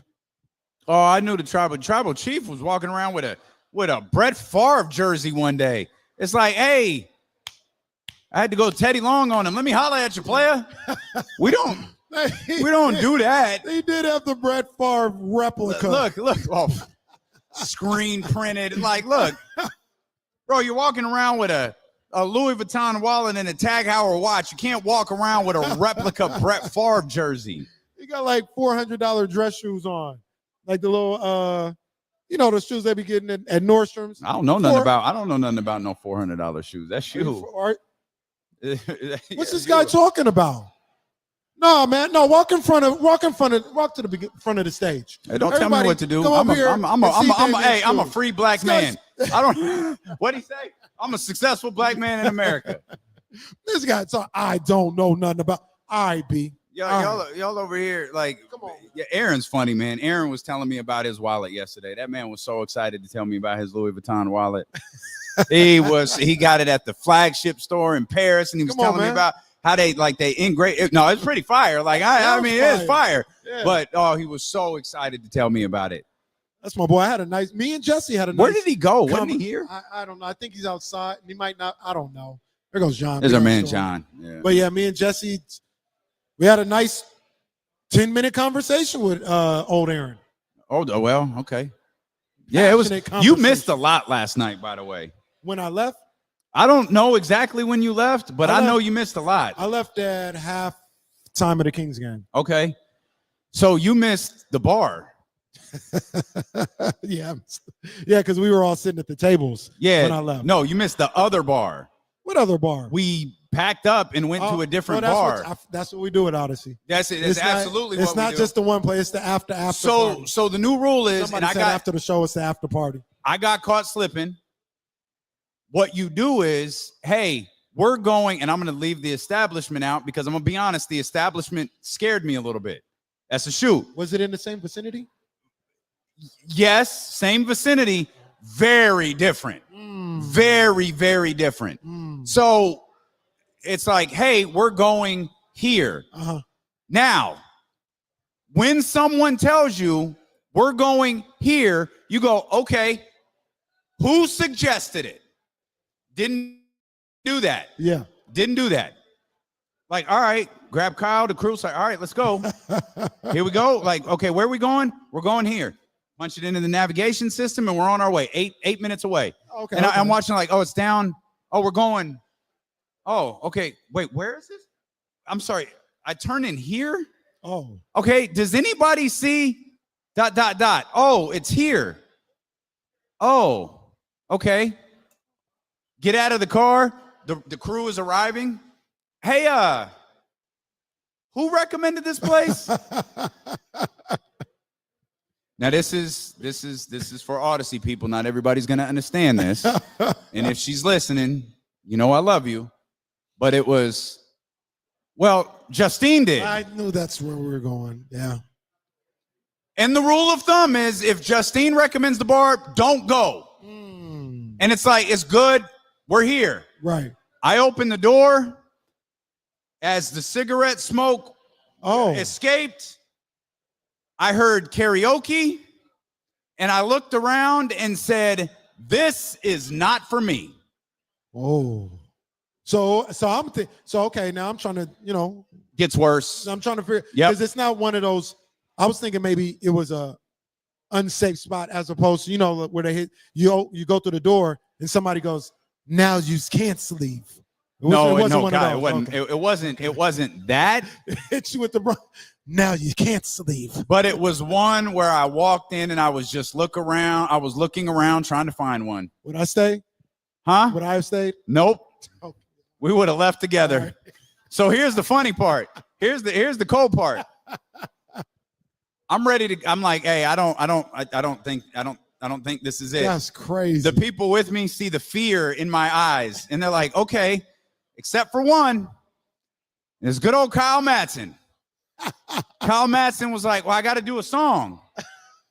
All right. So Kyle's like, I'm just going to do one song. I'm going to do two. But they don't let you do two songs in a row. Okay. So Kyle goes and he gets his signs standing up. room only for the karaoke. Well, Kyle goes, okay, I'm 6 songs away. I'm like, all right. Hey man, I'm just gonna go get some fresh air. So I go outside, just kind of hanging out, killing time, talking, whatever. Come back in and sit next to Kyle, and Kyle's like, all right. I goes up and I was like, I'm sorry, what are you singing? He's like, well, the second song is Forgot About Dre. I was like, sir, I don't think that's a good idea. This is not the bar to do Forgot About Dre. But I'm going to do a country song first. So we go, it's true. I won't do this to him because I don't know I have video of it. So I've got video of the country record. Killing it. Yeah. Killing it. He's like, man, I'm going to do one more. Okay. I step outside. Kyle comes out. I'm talking to a few people. Kyle goes, you know what? If you want to go, it's okay. I'll catch you later. Oh, I didn't mention Kyle's staying at my house. So obviously Kyle is right. His luggage, his car, like everything. It's at my house. So, all right, Kyle, it's all good, man. Hey, it's cool. Like, I'm still standing. Like, it's fine. Like, it's all right. Yeah. I go back in a few, 10 minutes later, whatever, go back in. And Kyle's like, all right, it's my turn. He does. Forgot about Dre. Tears the house down. Oh. Yo, I swear to God. I walk, I'm over on the side. Kyle goes up. Dun, dun, dun, dun, dun, dun, dun, dun, dun. And I see the bartender, big dude, tats all over the place, beard down to here. I'm like, oh. He's like, hey, Mike. He starts ad-libbing the Forgot About Dre joint. Kyle doesn't even know what's happening. I'll let Kyle do it. I got video of it. This, I don't know, honky tonk, whatever it was. Kyle tears the house. I heard one standing ovation the whole night, and it was Kyle Madsen. Shout out Kyle Madsen. Forgot about Dre. Come on, man. Shout out Kyle Madsen. The thing I'm thinking about the whole time is there was bars all around where we were at. Oh, I know. Why did we? Because somebody didn't know you don't listen to Justine. There is a person in your circle who suggests something and you don't listen. You go, no, we're not doing that. Again, we love her. Yes. Justine is our person. Yeah. When she says, hey, let's go here, we go, no. Who else has a suggestion? And that's what happened last night. Kyle Madsen 2 times. Kyle started when we had we have like an advertising party at our building. And as the party was winding down and it was really just staff left over, Complex was mixing.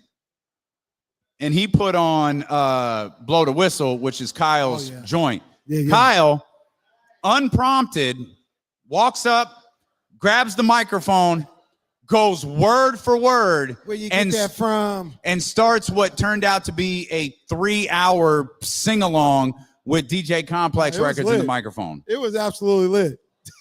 Kyle will start a party. That was a classic right there. Now it's all making sense to me now. Now I'm seeing everything that's going on. Where you were at were the peoples that can't leave. If you remember. Yeah. Yep. Those were. Yep. Yep. No, I'm out. Yep. I'm out. It was a little older. There was a guy up there in a he was older. He had on it was like a 49ers. You would have loved him. He was an older guy. Been there to see him. A 49ers like pullover. But remember remember the feel of the old like starter jackets? Yeah, but it was like the pullover joint. Yeah. And it was 49ers. Yeah. And he went up there and he was the guy who stands he's like back at the back of the wall. And he's just kind of like doing like this. And he just wants his moment where I got friends. I don't know what he's singing, but he's just doing like this. Rhinestone cowboy. Yeah. And I'm like, this guy, I gotta get out of here. But this was, and I'm sure he's a wonderful individual. He scared the crap out of me, but this was his move the whole night. And he just looked up at the screen and he sang his song. He handed the girl the mic back and lather, rinse, repeat. Just kept doing that. Dog, I'm out. I'm gone. I'll see you guys later. Yeah, that was I'm out. It was a tough ending to what was a really fun night at the Odyssey Christmas party. Not that wasn't fun. It just, I was visibly uncomfortable. So that's always the way I look at somebody. Well, yeah, now that I made it out, it's fine. But there was. I wouldn't. I had someone come up to me. I wouldn't have had the story to tell. I would have been gone. I had someone come up to me. You can guess who it was. Do you want to go? Do you want to go? We can go. Do you want to go? Come on. It's okay. You can go. No one will be upset. You can go. You could go. It's okay. No, I understand. No, go. It's okay. It's very recognizable. Yes. I was about to say something I forgot. Oh man, I was thinking about her just then. Oh, you know who had the signature starter? The reason why I know what you're talking about, our guy down south. When we were in school, That was his signature, the Sharks joint. He I had a Sharks joint. I heard our your old classmate. Yeah. I heard he's pulling up today. Oh, that's okay. Our old classmate's pulling up today. We can't tell nobody. Yeah, he wants to watch the Kings game. Only one way you can consume the Kings game. He wants to know what happens during the Kings game. That's fine. It's only one way you can consume the Kings game in some parts, man. It's just by watching it on TV. Mark Jones, all that other stuff. We appreciate y'all coming out. Shannon flew in to be a part of this. Shannon's here for like D'Lo and KC, which is dope. But Shannon's really here for Flashback Friday. Oh yeah, that's what Shannon is here for. She's ready for Complex to get out there, do what he do, and we start the second part of our show. Yes, it's gonna be fire too. It's gonna be fire. So, we gonna be out there on the mics. Yep. And we're gonna be broadcasting. Like we will be live on KSFM, just like we're live on ESPN 1320. We will be live on KSFM from out there on the patio. It's gonna be a good time, man. It's gonna be a real good time. And then, like you said, are you smarter than Kevin? We got teams. So so the way that works is I don't know I don't know what our role is in that. Like I know 2 of the 3 individuals would like us to be a part of it. So we'll do something with Are You Smarter Than Kevin? But I think at 5 o'clock, I don't like Jackie, Eli, Danielle, Vanessa, our promotions crew. They're going to start registering teams. I know Katrina has been working on getting a team together. So we're going to start registering teams. You've got to have a group to go out there. It's anywhere. I think you could have a team of up to like 6 people. And I think we got a chatty house group that's ready to go to work and represent D'Lo and KC well. Let's get it. Represent ESPN 1320 well. So I think that starts around 5 o'clock. I don't know if it starts earlier. I saw Jackie walk by. I asked her. I don't know if it starts earlier for anyone who wants to be a part of it, but it's going to be fun. That reminds me, maybe I'm late to the party. You know, I don't watch a lot of TV outside of sports, so maybe I'm late to the party. But after that football game last night, I don't know what happened. I don't think it just jumped over to YouTube TV. I don't know what happened. But after everything was over, the TV was still on, like, because I wasn't in the room or whatever, and they started playing an episode of Pop Culture Jeopardy. You seen that? I haven't. Yeah, Pop Culture Jeopardy. The host is the guy, I don't know his name, but everybody knows him. The guy who hosts the Weekend Update on Saturday Night Live. The white guy, not the black guy. Colin. Yeah. Colin Jost. Yeah. He's the host of Pop Culture Jeopardy. Okay. And it looked pretty cool. Like, I'll watch Have you guys seen that before? Pop Culture Jeopardy? I don't know if it's on Prime or what, because like I said, I was watching the football game. I left the room and just left it on, and it came on automatically. But I want to go on Pop Culture Jeopardy. I might not win because they start talking about like Friends. No, you're not very good at this. They had a Friends category, and I was like, nah, I don't know. No, but I don't think you're very good at that. I think I'll do all right. I don't think you would. I don't think you like if I pulled up pop culture questions right now, I think you'd do it. Do it right now. Right now. Okay. I'll get ask me 5 questions. Anyone know pop culture? Okay, wait. You'll get 3 of 5? Yeah, I'll get 3 of 5. I don't think that's even remotely true. Try me. Try me. Because like I said, I was participating in Pop Culture Jeopardy. And once again, the only time I slipped up is when they had the Friends category. And I was like, well, that's part of pop culture. Yeah, that's next. That's what I'd be doing. Pop culture trivia. They also had another category about like Romans, like Roman movies or something like that. That was a little iffy. But other than that, nah. Well, I would have got 3 of 5. So I Googled pop culture trivia, and what comes up is articles about how Colin Jost didn't do a very good job on this show that you were watching. I thought he was fine. Granted, I didn't watch it for a long time. Let's see. This is from the Today Show, 100 pop culture question and answers. Let's see here. Hold on. Scroll. There's 80s pop culture. Get me out of there. Yeah. I don't need the Beatles or nothing like that. Don't get me in there, man. Oh, here's a good one. I'd know the answer to this. What song did Madonna memorably perform at the 1984 MTV Video Music Awards? Like a Virgin. Way! Stop playing with me. Hey! Stop playing with me. That boy right there. He didn't win no Odyssey Award, but he gonna win this. All right, let's see. Kim Kardashian notably dated what Saturday Night Live alum? Saturday Night Live alum. That's a good one. Anybody know? Look, everybody knows. It's just no, Kenny. Well, look yeah, at wait a minute, wow. Saturday Night Live alum. Come on, man. I know. Okay. My boy Pete Davidson. All right. Yeah. You got it. Okay. Yeah. Okay. Trent Williams is out for Sunday, by the way. I don't think that man. matters. Yeah. I don't know if we're gonna see him this year. Yeah, we shouldn't. Yeah, we shouldn't. Oh, you'd get that one. Let's see. Oh, you'd get that one too. Hold on. Let's we'll ask the question. The question was what town? Where's Beyonce from? She's from Houston. Of course, everybody knows that. That wasn't the question. What year was Twitter launched?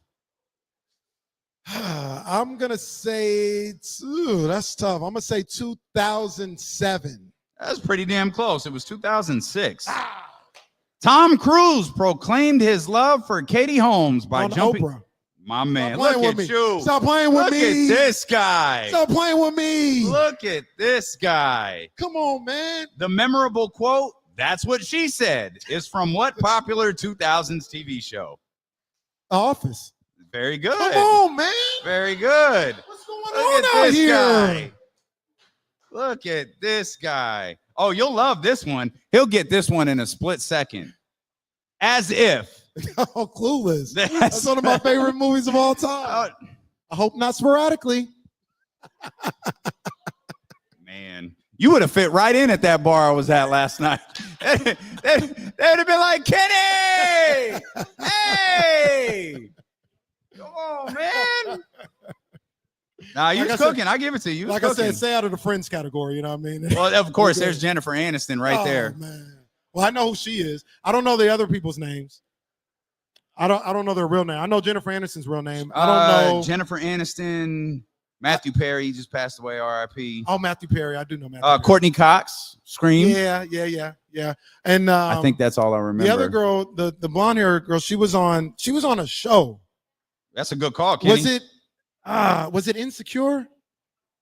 I think she was on Insecure for like 2 or 3 episodes. The tall blonde girl? Yeah, I think she was. She was like, she might have Phoebe, been Molly right? Balls I don't or remember like her that. name, but her name was Phoebe. I think she was on Insecure. Okay, why? Okay. I actually don't think he's going to get this one. And this is going to be question.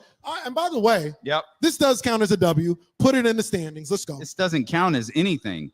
SNL alums Eddie Murphy and Dan Aykroyd starred alongside Jamie Lee Curtis in what 1983 movie? Trading Places? Oh, I didn't think you'd get that. You know, that was I've right. seen it one time. Oh, okay. People love that movie. It's a great movie. I should go back and watch it. But that's Did you know when you saw Coming to America that was a Trading Places callback? No. The when he gave the money to the two homeless guys. What did he say? Mortimer, we're back. Yeah, that's the I didn't know until later in life. Come on, man.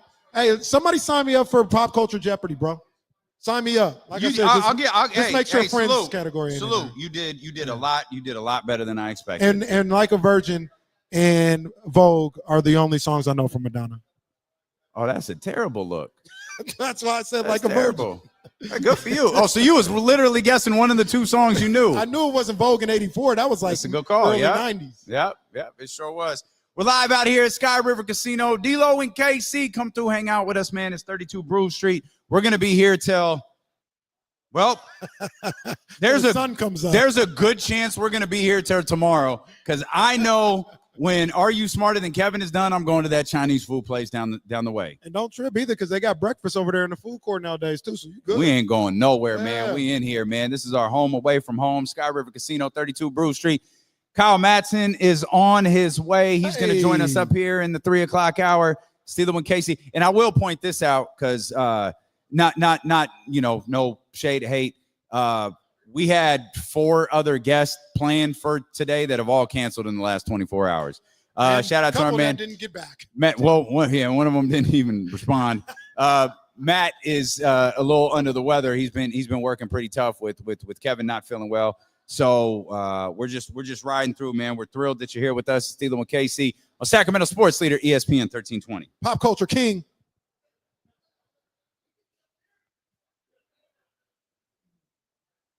Yeah, you did good. You did a lot better than I expected. I saw that Office question literally like a week and a half ago, where they was like, "That this is where it started." Does Barry Manilow know that you raid his wardrobe? What movie is that from? That is the 80s.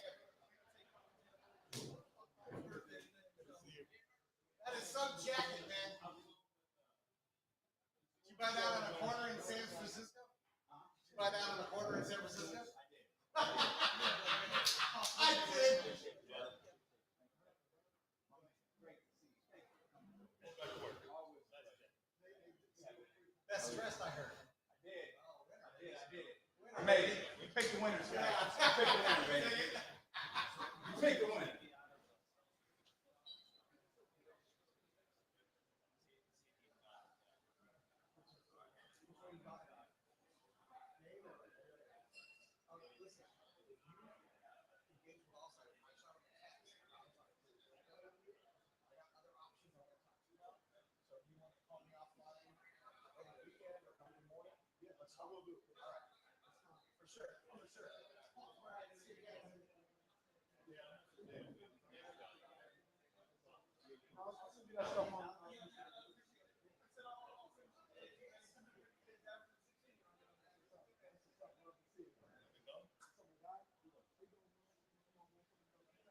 Stop hurting them, man. Stop hurting them, man.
No, you got it.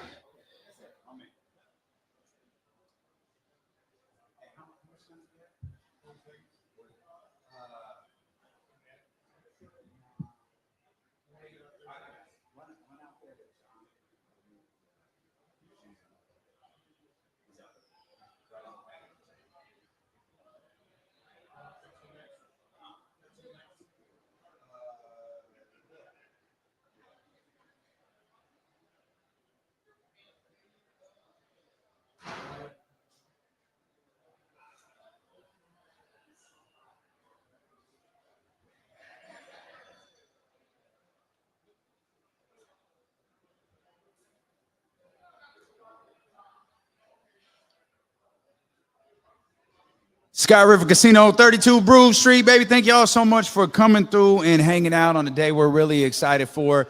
Obviously, this is our second live show in less than a month, so we appreciate everybody who was able to pull up here for a second time.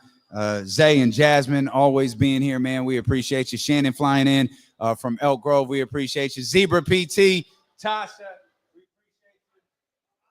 As I gotta have my wine in tow. I told my man, hey, can I get a bottle of red? He thought I was kidding. No, I'm serious. Okay. Oh no, everybody's funny. Okay. Wine and popcorn is fantastic, and y'all are haters. Y'all are haters. But yeah, that's all we missing. Hey, DJ Complex in the building. Y'all give it up for DJ Complex. Hey. Burn. Complex gonna leave without telling anybody, man. That's what he's gonna do. Hey, look at your dad cutting a promo right now. Your dad over there with Leezy cutting a promo on the camera. Oh man, we love doing these live shows, man. They're always fun. They're always a little bit different.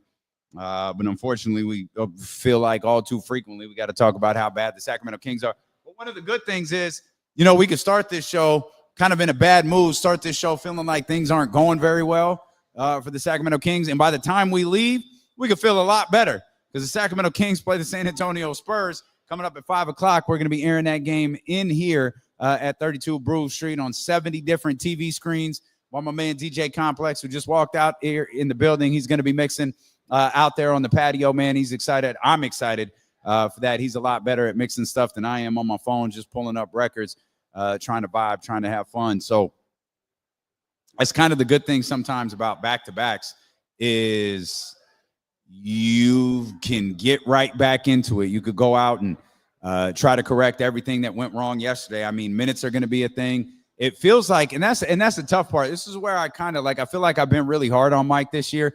This is kind of where I feel bad for Mike Brown is he's clearly searching for something that he just can't find. Like he cannot find somebody to help him. He cannot find someone who can consistently hit shots. And that's where people's frustration with Keon Ellis comes into play. Keon Ellis has been hitting shots at a pretty decent clip, and he can't get no run. And he's getting thrown out there for 2 minutes. I think he played like a minute and a third and a minute in the fourth. It's like, what's he really supposed to do right there? He had already leaned pretty heavy on Kevin. Kevin wasn't hitting shots at all yesterday, and that answered a question for us. At least it did for a single night. Would Mike Brown stay with Kevin Huerter if Kevin Huerter wasn't playing well? And again, at least for one night, he did. Kevin Huerter was not playing well, and Mike stuck with him. And that's the part where I kind of I sympathize with Mike a little bit because I don't really know when is the right time to pull the plug. When is the right time to acknowledge, yeah, this isn't Kevin's night. I got to go with Keon. When is the right time to acknowledge, hey, we have to look in a different direction? And then you get to the post-game press conference. Our man Chris Biederman, he's the only Sacramento media person out there in Minnesota or in Memphis. And he's asking he's asking Mike about the roster and upgrading the roster. And Mike's like, yeah, I gotta kind of work with what I have I have to work with what I have. And any questions about upgrades, that stuff goes to Monty and Wes, which brings us back to something that I brought up a couple of hours ago.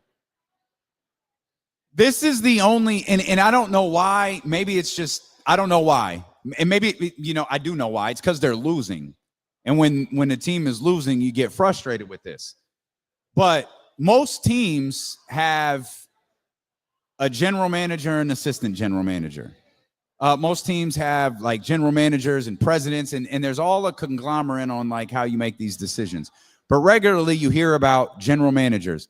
When Sacramento is referenced, it feels like it's constantly referenced as Monty and Wes. And I wonder why. Like, why is it always you got to ask Monty and Wes? You got to ask Monty and Wes. Well, what the hell do I have to ask Wes for? He's not the general manager. Monty is. What am I going to ask? I'm not going to ask Dwight Schrute a question when I can ask Michael Scott. With all due respect, like I'm not trying to minimize what Wes Wilcox does, but he's either the general manager or the assistant general manager, and I'm starting to become confused as to what exactly he is. And this, and I know this is, we've all heard that this is Kings PTSD. We've lived through all of this before. Who's calling the shots here? Why are they referenced together? Monty is either the general manager or he's not. And Monty needs to upgrade the roster. I know when we talk about, well, Monty needs to do this. Monty needs to do that. We talk about Monty's job being on the line. I asked you the other day, Monty's job's on the line. What happens next? Well, Wes Wilcox is named the general manager. For what? His name gets referenced with Monty. In my opinion, if Monty is let go, Wes has to go with him. But these two seem to be linked together in a way that I don't think is, I don't want to say it's not normal. These two seem to be linked together in a way that other general managers and their assistants aren't across the league. That's a good point. That's a good observation as well. Man, so what does that say to you? What does that say to you? I don't know that I don't know. It's causing me to ask questions, though. And part of the reasons because it's causing me to ask questions is how many times have we asked ourselves as Kings fans, who's running this operation?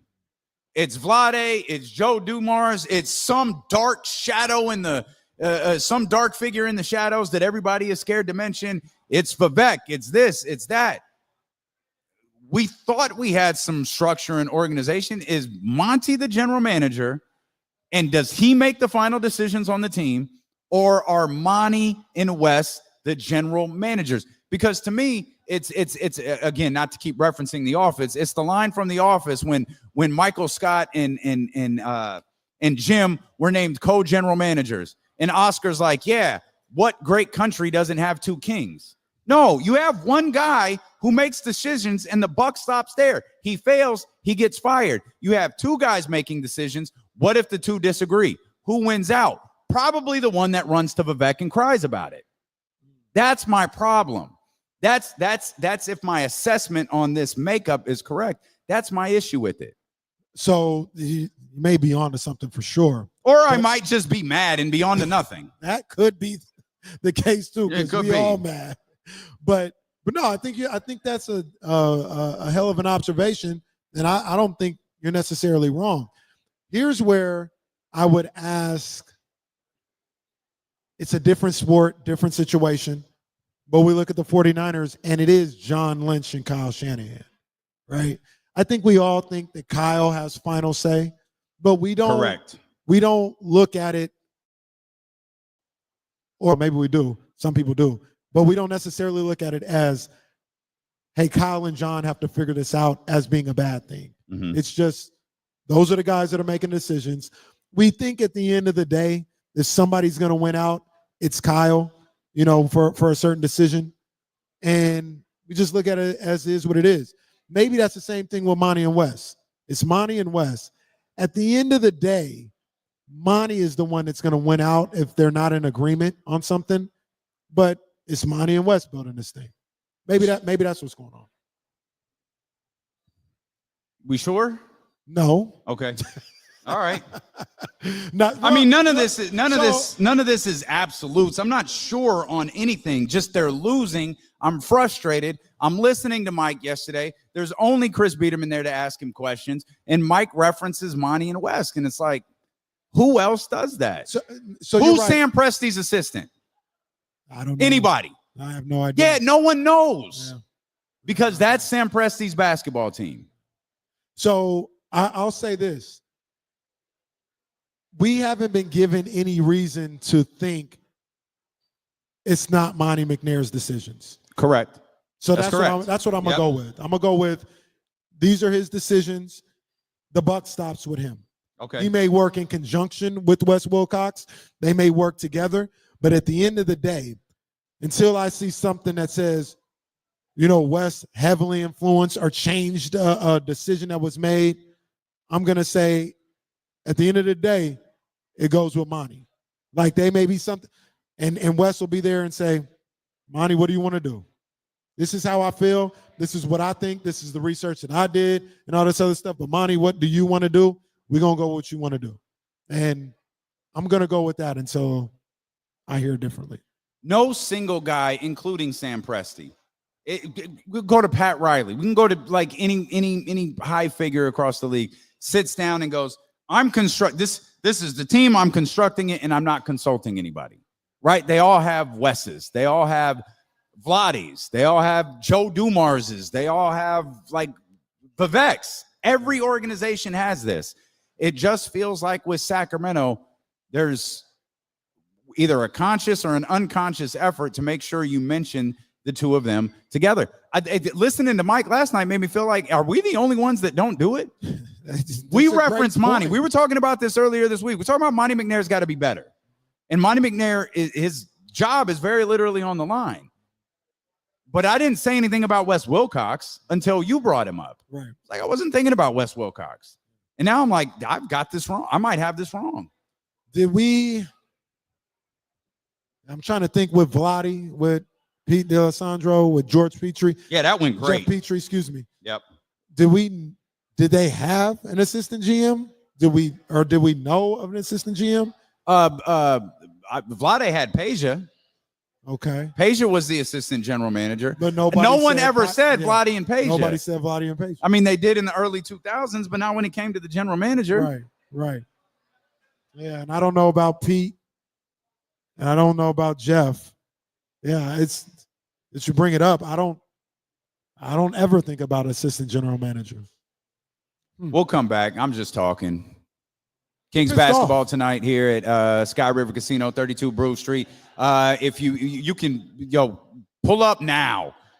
We are here. Complex in the house. Complex is setting up out there on the patio for Flashback Friday, which starts at 4:00. So excited to do our show on KSFM live out here at Sky River Casino for the very first time ever.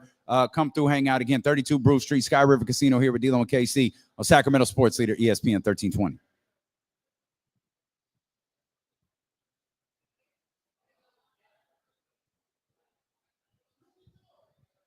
Manu. 11:40 asked me to run the new night shift show, so I'm gonna go interview. They need to have somebody under.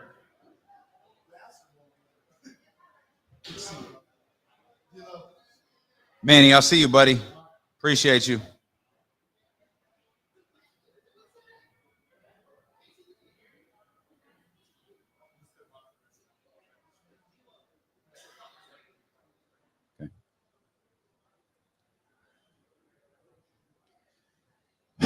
Man. Huh? Kyle will be here in about 15 minutes, but we can pull him up here at like 2:45 or whatever. Kimberly just sliding in here like we didn't see you. We see you over there. Where's your partner? Nicole didn't come? She didn't come today? Wow. Wow, Nicole. I know you're in the chat, hater. Whatever.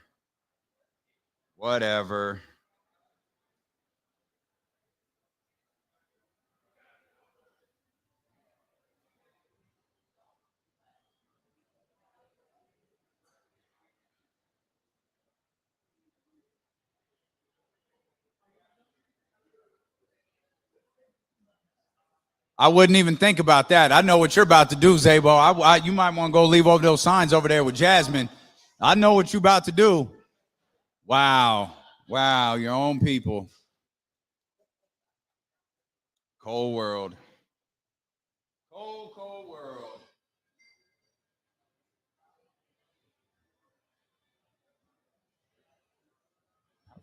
How's the streaming crowd? Is it all right? Is the streaming crowd all right?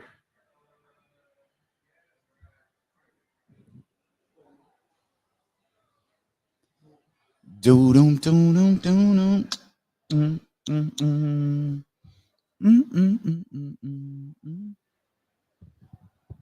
guys don't ever stop looking at us and paying attention to us, but I think they're doing like Chris Webber's best plays up there on NBA TV. That's pretty cool. They haven't been paying attention to us since we got here. We are literally background noise. Like pop-up. Just background noise. Pop Culture Jeopardy. Pop Culture for me. Jeopardy. Yeah. Justine in the house, ladies and gentlemen. Justine. Wait, is she really here? Oh, I'm glad you're walking in now. Justine in the house. Were you listening earlier? Oh, well, all right. Well, just remember, don't take advice from that one. Yeah. Well. Nice boots, by the way.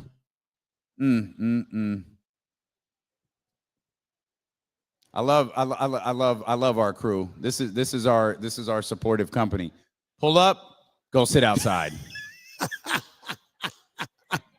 It's like 8 staff members outside. No, D'Lo and Casey, they're great. Like they can't eat inside.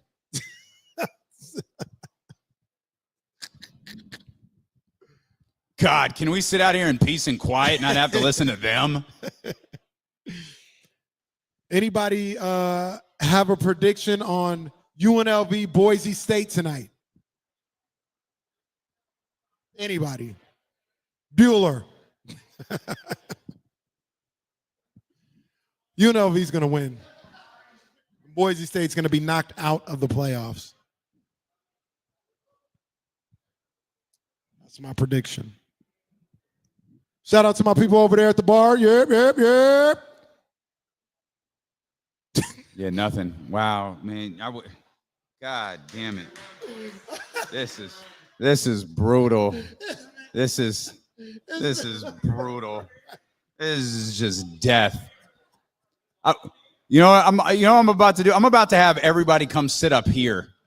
Let's just sit up here and have a round table. No. We're back. No, this is good. No, this is what the biggest live show ever. No, this is a failure. An absolute failure. Well, we lost the BBMs. Our whole what was the BBMs again? It was what is it? Beam something. Manny, you want to come up here and do the show? Come here. I thought come Manny here. was leaving. I thought Manny was leaving too. Tasha. Chatty House. Oh, I was just talking trash about Nicole too. Like, oh wow, put your finger, ma'am. That is not appropriate at an establishment like this. I was being honest with you that I was talking trash. Manny, what up, man? Manny, grab the mic. Just grab the mic. This is the host of the Chatty House after party right here. What are you? Are you the chairman of the BBM? The chairman of the BBM. I'm not only the president, I'm also the client. So, hey, Bears are gonna lose on Sunday. Oh, it doesn't really matter. They both. Do you suck. want them to win or lose? I want them to win. Why? Don't you want a better pick? Huh? Don't you want a better pick? No, I don't believe in that. You want your team to win no matter what. You know, the interesting thing is, I mean, yes, like if we talking trash, right? Like if I want to win so I can talk to you. But in the grand scheme of things, like, does it really matter if the Niners go 7-10 and miss the playoffs? Like, no. So go 5-12. Like, it doesn't matter if they go 7-10. So you can think about that in the back of your head, but are you really ever going to root against your team? I'm not going to root against them, but I'm not going to be upset if they lose. I'm not even necessarily, like Sunday, I'm not even necessarily rooting for them. I'm just kind of watching the game. So that's where I was for a couple of weeks because obviously I don't want my team to lose, but I wanted the coach gone. So it was that. And then finally, one of the worst Thanksgivings I've ever seen. Oh. And as soon as that happened, but there was a joy inside of me at the same time. Yeah. Because I knew Eberflus was gone. Yeah. So that was it. And to make it worse, though, how inept of an organization can you be to let the dude do a press conference and talk about he's guaranteed he'll be there on Sunday? No, it was the right move. We did what we thought was right at the time, and we were getting the clock, and we just throw that pass in the end zone. Let me ask both of you guys a question. Say he wasn't fired, like say it wasn't already a done deal, and he went up to the podium and he said, "Yeah, I messed up there. I should have done something different." Is that fireable for him to come back and say, I should have done something different? Like, obviously, he's already no good. But my point is, like, should he have doubled down? Like, no, I have confidence in what I decided to do. Or is it like... When he doubled down at the press conference, I thought he wanted to be fired. Mm-hmm. Yeah. So doubling down he was like, more fireable than saying, I messed up. I think he was going to get fired either way. Yeah. I do, too. It's hard to I think he was gonna have a hypothetical. But I on think this on the terms of being a fan, like, that was like, even though everybody still wanted him fired, like, that was the last straw. Like, he's got to go, man. You got to go up there as a coach and own it all. You got to own it all. And if you can't own that in front of a national audience, right, like, then it's a wrap. I don't know what you say in that situation. There is no defense to not call. Like I said the whole time, there is a part of it that nobody wants to talk about, and they kind of stall him out because he's a rookie. I understand that. It's fine. Caleb bears a little responsibility. He does. Absolutely. Because it was a little nonchalant for about 20 seconds. But once it got to 10 seconds, all right, I'm the head coach. All right, the guy, he doesn't have control here. Timeout. Like, once it got to 10 seconds, yeah, that's where you got to be the head coach. So with Caleb, though, it's, yes, you bear some blame, but it's a learning experience as a rookie, right? So it's for you can absolve it a little bit where, like, okay, don't do this again. You're the head coach. You're running everything. There is no... It's inexcusable. You can't oops there, especially the way the team had been going at that point. And you had this team on the ropes too at one point. So like, no, man, you can't. Like this was a great second half in that game. Like they were making a historic comeback on Thanksgiving night, and it all went to crap. Yep. Yeah. So you got to go. Can I ask Manny something real quick? Kings related? Well, he's right here. I'm here, man. Manny, Kenny, Manny. How you doing? Yeah, Nice go to meet ahead. you, sir. Feel free. Yes, sir. Yeah. Yes, sir. So we talked to Marshall Harris yesterday, and Marshall's our guy. He had some slick comments about DeMar DeRozan. You watched him as a Bulls fan. Mm-hmm. I'll just ask you straight up because I think some people are getting frustrated with quote unquote ball stopping and all this other stuff. Did you enjoy the DeMar DeRozan experience as a Bulls fan? I did. I think he was one of the bright spots, one of the few bright spots for a long period of when he was there. So you think like all the quote unquote ball stopping and stuff, you don't think that's an issue here? So here's the thing is like, I still think they are in the process of trying to figure out, right, getting, the meshing of the team, the chemistry. But let's not talk about this as if even when he's on the floor and the ball does come out, that there aren't open shots that they're just wide openly missing. This isn't like 2 seconds left. He, gives it to somebody and somebody's in somebody's face. Like the ball has still been moving, like in certain aspects, but they're just missing flat out open shots. So you can't put that on DeMar. And then at the end of the game, like if you just keep feeding him and ask him to do this, what else is he going to do? That's what his specialty is. Right. Like I said, you can't just stand around either though, as being Domas and Fox and Monk. Like you still have to do what you do. The ball is in your hands most of the time coming up. If you give it to him in that post, DeMar going to do what DeMar do. So you already know that. So if you're trying to get away with it, then stop doing that every single play down in the fourth quarter. Go somewhere else. Do something else. I agree with you. I'm just asking the questions. I have enjoyed 100% the DeMar DeRozan experience. I don't think he's the problem. I don't even think he's close to being the problem. So what is the problem? I know they're not making shots. Let's try this a different way. They're not making shots. Does the offense look different? Yeah, it looks different. Yeah, it looks different. It looks different, but here's where like and I know it wasn't to this degree, but here's where like people kind of miss me. Not saying you said it or anybody, but like DeMar ball stopping is the problem. They couldn't shoot last year. They had a problem shooting last year. Okay. It wasn't this anemic, but we always say, hey, if they don't hit their 12 or 15 threes? It's like 14 or 15. Yeah, it wasn't. They 12. don't hit that. Definitely wasn't 12. They can't win. No. When they hit that, they're lights out to win. It was the same thing last year. It was, and that's why I find it so laughable when they talk about. I don't know, some Kings fans are joking or being serious about Mike. They should have kept Jordy and let Mike go. Like, was Jordy not here last year when they collapsed? Was Jordy They had not the worst here? defense in basketball. They had the worst defense. And I like in Jordy. He's basketball. doing a great job. Absolutely. But it wasn't like some miraculous change overnight this year. They're having the same issues. Again, in my tier of things, it's management, the players, and then Mike, especially on management. What did you do to shore up that bench? What did you do where right now, if that first guy off the bench doesn't do anything like Herter did on Sunday, right? He was productive, they won. Because now you don't have to play everybody 40 minutes. You can rotate a little bit better. When he played like he did last night, what happens? Now your starters are playing 40 minutes because you have nowhere else to go for the most part, right? And now you see what you see in the fourth quarter. I agree. Yeah, I'm with you 100%. But it's when I say the shooting, it's not to say everything else is perfect. But the shooting, the lack of shooting just makes like you have no room for error for anything else. And that's a tough way to live. It's almost like a tough way to live. What is that? Remember the Titans? We will play perfect. Yeah. But you can't. You Yeah. can't. But this team has to, at this point, almost has to play perfect for them to win these games. How you feel the podcast is going? I love it, man. It's stressful in some ways. Why is it stressful? I have to learn to, everything you do outside, like I have a job, obviously, the kid, family stuff. But I also try to, I'm trying to prepare myself better with rundowns, having information. I've reached out to like Wilsey, asking, hey, man, if I need a stat here and there, if you don't charge me a fortune, can I get a stat? Because he's the man, right? Right. And then just for me, as being the person that kind of initiates everything during the podcast, is also knowing for me to shut up and let them do their thing, and just making sure we all get our points of views in and get Tasha over there to talk a little bit more. Shout out Tasha. Yeah, Tasha, you be a little silent on them pods, buddy. Yes. You be a little silent. So, but other than that, like, we have some exciting things coming up.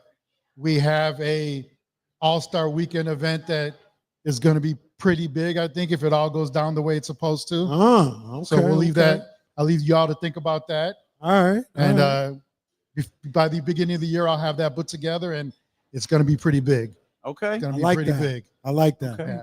You have any Cubs thoughts while we're here? Any what? Cubs. We don't need to talk about why? What? Oh, we got all things Chicago. What What you market think about the are sky? we in? What you think Want about to talk the about sky? Kanye West? I will tell you one thing. If I have to watch Talk you in a about Sox hat consequence. every other day, one more time. It's black and white. One more time. It's black and white, bro. That Come go on, with Cletus. everything. Come on, Cletus. Come on. That go with everything. Manny, we appreciate you. I appreciate y'all, man. Manny, Love y'all. I'm gonna give you a little piece of advice. This is for everybody. This is for all the podcasters. This is for all the YouTube users. When you title the podcast, don't title it Chatty House Episode 10. Okay. Because who finds that? Right. You got to title it. You could title it Chatty House, but Chatty House, does DeMar DeRozan fit for the Sacramento Kings? Okay. Did Caleb Williams drop the ball for the Chicago Bears? Like whatever the main point of what you guys are talking about, that's what you title it, because that's how people find you. Okay.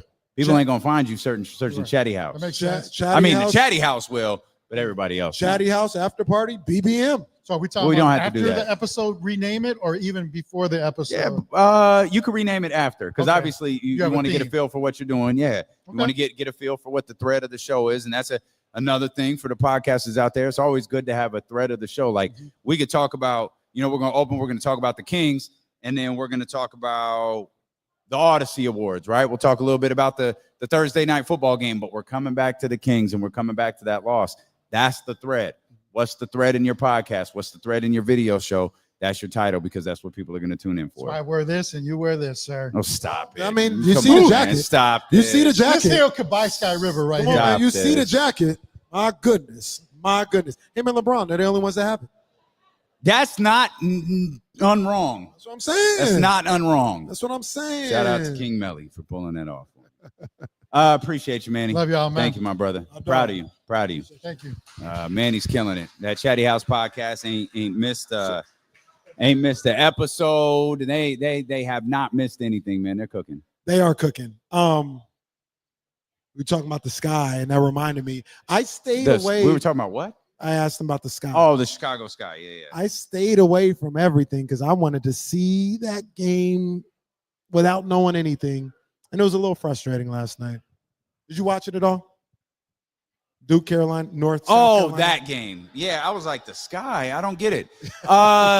No, when I South Carolina. I didn't. When I saw, I know. Yeah. When I saw the score, I was like, I don't want to watch this. They man, South Carolina go like 10, 11 players deep, man. And Duke, my girl Reagan Richardson. Yeah. Like when she got in foul trouble early, I mean, they got good players offensive, but she's the one, right? She's their go-to player. And South Carolina zeroed in on her and made sure she didn't get cooking. And that just made it tough for Duke, man. But I was excited to watch that game last night. They had another good game last night with Texas and Notre Dame. Mm-hmm. So yeah, man, I got my eye on college basketball early. South Carolina plays. Oh, that's what I've been meaning to talk to you for weeks about this. South Carolina plays TCU, I think, on Sunday. What a job our guys doing at TCU. I think they're 9 in the nation right now. Yeah. And he has done. Did you see the clip because he's got Haley Van Leith there, and he has done such a magnificent job with her. Did you see when he pointed out that she had 9 assists or something, and she just broke down? Because I didn't see that, but she has been a busy 2 years for her. A lot of expectations and pressure and all this other stuff. And he just psychotic coaches. Yeah. he did something. They had something going on, you know, in a meeting, a team meeting, where he was just like, "Hey, you're doing a great job, 9 assists, man. You're a leader out there. You're doing a great." And she just breaks down. And you could tell she had just been going through so much for the last 2 years. And he's like, she said, I'm so thankful for you, and I thank you for believing in me and all this. And it was a great moment. And he's got that program turned around over there. For those who might have forgotten, the TCU coach, Coach Campbell, the coach for the Sac State women last year and the last handful of years, really good coach. I think it was a handful of years. I think he was the coach 1 year. When he got the job, I got a text right away from Raleigh that he's good. Like he's a really good coach, and he knows how to do the inner workings of coaching stuff. And he could wind up being really successful. He's going to be good for Sac State, but he could be wind up being really, really successful. And we're seeing that at TCU. Doing a great job, man. And my Duke Blue Devils, they didn't win last night. Oh, I'm sure you were devastated. No, I was upset, but I'll definitely, and shout out Coach Campbell, but you know, Gamecocks on Sunday. That's what I'm going for. Gamecocks for life. Well, like I said, I got my people in Columbia. It's a family thing, man. Come on. I went against the family last night because of my love for the Duke Blue Devils. Is it Columbia? Yeah. Not Columbus? No, that's Columbus, Ohio. It's not Columbus, South Carolina? No, Columbia. Oh. Columbia, yeah, right there. You know, the Tolliver Harrington, our street is right behind the football field. So I'll never not give Dawn a ton of credit for what she did with that program. I reference this regularly. I was there when I went to visit when she first took over that program, and it was not this. Like, it wasn't even close. She was miles away from what this is. She wasn't wearing Louis Vuitton and Gucci. She wasn't doing any of that stuff. Yeah. She was trying to build this program, and she had just landed her first big recruit. I think her name was Kelsey Bone, and I think she hated her. Just absolutely hated her. She wound up transferring to Texas A&M, and then Dawn really kind of got going after that. Yeah. Really, really got going after that. Yeah, they took the loss to UCLA, but I mean that team, they got ballers on that team. And is it wrong that I really like Paul Pierce's shirt? Did you see that joint? I haven't seen it. No, they'll show it again on the 3 screen here, where they're talking about the Chiefs and the Chargers coming up this weekend. One of the few really notable games that's happening this weekend. And of course, we're getting highlights from Justin Herbert instead of showing Paul Pierce. I think it's the first time I've ever paid Paul Pierce a compliment, and I can just feel Jesse glaring just a dagger through me as I'm talking about his boy. But I thought the shirt was pretty dope. That Paul Pierce is wearing something that, look at that. I feel like I'd wear that. Yeah, that does look like a D-Lo special. That's kind of fire. No, no, like a D-Lo special. Shout out Joy Taylor. Literally, no one's paying attention to us. Like, do you guys know how hard it is to do a show in front of people that really don't give a crap what you're doing? Like, including your own coworkers. Like, they're just they sitting still outside. haven't come inside. No, they're like, hey, look, we're here, and we're gonna go sit outside and run up the Odyssey bill. Justine went right through and right just through. went straight outside. Yeah, no, right through. Oh, went and sat out. Nicole came in here. Now she's just sitting in the back corner working on her computer. That's it. I mean, this is life. This is like, we really are just, we think we're so entertaining, and like, we do these live shows, and it's such a friendly reminder. You're not. You're really not. Conversations all abound here. Just everywhere. Having a good old time.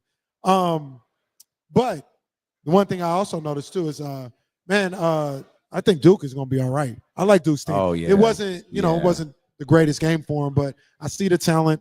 I see, like you've talked about a number of different times, they can score now. They got some scorers out there now. You know, like we say, they always going to defend. So Duke going to have something to say come March. They're going to have something to say, for sure. I wear a size 11. I hope you're I wear right. a size 11. I hope you. Good luck, pal. Okay, now I don't know what's going on here, but I'm all for this. There we go. Tasha, Zebra PT, Nicole, they're all just pulling seats up. Man, hey, Tasha, Katrina, can you come up here? I want everybody to see your jacket. I want Jetty. I want everybody to see the jacket. Is anybody? Are you guys sticking around for Flashback Friday? Yeah, dog. Come on, Zebra, stick around. Look at this. Come on now. Come on now. Boy. Stop playing with them. You want to grab the mic? You want to talk? Really? You don't. Yeah, you don't. well, it's talk opportunity enough. for you to talk right now. You're a podcast host. Get the microphone, Tasha. Come on, holla at us. Get the microphone, Tasha. Come on, man. Let's talk. Yeah. Let's talk. One of the. Can't be shy. You When can't. you're a star, you yeah. can't be shy. Yeah. You need some wine. You want some wine and popcorn? Ooh, no, we got the black mambas. I don't even What's know that? what they are. Espresso martini. Oh, it's lit. Okay, that's a Kevin special. Kevin from the Wake Up Call. We got to get him an espresso martini when he walks in. What's up with the trivia? I'm ready. I'm ready. Oh, you talking about tonight or you talking about right now? I'm ready. You Right want now? me? Oh, Pop Culture Jeopardy? okay. I don't know. Okay. Oh, I thought that's what Okay. you were talking about. But you want me on your team? Victor Yeah, well, Wembanyama is listed as doubtful tonight. Stay out. Stay down. Listed as. Are we pretending like that matters? No. All right, Devin Vassell's going to hit 8 threes tonight. Let's see. Pop. Devin culture. Vassell's out? It doesn't matter. Oh, really? Vassell is out? Okay. It doesn't matter. They'll find somebody. see. Keldon Johnson will hit 120 pop culture trivia questions and answers. All right, what do we got here? And to answer it, you have to say your name. So that's like What your is buzzer. my name? Tasha. Just say Tasha. Katrina. Whatever you want to say. But when that's your Okay, buzzer, Yeah, some of these are ass though. Stand by. you just say Tasha. Going against you? Yeah. Because I'm the champ.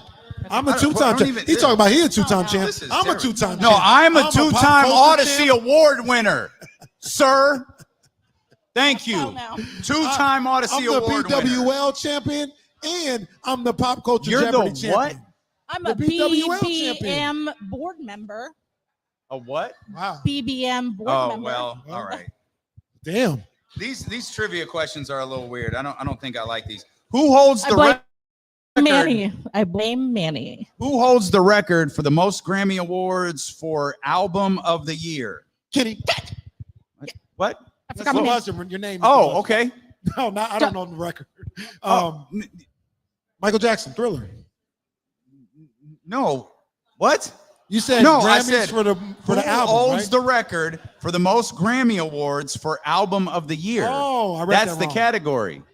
You have an opportunity now to win. Katrina. No, You're I don't already- think You're Katrina. already there. Okay. Okay. Kendrick. What? Well, that no. Yeah. Wow. Beyonce? Anybody like you guys are Beyonce. lame. Thank you. Lazy. It's Taylor Swift. Wow. What movie is the line "You're going to need a bigger boat" from? Wow. Go ahead, everybody. It's Jaws. Oh, no, now we got an Wrong kind of attitude. movies. Now Wrong we got kind an of movies. attitude. I was outside. I Y'all wasn't watching take L's, Jaws. and now we got an attitude. I was outside, man. I was at Cal State. I wasn't watching Jaws. Jaws, I think, came out before you were born, sir. Okay. I don't think you guys get that. Sure, I would. I mean, let's I am the pop culture champ around here. Mm-hmm. Oh, this is interesting. I didn't know this. Who holds the record? You guys are not going to get this, but I'm curious if anyone out here does. Who holds the record for winning the most Oscars? Kenny. You don't know the answer, sir. De Niro. Wow. Tasha? Can you repeat the question? Who holds the record for winning the most Oscars? Denzel. Does anyone know? I didn't know this. This is crazy. 22 Oscars. No, it's Walt Disney.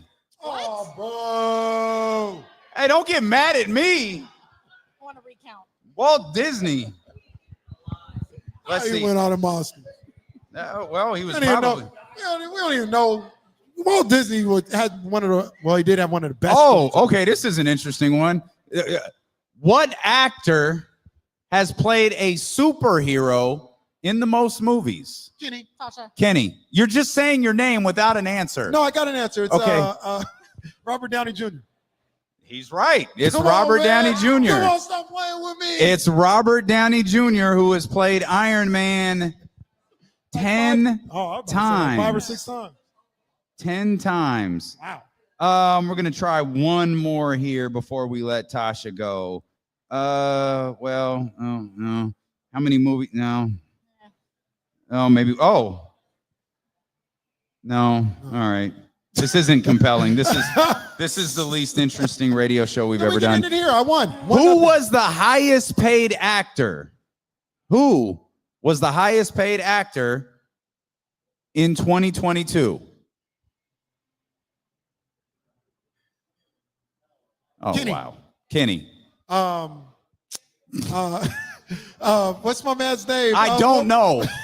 You're already wrong. Katrina. No. Wolf of Wall Street. No, What's my man's no, name? it's not Leonardo DiCaprio. Oh, You don't know anybody? I don't watch 2022. Oh, who said it? Somebody said it. It's Dwayne. It's Dwayne. Yeah. Topic. Can I It's get another Dwayne. category, you please? lost. I won. That's another win for your boy. Because Okay. I wasn't going against the demand general a recount. public. You didn't I was win going against any. Katrina. I won 1-0. Another win for your boy. This is why people don't it's come on to our. later. Pamela Love is here. What's up, Pamela Love? Y'all give it up. Odyssey's newest teammate, Pamela Love, Let's is here. go. We'll come back. I'm not even going to tease what we're doing because truthfully, I just don't know. I'm going to drink some wine, though. I know that for sure. What? Please don't do that. Those are not our microphones, I'm not ma'am. going to do that. Can I get a different topic, please? No, Game's no. over. I Well, won. no, you're going to play. You've got to beat Kevin later. The goal I'm is just worried now. the goal is just to make sure Gavin leaves pissed off. That's all I care I'm about. worried now. Make I sure went into Gavin it all leaves hyped angry. up. And me knowing Gavin, he's going to leave angry anyway. So, Steelo and KC here on Sacramento Sports Leader, ESPN 1320. Look at Leezy out here producing. That is my man. Oh, you did fine-ish.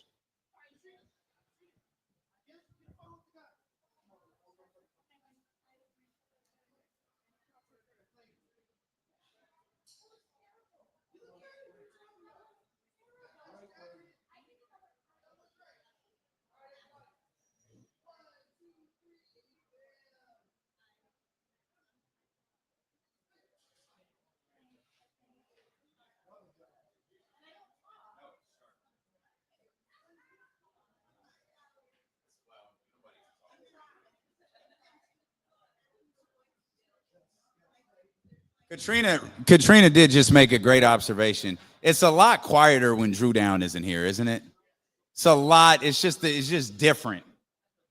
Shout out Drew Down. I don't know where you at, buddy, but we miss you. 209 boys.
I got connections. I get that ass stuck like glue.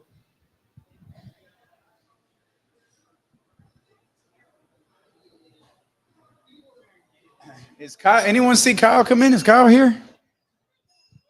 Kyle Madsen. No? Man, do 2 live shows in a month, they say. Everyone will come out for the biggest live show ever, they say. You're staying for Flashback Friday, aren't you?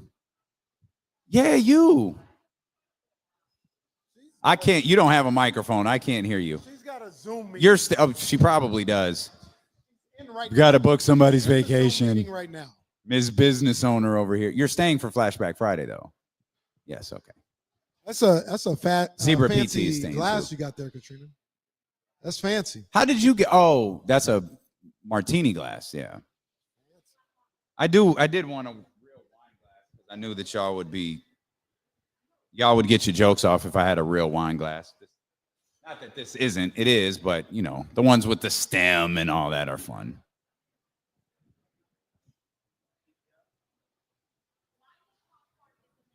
I know wine and popcorn is amazing. You ain't got to tell me. I had some popcorn last night. No, I know it's amazing. Any popcorn's fine. Y'all act like I said something crazy because this guy over here say I can't eat it at a football game. I mean, in general, it's fine. Do they serve Football's wine? Do they serve wine at the Sky River tent at Sac State? Yes or no? Yeah. Do they serve popcorn at the Sky River tent at Sac State? Absolutely. Okay, so I had the two together. I don't know why this is a big deal. And you were a big instigator of that. So Jesse just sit over there like man, Jesse turned on me, dude.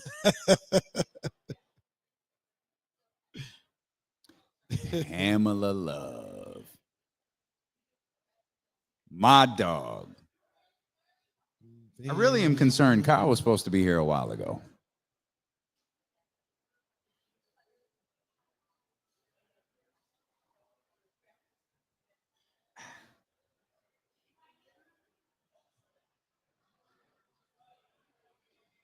What have we not discussed today? Oh, this was all king shit. Jesus.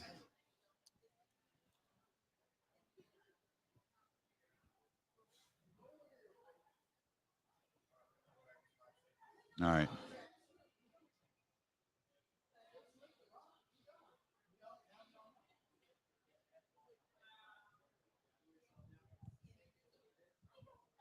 Live at Sky River Casino 32 Broome Street, baby. Appreciate everybody who has come out. Massive round of applause here. Yeah. For D'Lo and Standing room Casey. only. They're hanging from the rafters. There's so many people and in there here. goes the tribal chief with the scarf on. You know, is he wearing a scarf? Dude, what are you doing, sir? I don't know what he's doing. I don't know. We just let our man live. Kyle Matson's going to join us, I think. I don't know. Flashback Friday kicks off just over an hour from now out there on that patio. I can't wait. Can we pod the music up? Because y'all be talking crazy about me sometimes. Yeah. Can we hit a little flashback joint right here? Hit a little flashback joint right here. Okay, we're gonna try that again because I think I'm in mute. Is that that's not what mute is? Okay, let's try this again. We're gonna go flashback. And no, this is great. This is terrific. It's cool. I feel like I hear something. Maybe that's just the casino chimes. I don't know. No, we heard it hella loud last time. Yeah, for sure. We did it 2 times. All right. Maybe it's the song. Let me try this one. Oh, let's go to this one. Let's see what this one does. It's not the song. God damn it. Why is my life like this? Why does nothing work? I'm so upset. That was going to be the big moment where y'all had to apologize to me for the way y'all talk crazy about me. Well, apologize to him anyway and acknowledge him. And it didn't work. I'm going to try. God dang it. I wonder, maybe if I connect to this one. No, that ain't it. That ain't going to work. This is terrible. While we get that taken care of, I saw some disturbing news earlier today. Okay. Did you see? Guess who they're bringing back for Saturday night's main event? Did you see this? Jesse Ventura. Yes. I did. Why? Jesse Ventura is coming back. Why? I don't know. You know what they like to do? And I don't know. You can't do it. You can't do it without you know who. So I don't know. I don't know what you're doing. Free man now. He's just everything's good. Well, he will be. He will be. That man. Vince McMahon's gonna be okay. Oh man. He ain't gonna have an issue at all. That's crazy. Another. You're just gonna have to talk to yourself because I need to get this fixed. In other news, we have gotten to this portion of the season. This portion of our Kings fandom and media following the team and all this other stuff. Bovada has odds on De'Aaron Fox's next team. Anybody want to take a guess on who's leading those odds if you haven't seen it already? Said the Heat. The Heat are second at a plus 450. You said the Lakers? The Lakers, surprisingly, are not on this list. Houston is third at plus 600. New York is not on this list. I'll give one more guess. One more guess. Bueller. The Nets are not on this list. At plus 400, the Orlando Magic are the betting favorite right now to land De'Aaron Fox in a potential trade. There was a guy, I don't know the guy, and I'm not trying to disparage him or anything like that, but I don't know him. But he's like an NBA guy, I guess, or aspiring NBA guy, up and coming guy. He's not completely without like credentials. I just don't know who he is. But he was on Twitter yesterday talking about the Kings will not trade De'Aaron Fox. Like, it is not happening. They actually are going to go in the other direction, and they're going to try and add to the roster. De'Aaron Fox not being traded. So take all of that what you will. Orlando Magic, the favorite to land De'Aaron Fox, according to Bovada. This sucks. I was trying so hard to play these records, and it just decided, yeah, no, we're good. We don't need to play none of this music. Your music sucks. Well, they're wrong about that. No, my music is fire. Yeah, they wrong about that. Pull up right here. You yelled, "This sucks," right as I walked on the stage. Don't think I didn't notice that. No, I was really like, I saved this last set. Damn. Hate it for my guy. Hate it for my guy. Kyle Madsen, ladies and gentlemen. Woo! Kyle Madsen in the house. Kyle and I. Jesus. Kyle, I know you talked about it earlier, but it was a phenomenal story, a phenomenal trip down in the Storyland. What happened yesterday at the Odyssey Christmas party? What do you mean? Just tell us the story. Tell us your experience of the elephant gift exchange, everything. It was unbelievable, dude. Yeah, it turned into something. I ordered, so everybody's probably heard this, but here we go. We're letting it rip again. I get this corgi pizza cutter in the white elephant gift exchange, all right? That's crazy. It was like shaped like a corgi, and it's a pizza cutter. It was adorable. Gavin from the Wake Up Call. No. What? Gavin from the Wake Up Call wants it. He has a corgi, so he steals it from me. I was like, bet, that's cool, because somebody else had opened Harry Potter Legos. I'm a huge Harry Potter dork. I love Legos. I'm like, I want that. Yeah. So I steal that. You guys go last. I think I've got it in the bag. I think I've got these Legos. I'm fired up. Right. We're done. I think it's done. Apparently, there was still some stealing going on. I don't know how that happens, by the way. I had no idea. I get my Legos taken from me by somebody who didn't even want them. Damn. He wanted them to give to somebody else who stole his gift earlier. And I went over with a $25 gift card to like Domino's. Oh, that's tough. Hey, don't wait. Well, first of all, sidebar. then Domino's, what they do with the Domino's now. Yeah, what they do with the crust with the it's nice. I don't know what they do, the butter or whatever. It's a good look. It's a good look. Domino's goes down well with the Eddie. I'm just saying. Okay. Yeah. No, I heard it. I heard it. It's fine. Hey, we're gonna skip that. But anyways, James was nice enough to buy me the Legos that were stolen from me, and he pulled up today. That was awesome. Yeah, That's man. awesome. Salute to was James, really cool. bro. I'm gonna try this I'm fired one more up. time. What a One more great time. story that was. Yeah. But yeah, I didn't know you could still, after the game was over. Yeah, I thought it was done. You guys made your picks. We were good to go. There was only one pick but left. Justine got to go last. Yeah. Oh, it's Justine's fault. Well, a lot that happened last night is in fact Justine's fault. But she didn't take it, did she? I told them the story. No, that she said emotion. Oh, it was a domino effect. Yeah. I got you. Can I ask you a question? Were you at any point last night concerned about me? Yeah. The whole night. Yes. This 100%. man said, I told the story how you're like, yeah, no, I'm gonna go up there and do Forgot About Dre. And I'm like, don't do that. don't do that. Not here. Please don't do that. And then you do it and tear the house down. It was great. Oh, it was tremendous. It was electric. You are a karaoke guy. Yeah, big karaoke guy. Yeah, you I'm not good at it. But I'm gonna, it's 110%. Yeah, you're all great effort, at it. baby. Strongly disagree. I'm the like Jose Alvarado of karaoke. Okay. My bag's not that deep, but I'm gonna try hard as hell. Wow. Okay. Well, hey. The Jose Alvarado of karaoke. Salute. What do you want? Nah, salute. I need more. Oh, while we're here. Look at you. Wine. Oh, we're in that. I love this. You What want is some wine? what is That's this? some Pinot. Here all night, baby. Yeah, that's some Pinot. Pardon Yeah, me. pour old Kyle Madsen a little glass right there. Yeah. Kyle Madsen, big wine Fired up. drinker. Big wine guy. Big wine drinker. Big karaoke guy as well. Yeah, no, we blamed a lot of what happened last night on Justine, That's including fair. showing up in a slightly sketchy honky-tonk bar. Yeah, it was very divey bar. I mean, like I don't mind the dive bar scene, That and even that spot was like, It like as soon as we walked in, they looked.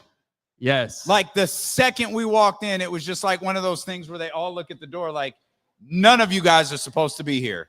Like they know their regulars, they know their set routines, and it's just like, who are these jackasses? Yeah. Oh, Justine's here. And then, everyone got more comfortable. Oh, I thought you meant she was. No, literally here. I was Justine like, is here. Oh, is she? No, she knows. Everybody's outside. No, Justine Oh, has this been is there. great. Yeah. Oh yeah, no, it's cool. No, it's good. Yeah, everybody's good. outside. No, it's cool. It's good. Okay, I know what you're doing. Okay, stop, all of you. I don't. You guys are making My me favorite thing self-conscious. is when that ball gets rolling. The thing you want to say is, no, it's good, but you can't. Yep. Because that's us Yes, that's you guys making fun of you. being mean. You guys are bullies. Kings game last night. Come on, man. Do you have any more words for the Kings? No, they're just. This is it. This is what they are right now. Damn. That's it. Like So I'm done that- going, oh, they're gonna play better tonight. No, they're not. Are you more inclined to think this team is going to get worse or get better? Oh, better because I think they'll make a trade to get better. Okay. Unless they fire Mike Brown and then they'll get worse. Oh, they can't. They're not going to fire Mike I'm not Brown. okay with that. Yeah, I'm not okay with that. They're not going to fire Mike I'm Brown. not okay with that. They're not going to fire Mike Brown. They're. I don't think they should. Yeah. No, look. I would be anti that move big time. Look, I'm gonna just say this, like, because I've said this the whole start of the show, like since we started the show, was what I mean. People will be like, De'Aaron Fox, that's who you need to trade. I said, look, there are moves to be made before you trade De'Aaron Fox. Yeah, no doubt. This was like 4 years ago. I was like, that's the final move. Yeah. I'm not saying Mike Brown is the final move, but there are moves to be made before you Right. fire I would Mike agree. Brown. I would agree. And with I you. think that's how it would go. I don't would think agree they're gonna with you. skip steps. I hope not. But yeah, you just know going in, okay, their bench is going to get outscored. They're going to get outshot from the 3-point line. And it's like when you start in that kind of hole in every game, you're cooked. That's tough, man. You're just That's going to be tough. minus 15 from the 3-point line just to start the game. That's tough. Think about that. Think about what you That's just crazy. said. Think if that's how they started the game off. Like Like, just down 15-0. that's crazy. Oh, man. That's crazy. And then you're right. That's how it goes every game. Every game. What And then was- look, they with the Rockets tied up at the 3-point line. Oh, look, they won that one. See what happens when you start the game 0-0? Yeah, man. You Wow. could actually get it. Wow. You could actually win. It's crazy, man. And like I said, I've been harping on the shooting and the 3-point shooting and everything, and I'm baffled. That's the reason, in my opinion, they are where they are. I don't know why that reason is happening, because I think those guys that are struggling to shoot the 3 ball, I'll just go to the grave. I think they're good shooters. I think Keegan I is do a good too. shooter. I think Kevin Huerter is a good shooter. I think Malik Monk is a good shooter. I don't know why You're better they're at not. you're better at this stuff than I am. Do you feel like it's because their offense is like fundamentally different with DeMar DeRozan and the way they're getting those shots is different? It feels like a lot of standing around and then like, okay, now Kevin, you make one. I don't think that's a problem. And this is, maybe it's not realistic. Maybe these guys shoot way better than I would, right? Like I ever would. Maybe. Yeah, maybe. You're right. You saw maybe. You're right.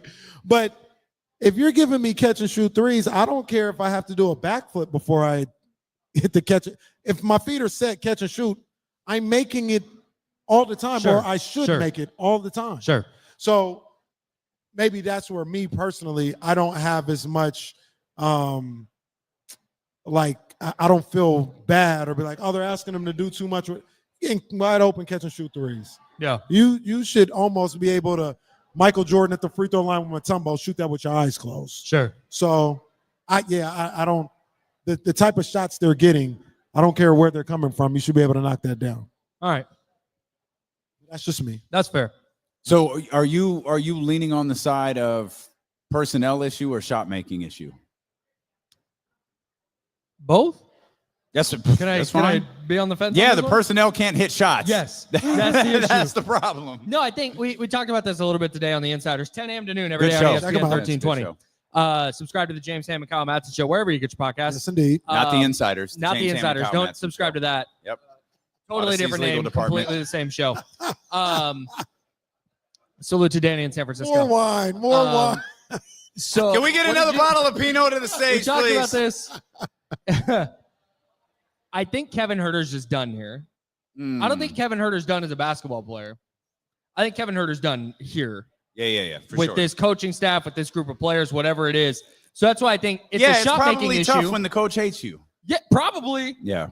So it's a shot making issue, but also like that's why it's a personnel issue as well. I think Kevin Huerter can get traded and go to Orlando as part of the De'Aaron Fox deal, apparently. Well, they're the favorites. No, but he could go to Orlando or Philly or pick a team and shoot fine. I think he needs to change the scenery real bad. That's interesting, man, because I was thinking about this, before the show, and my first inclination was like, all right, man, like Kevin, another offer, like, bro, you can't play. Like you can't play. And then I thought about it a little more. I was like, that's unfair. He just had a good game. He just came off of an injury. And to say that you have one game recently that you go over for, that you shouldn't play, that's not fair. Like I would give him the next 2 games or so, but it's not the offer thing that bothers me. It's that if Kevin Huerter's not hitting 38%, 37% from 3, what's he doing for you? Yeah, so and that's the thing. He's kind of hot and cold on the other stuff that he does. Sure. He's never like truly invisible, but he's also like, hey, dog, where you at? And last night was one of those games. Hey, dog, where you at? Yeah. And he wasn't there. And we watched that game. We watched the final, we watched a lot of the game together, but we watched the last 5 minutes pretty intently together. What's your assessment of the final? I'll say 3.5, because that's when I feel like we really started talking about what we were seeing. Yeah, it felt like a lot of the Kings were working for a lot of tough twos. It's like floaters in the lane, but not like good easy floaters, like contested floaters. And then on the other side, they have too many dudes that can't get a stop. I think that's a huge problem down the stretch. I know you always talk about offense and you got to have guys that put the ball in the hoop. That's no doubt. But the fact that on the other end you have Malik Monk, who's not a great defender. De'Aaron Fox is a good defender. Keegan Murray's a good defender. But Domas, nobody's scared of Domas. Nobody's scared of DeMar DeRozan defensively. Yeah. And I think that's a huge problem down the stretch in these games is you can survive if you're not hitting your shots, but when it's -2 or 3 when you don't get a shot, that's a huge problem closing games, and I think that's why they lost last night. Did the Grizzlies hit a field goal in the last 2 minutes? I don't know if they did. Were they only at the line? They were at the line. Marcus Smart was at the line a lot. That's a.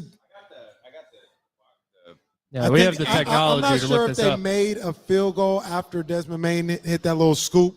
Sure. Shot. Mm-hmm. To your point, they were looking for DeMar DeRozan. Free throw. Desmond Bain specifically was looking for DeMar DeRozan on Desmond Bain, I think Desmond Bain hit that shot. I think he hit at a mid-range 133. shot, huh? Yeah, 133. Yeah. They did. He came off that screen on the left side and hit a It mid-range looks like it shot. was free throws the rest of the way. Damn, bro. And that goes back to what Mike Brown was talking about as well. I'm not exactly sure, but when he said the 3 box outs. Yeah. So I know the one that got challenged, they got to come down with that rebound. And I don't know if there was another one after that, but Yeah. But here's my whole point, though, and this is why I go back to the shooting.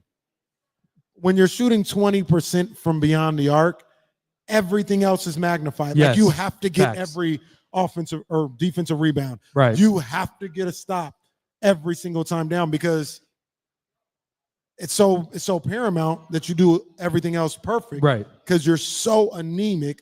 Yes. Like on Tuesday, I don't think they played a perfect game. You know what I mean? But they hit enough shots that, or they stayed with Houston from beyond the arc where it balanced everything out. And yeah, I'm just so baffled by their lack of three-point shooting. I can't believe they can't. And it's the lack of shooting. And then if you're not going to be a great shooting team, that's fine. Houston's not a great shooting team, but Houston defends their asses off. So they have that other pitch in their bag. If their shot's not falling, okay, they're going to go get some stops, at least on a night in, night out basis. It didn't happen against the Kings, obviously, but that's the didn't happen against the Warriors either. Yeah, no, that was crazy. Oh, Steph, no Draymond. Yeah, that's. I mean, that's low key a little note for the Warriors. They got a good win last night. That was nice. Yeah, they got a really good win last needed night. It too. They lost, 33 what, from 6 in a row. Yeah. Oh, was it 6? Yeah, it was a lot of games in a row. A lot of games that they just smoked late. Welcome too. to the Buddy Hield experience, buddy. Oh man, you're experiencing the Buddy Hield life all over the place. I'm not going to put this on Buddy because that was last year too. They had the same exact problems. They need a number 2 scorer so bad. They get these games where, hey, they're up 8 with 2.5 minutes left. Oh, look, they didn't score for 2.5 minutes and they lost by 4. Speaking of other It's NBA tough. stuff, Jokic is going to break my boy's record, isn't he? Triple-double record? Jokic is already like breathing down Russ's neck. Russ Yeah. just hit 200. I think, how many is Jokic at now? 139. We on this show, we get a little frustrated with like the media coverage of it, but we both agree that guy is insane. He's ridiculous. He Well, is it's not insane. just it's just the media coverage of Jokic. It's the lack of media coverage for Giannis. Right. Yeah. Right. Like we act like Giannis isn't What we say yesterday? Jokic 32, 12, and 6 or something like yeah. that. Like he's going crazy. On a team that's better now. Like if they're 4 and Giannis? yeah. They got That's Boston ridiculous. tonight. You worried, Insane. Jesse? Boston, Bucks in Boston tonight. You worried? Yeah, Jesse is Jesse's on just that, coasting Jesse's through on that finals Mr. play. Tapia, you coasting through the regular season? You coasting through the regular season? Yeah, they ain't thinking about any of these regular season games. I'm telling you, I think Cleveland and New York can get with them. I don't know, man. I I think don't know Cleveland about and your New York Knicks. I don't think they could get with Boston in 7. The Knicks are like still trying to figure some things out. Oh, as I look up on the board, Chris Middleton back tonight for Milwaukee. That's right. That's right. Chris Middleton is back. Chris Middleton. All back. right. I don't. Yeah, no clue what that means. Wow. Absolutely no clue. I'm gonna be honest with you. Jesse's shaking in his boots. I don't know if they can like win the East or something like that, but I haven't closed the door on Milwaukee. I really haven't. Dame and Giannis have been phenomenal in this run. Yeah. I know they haven't played like a lot of good teams, but they've been phenomenal in this run. But when you have those guys, feels like you have a shot. And Sure. if Middleton can give you anything, and then who knows? Maybe they can make a trade. Maybe they're a Kevin Huerter away. You know what? They might be a Kevin Huerter. You know what? Someone should call and find out. Pat Connaughton for Kevin Huerter, who says no. Damn. Oh God, I hate that phrase so Damn. much. Jeez. I hate that phrase. Uh, I hate but can anything. I hate anything Bill Simmons introduced into society. That's why it's funny. I guess. Pat Cuttington Can I see it first? for Kevin Huerter. Who Can he says give no? me? Can he I give don't me? know. Can he give me 12 minutes to the finals game? All right. I don't know. On, I mean, on the Jokic thing, real quick. Seriously? Yeah. I don't know. I mean, the guy Drake May is amazing. He's amazing. This question, I'm sorry. This question's incredible. What are the vibes in San Francisco? Horrible. I don't know, bitch. A couple of kids died. A player got shot. Like, what are you talking about? What are the vibes in San Francisco? What are the vibes? What are you doing? How, like, what sort you know, of, like, hey, and you this know who is I want? terrible. And you know who I want answering that question? Paul Pierce. Yes, sir. Paul, tell me how the vibes are in San Francisco. Who's that guy in the middle? Is that Jordan Schultz? Jordan Schultz? Okay, yeah, I'm Yeah. familiar with Okay. him. All right, coffee quick update. pair in air. Quick update. That's a horrible outfit. I by the don't way. like that shirt anymore. Why not? Well, because I thought I thought all of the color was at the top, and then it went down to white. That's too much. I don't like that at all. I'm out. I think it's okay. I'm out. Okay, that's fine. You can wear it. I'm out. That is not for me. That's not what I thought. And okay, two real quick things before. Sure. I don't want to say his name, but the guy in the red and blue hat. Salute. We're thrilled that you're here. I don't want him to get in trouble. Shout out. I don't want him to get in trouble. Shout out to him. You're not going to be the only one from your company here, but my man, we appreciate you for being here. And I don't. Voldemort I just lost Lisa. I don't know where Lisa's at, but Lisa just went outside with everybody else. No, she just went outside with the entire Odyssey company. You know what? They're just here waiting for the wake up call to start. Facts. That's what it is. That's actually let's go here. what's Let's happening. rack up the drinks. Let's get nice and lubricated before the wake up call. There she is, Lisa. Lisa. Lisa. We just wanted. Hey, Lisa is like the dopest person in the world. She really Big is. Lisa fan. Like She really is. forever. Yeah. Lisa been the dopest person in the That's world. my girl right there. Yes. That's my girl. Y'all, big round of applause for our girl Lisa. Hey, Lisa in the house. Lisa in the house. L Boogie. Yes, indeed. Hey, real quick, She loved that with so much. the 49ers, real quick. John Lynch was on the radio this morning, and he found it laughable about people talking about Kyle Shanahan possibly not being there anymore. Sure. Do you think he has the final say in that situation? No. Kyle's his boss. Kyle has the final say Kyle's on his John. Yeah. It's like, is So Kyle Kyle- in the hot seat? I hope not. Kyle told him, "I'm not going anywhere." Can you imagine? That's why it was laughable to him. Kyle said, "I'm not going anywhere." Yeah, so Kyle is new Aaron on the hot seat. Hope not. Ask me. My That's boss is on the hot What seat. do you think? What do you think about the? We don't think it happens at all. I think you feel the same way. But the whole trade proposal. That's not a dude, Mike Florio can go to heck. Directly to heck. Wow. No, he's not reporting anything. He's just making stuff up. The Bears should do this. People are like, Mike Florio said. I don't give a damn what Mike Florio What was the said. other thing he said when he said, "Don't be surprised if Andy Reid retires after the Super Bowl"? I'd be surprised. No, hold up. Hey, no. Hey, y'all. Hey, Trista's on FaceTime. TK, what up? Y'all give it up for Let's TK. go. TK, Hey. what up? Though it is. Are you in the woods? So Oh my here's God. the tough part.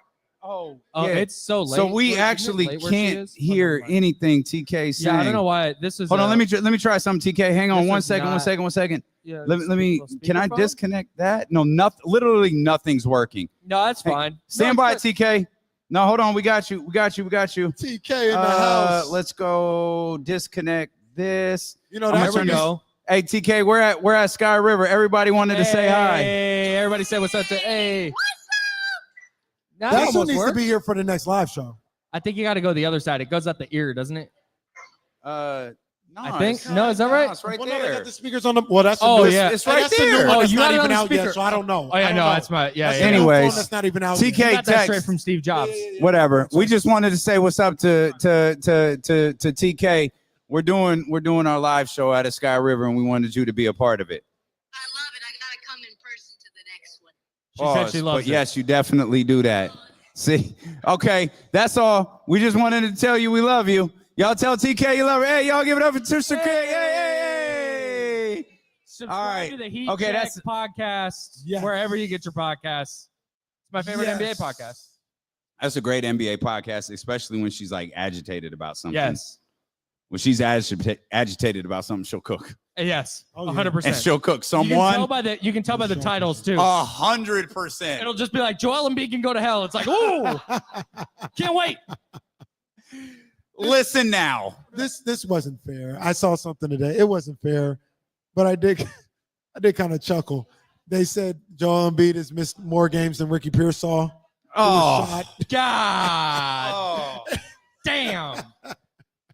But the killer with the Sixers that we found out yesterday is they don't even have their first round pick. Because I was ready to Yeah, shut they're down hoes. Joel Embiid. Yeah. You might as well do it anyway at this point. Like, give him a year off. Yep. Give him a year off. Yeah, and just see what go get happens. right. Yeah. Get right Yeah. however you need to get right. Because it ain't happening. Well, and you extended him. So he's your window. Right. No one's trading for him. Right. You got Paul George. I don't say shut Paul George down, but if Paul George's knee hurts, take 2 weeks. Yeah. Get him and you're starting next year. I don't I don't disagree with any of this, but then what? You're giving it the old college Then try. do they have the pick, or is it a pick swap? OKC. They just don't have a first round pick. No. Did we just do this with Philly? Yeah, we did it with. No, they don't have the pick. Oh my God. They don't have the pick. Right? We just did this. That's disastrous. That is disastrous. That is Vlade level Jesse finally disastrous. quit. Y'all couldn't Vlade see never it. did that. Jesse's Well, outta here. he did leave us without. He a first literally round just left. Like Jesse finally quit. Manny, we need You're up. We need someone's help. Jesse was like, "This isn't worth it. These two idiots." Ejected himself. Look at him. That's Odyssey Award winner Jesse Tapia right there. He's walking out of the building. He's Get him not out of here. two-time Odyssey Award winner, Well, but he is Odyssey Award He winner. should have been most likely to Irish goodbye the party. Well, As look. you can see, he just Irish goodbye his job. Look, it's a good thing. Look, it's a good thing that we have James Ham here with us for the Oh final. my God. Okay. Oh my God. So let me tell you. So Hey, as you can imagine, Justine's fault. just as they are right now out there on the back patio, the drinks were flowing last night. So what would happen is these categories would come up, most likely to Irish goodbye, and the picture of the employee that was a nominee would pop up. This 10 out of 10 Instagram model picture of Kyle Madsen pops up. Fire. It's my favorite picture of me ever. Like 10 fire emoji level picture of Kyle Madsen pops up. And our girl Justine, who we've established, goes, James. And everyone's Confident looking as hell. like, no, that's Kyle. She goes, Matt Eberflus doubles down and goes, James. Matt Eberflus. No, that's Kyle. Justine Eberflus. Swear to God, does it a third time. Strikes 1, 2, and 3. My man just leaves. I was out. Just walks, just like, all right, I'm She out. looked and confident as hell goes, James. No. Yep. So we don't talk about this because James isn't like the most fun guy in the world. James doing karaoke is spectacular. Like, Full send. Everyone watching in the building, take 2 seconds to think about what you think James Ham doing karaoke looks like. Like a rhinestone cowboy. No. So, oh man, is it Wedding Singer? Yeah, well, that is a movie. The Candy Shot, where he's singing Candy Shot. That's not Wedding Singer for sure. That's Wedding Crashers. No, is it Wedding Crashers? Wedding Crashers, yeah. No, it's, I mean, I am the pop culture champion, so I would know these things. Well, you are. Hangover? It's not the bruh. It's not the it's Wedding Hangover. Crashers. Okay, none of this actually matters, but it's like the guy who does the karaoke, but he's got his hand over the microphone like this. Yo, check 1, check 2. I didn't record it because James is not like that. Oh, I think we left. I think James was doing a Slayer song. I'm not Alice Cooper. Alice Cooper. I'm sorry. And he had In the box. He had his hand over the microphone like this, and he's making all of these weird noises. And I was like, yo, Ham. When he did "Don't Stop Believing" at the Odyssey building. He's one of those guys. It's like, no, please, I don't want to. Yes, the small town. Living in it. And I'm telling you, the hand, I don't know what this does. You singers will have to tell me. It's maximizing the acoustic environment. Living in a lonely world. And then he'll shook the midnight train. Oh. Yeah, you got to bring it up. Ham was I'm so cooking. proud you know that much of that song.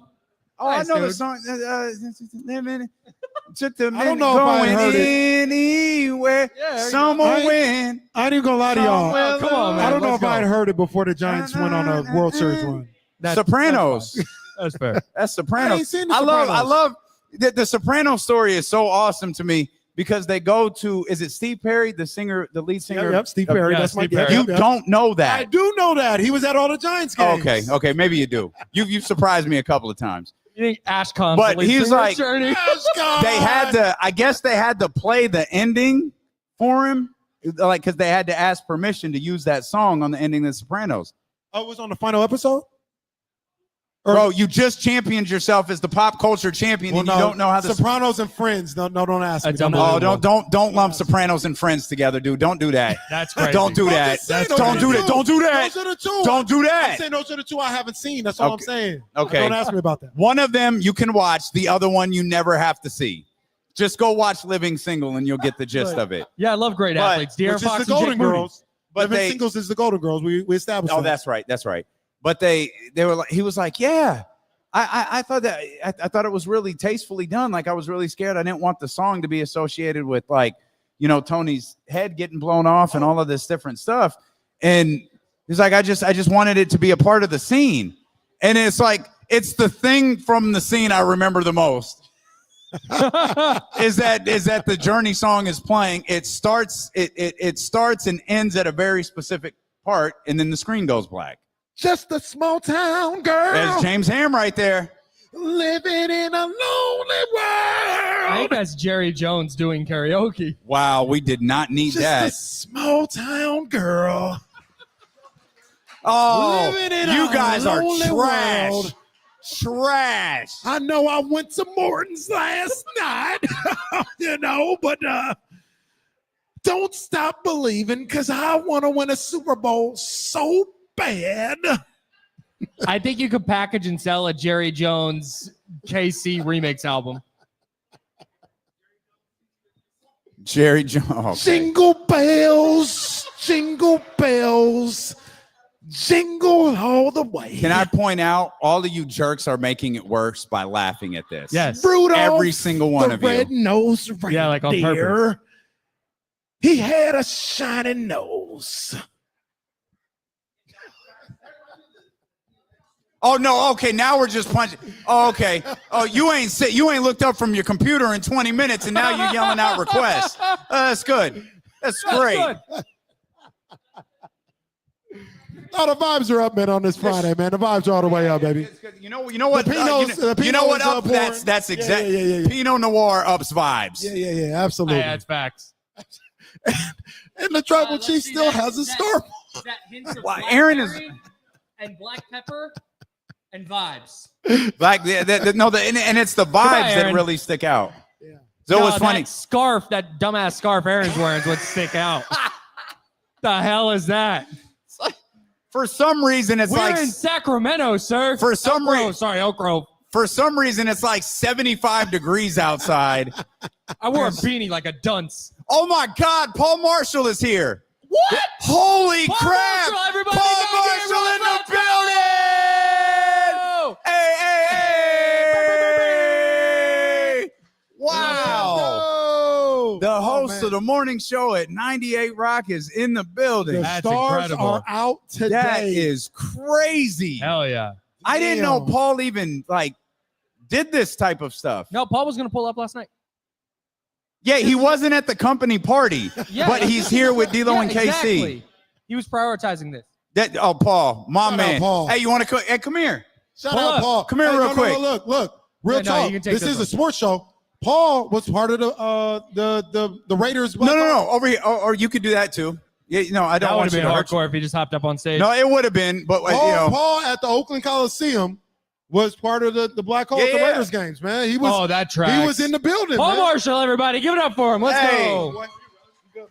No, we got another mic. We're good. We're good. Don't go okay, another anywhere. one. It's our guy, Paul Marshall. This guy is, as Casey said, one of the original members of the Black Hole in Oakland, Raider fan. Hell yeah. Has thoughts on the Raiders and sports, and well, we'll leave out your thoughts on Lamar Jackson here today because you're on our home turf, buddy. But this is our guy, saying Paul. anything anybody doesn't already know Well, when they all watch right. with their own two eyes. Oh, my God. Damn, well, the cold piece Isaiah is- Barling, can you please get in the picture? Well- Isaiah Thomas Barling. What the cold part is,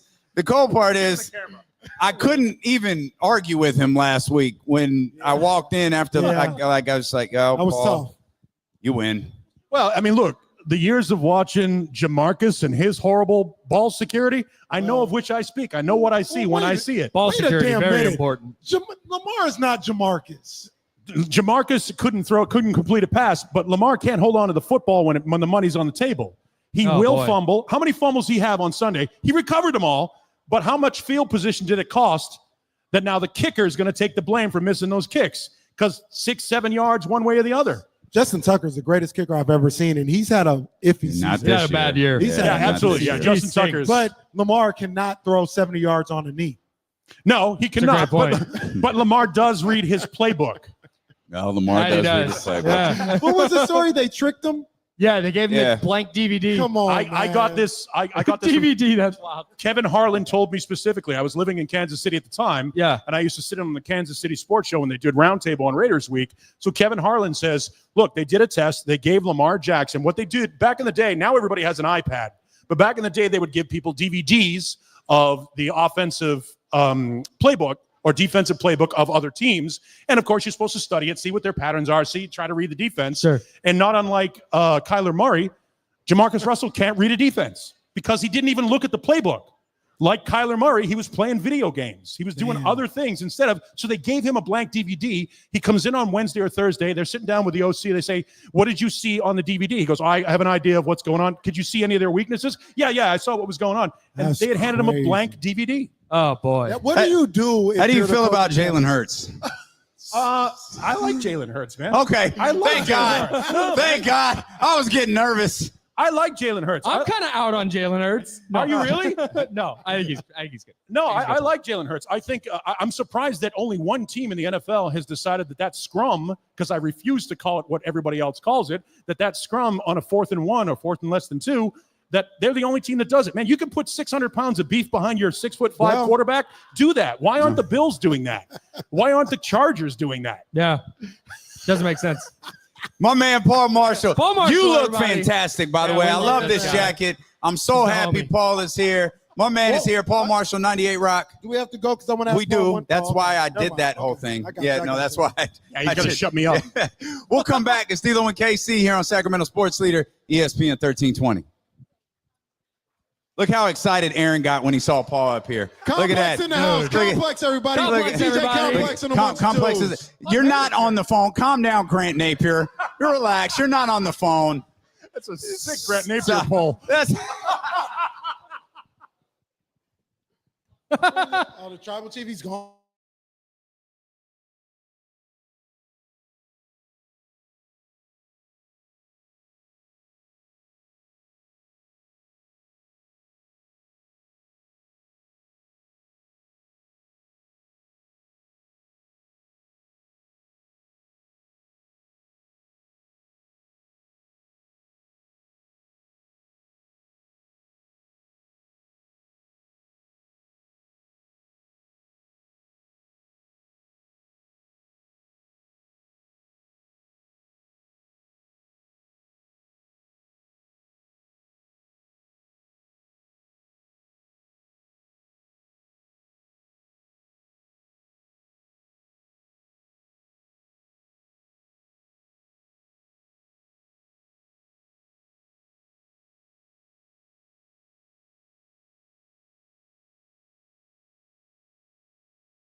It's in my flesh. Come with me. Hail Mary, run quick, see. Y'all know this one? Y'all know this? We'll let this drop one time. Y'all go ahead and hit this. Hey. I ain't a killer, but don't push me. Revenge is like the sweetest joy. Picture paragraphs unloaded. Wise words being quoted. Beat the weakness in the rap game and showed it.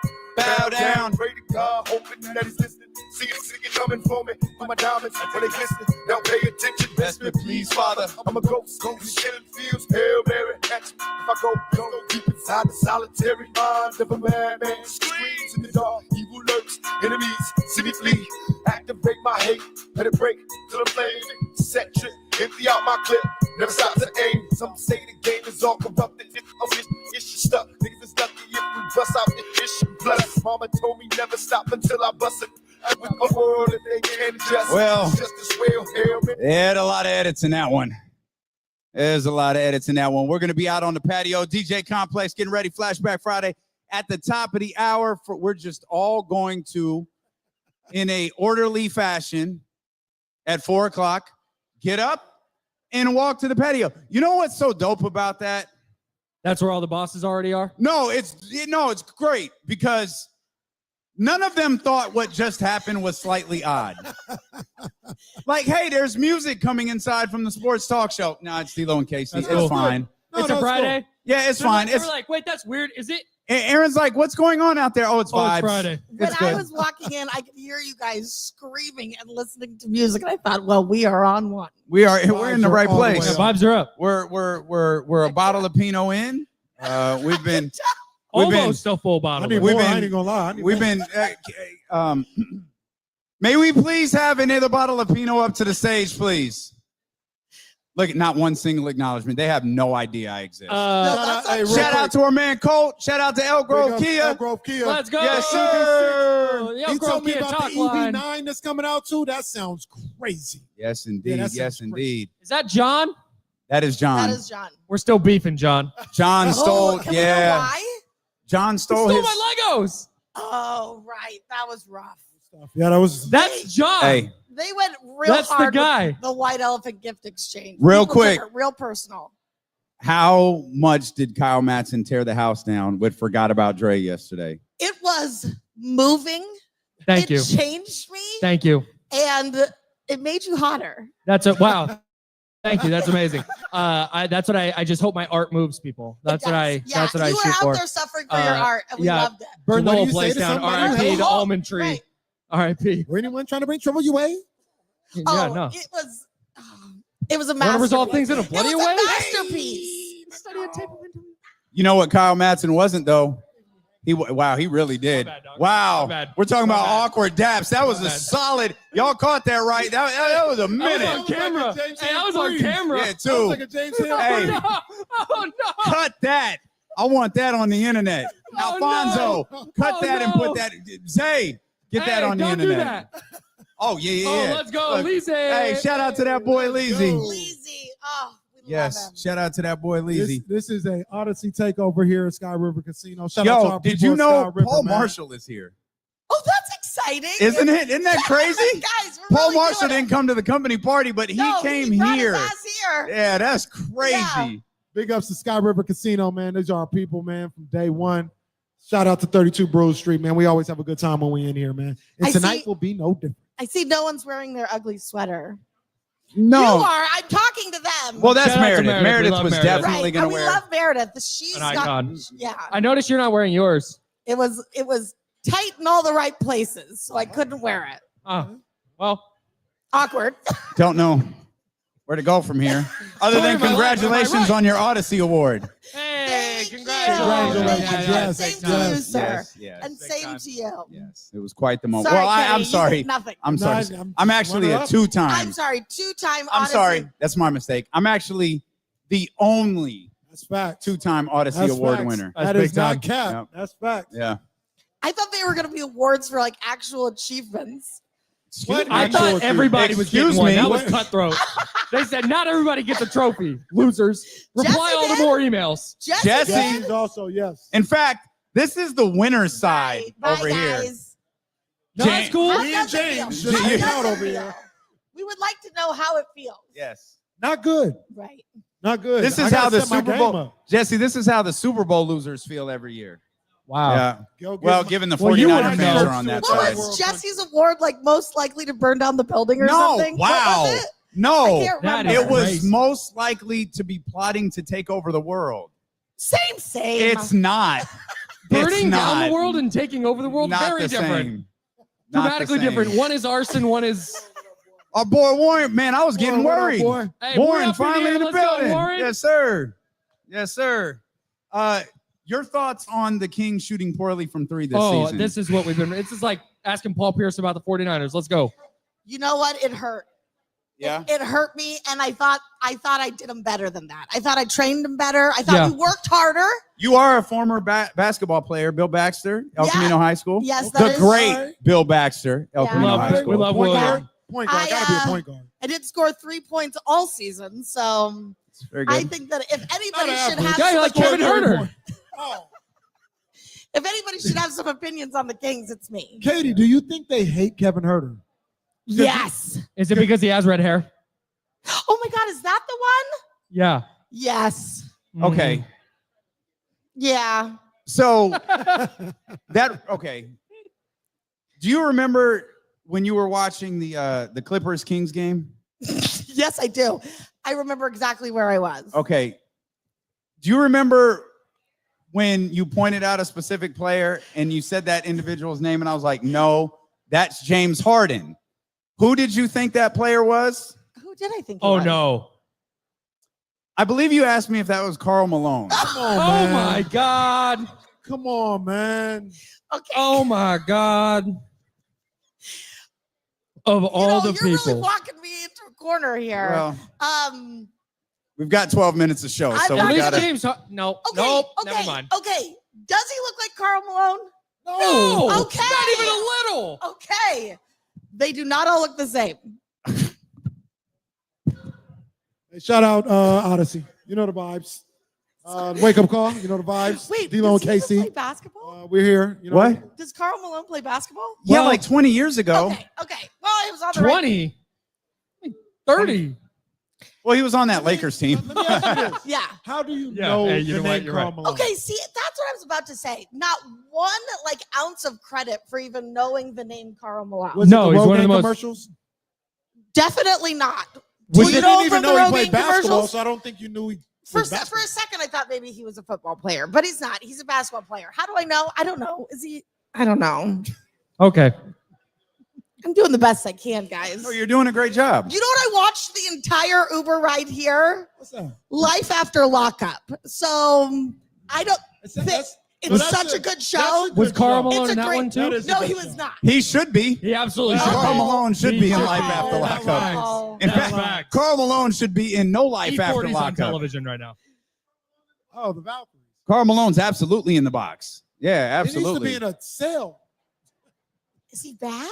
Yeah. We'll talk about it Yeah, later. we'll fill you Okay, in on that. okay. That'd be a really dark way to end this show. Okay. Life Maybe- After Lockup maybe is a good show. Life After Lockup good. is wild. Always For those catchy. people that don't know, it's like guys that Ooh, find Valkyrie's pen got Kate pals, Martin. sometimes women, and then they're in prison, and then they date them and give them money for like years and years, and then spoiler alert, these women get out of prison and then just use them and leave them. Well, well. There's also scenarios Some where of them work they're out.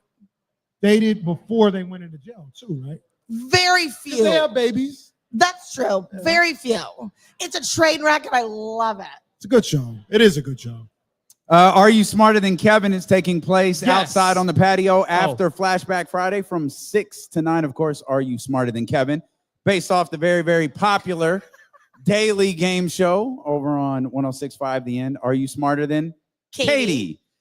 Do you think Katie could beat me in the pop culture Jeopardy? Yep. Yes. Not Yes, even I do. I close. think I could get her. I don't think you so. can. No, I no think I chance. don't think No, you I can. think Now, you would have Katie is little the to no final chance. boss. I'm not gonna lie. She's the final boss, but I think I could get her. I think you'd Why get I do you don't. think that? I'm pretty good at it. I'm better at this. than He's the movie. better. Everybody I'll say this. here says you're not. He's No, better I'm the than I champ. expected. He's Oh, better don't than I think I've gotten expected. anything Okay. wrong. But Does that He mean said I don't think Friends he'll and beat The you. Sopranos No, are I the do same not. show. No. Now don't ask me nothing about Friends. wow. Oh, this is a good one for everybody on the stage. Okay. Oh, Say your Uh, name to buzz in. Okay, got it. Are you smarter than Kevin out on the patio at 6 o'clock? Because we actually promote what the other stations do. What year did Star Wars Galaxy's Edge opened at Disneyland Resort in California? Kyle. I believe it was in 2019. It was in 2019. Come on. Kyle Madsen. Come on.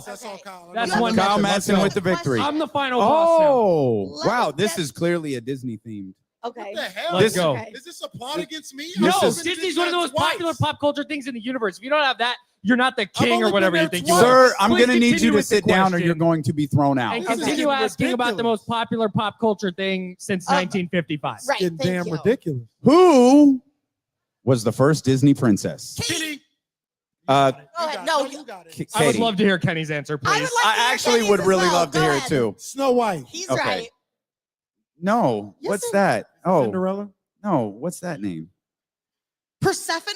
Nobody counts her. Persephone? It's 19. It's Absolutely not. 1937. Okay. Well, And the next line says, "That's right, pop culture trivia fans."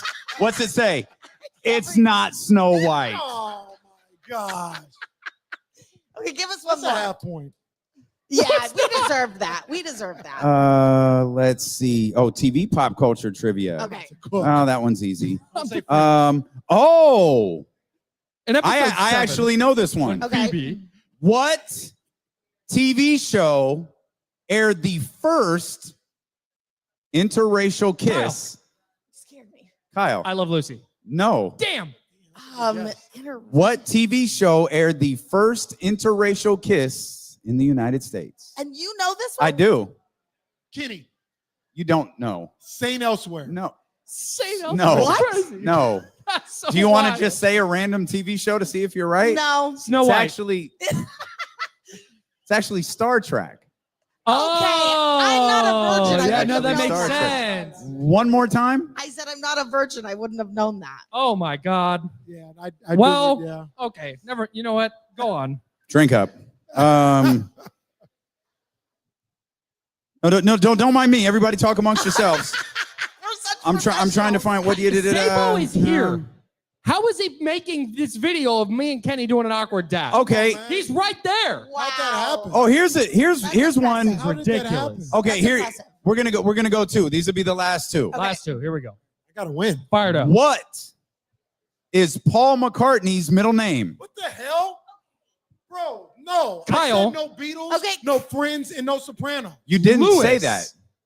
You didn't say that. Is it Lewis? It's not. It's Paul. His first name is James. James Paul McCartney. That's before pop culture even Right. happened, bro. Can we No, have the one? Beatles- Okay. Can we have one for La- young people? Last For young one. people, that's Okay. wild. And I'm going to be looking at some people funny. This is gonna be worth 4 points. Okay. Who won the first Grammy for Best Rap Performance? Kenny, Kenny? God damn it.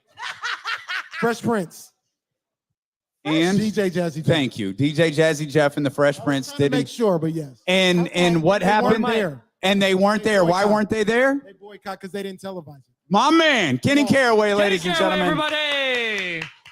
Now, My Kenny favorite- Caraway is not smarter than Katie, but No. he did far better than I I expected. love in the Fresh the pop Prince culture when they king. reference that.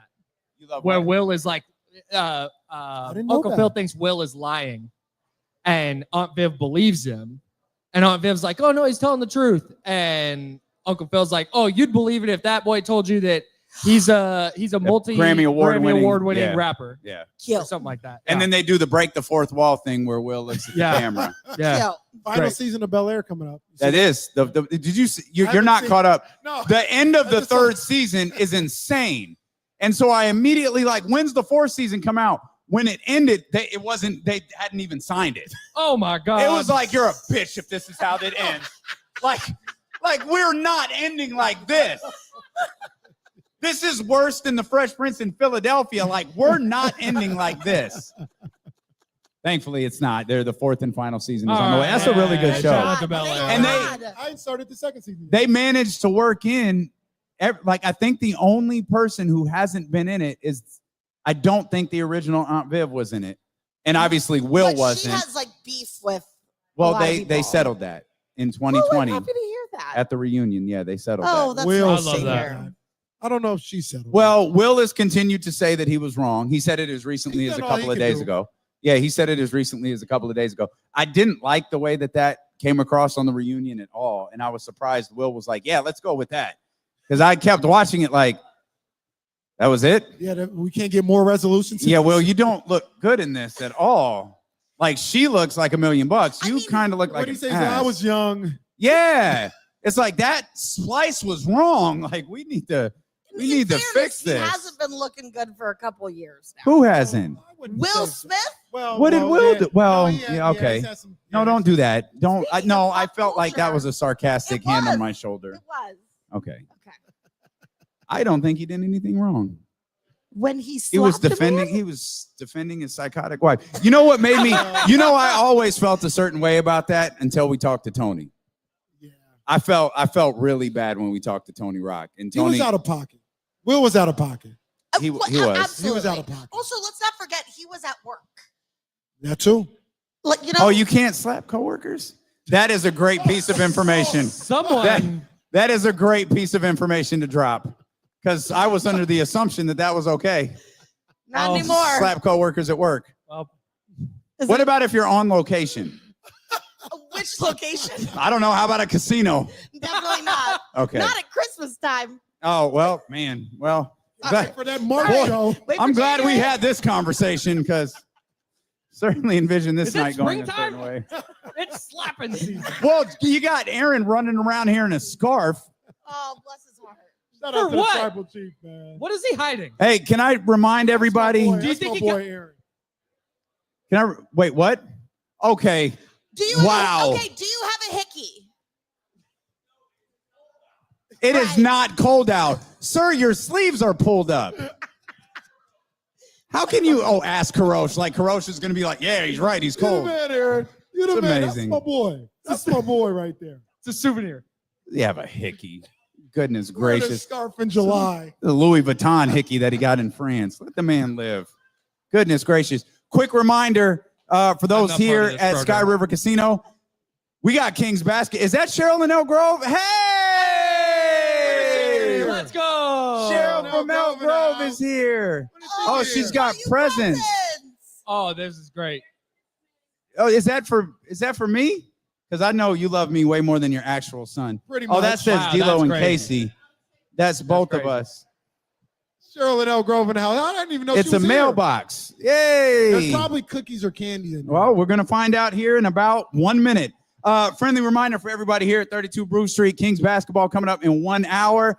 We got it on 70 TV screens. Friendly reminder for those not at Sky River, we got Kings basketball. That's right. Coming up about an hour from now on 70 Might be TV the only screens. place that you can look at it, or hear it. So hey, Normally- come to 32 Bruce Street. Normally, this is the time where we order some food, Yeah. get some more drinks. We gotta go to work. Not today. Nope.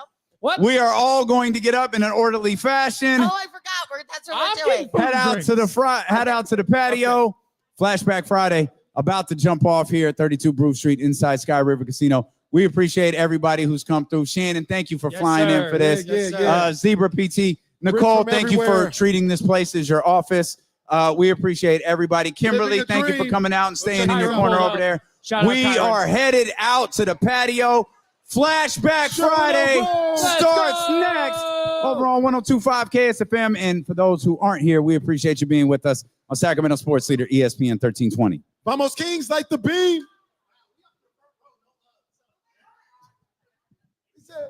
Thanks to Don for pulling up.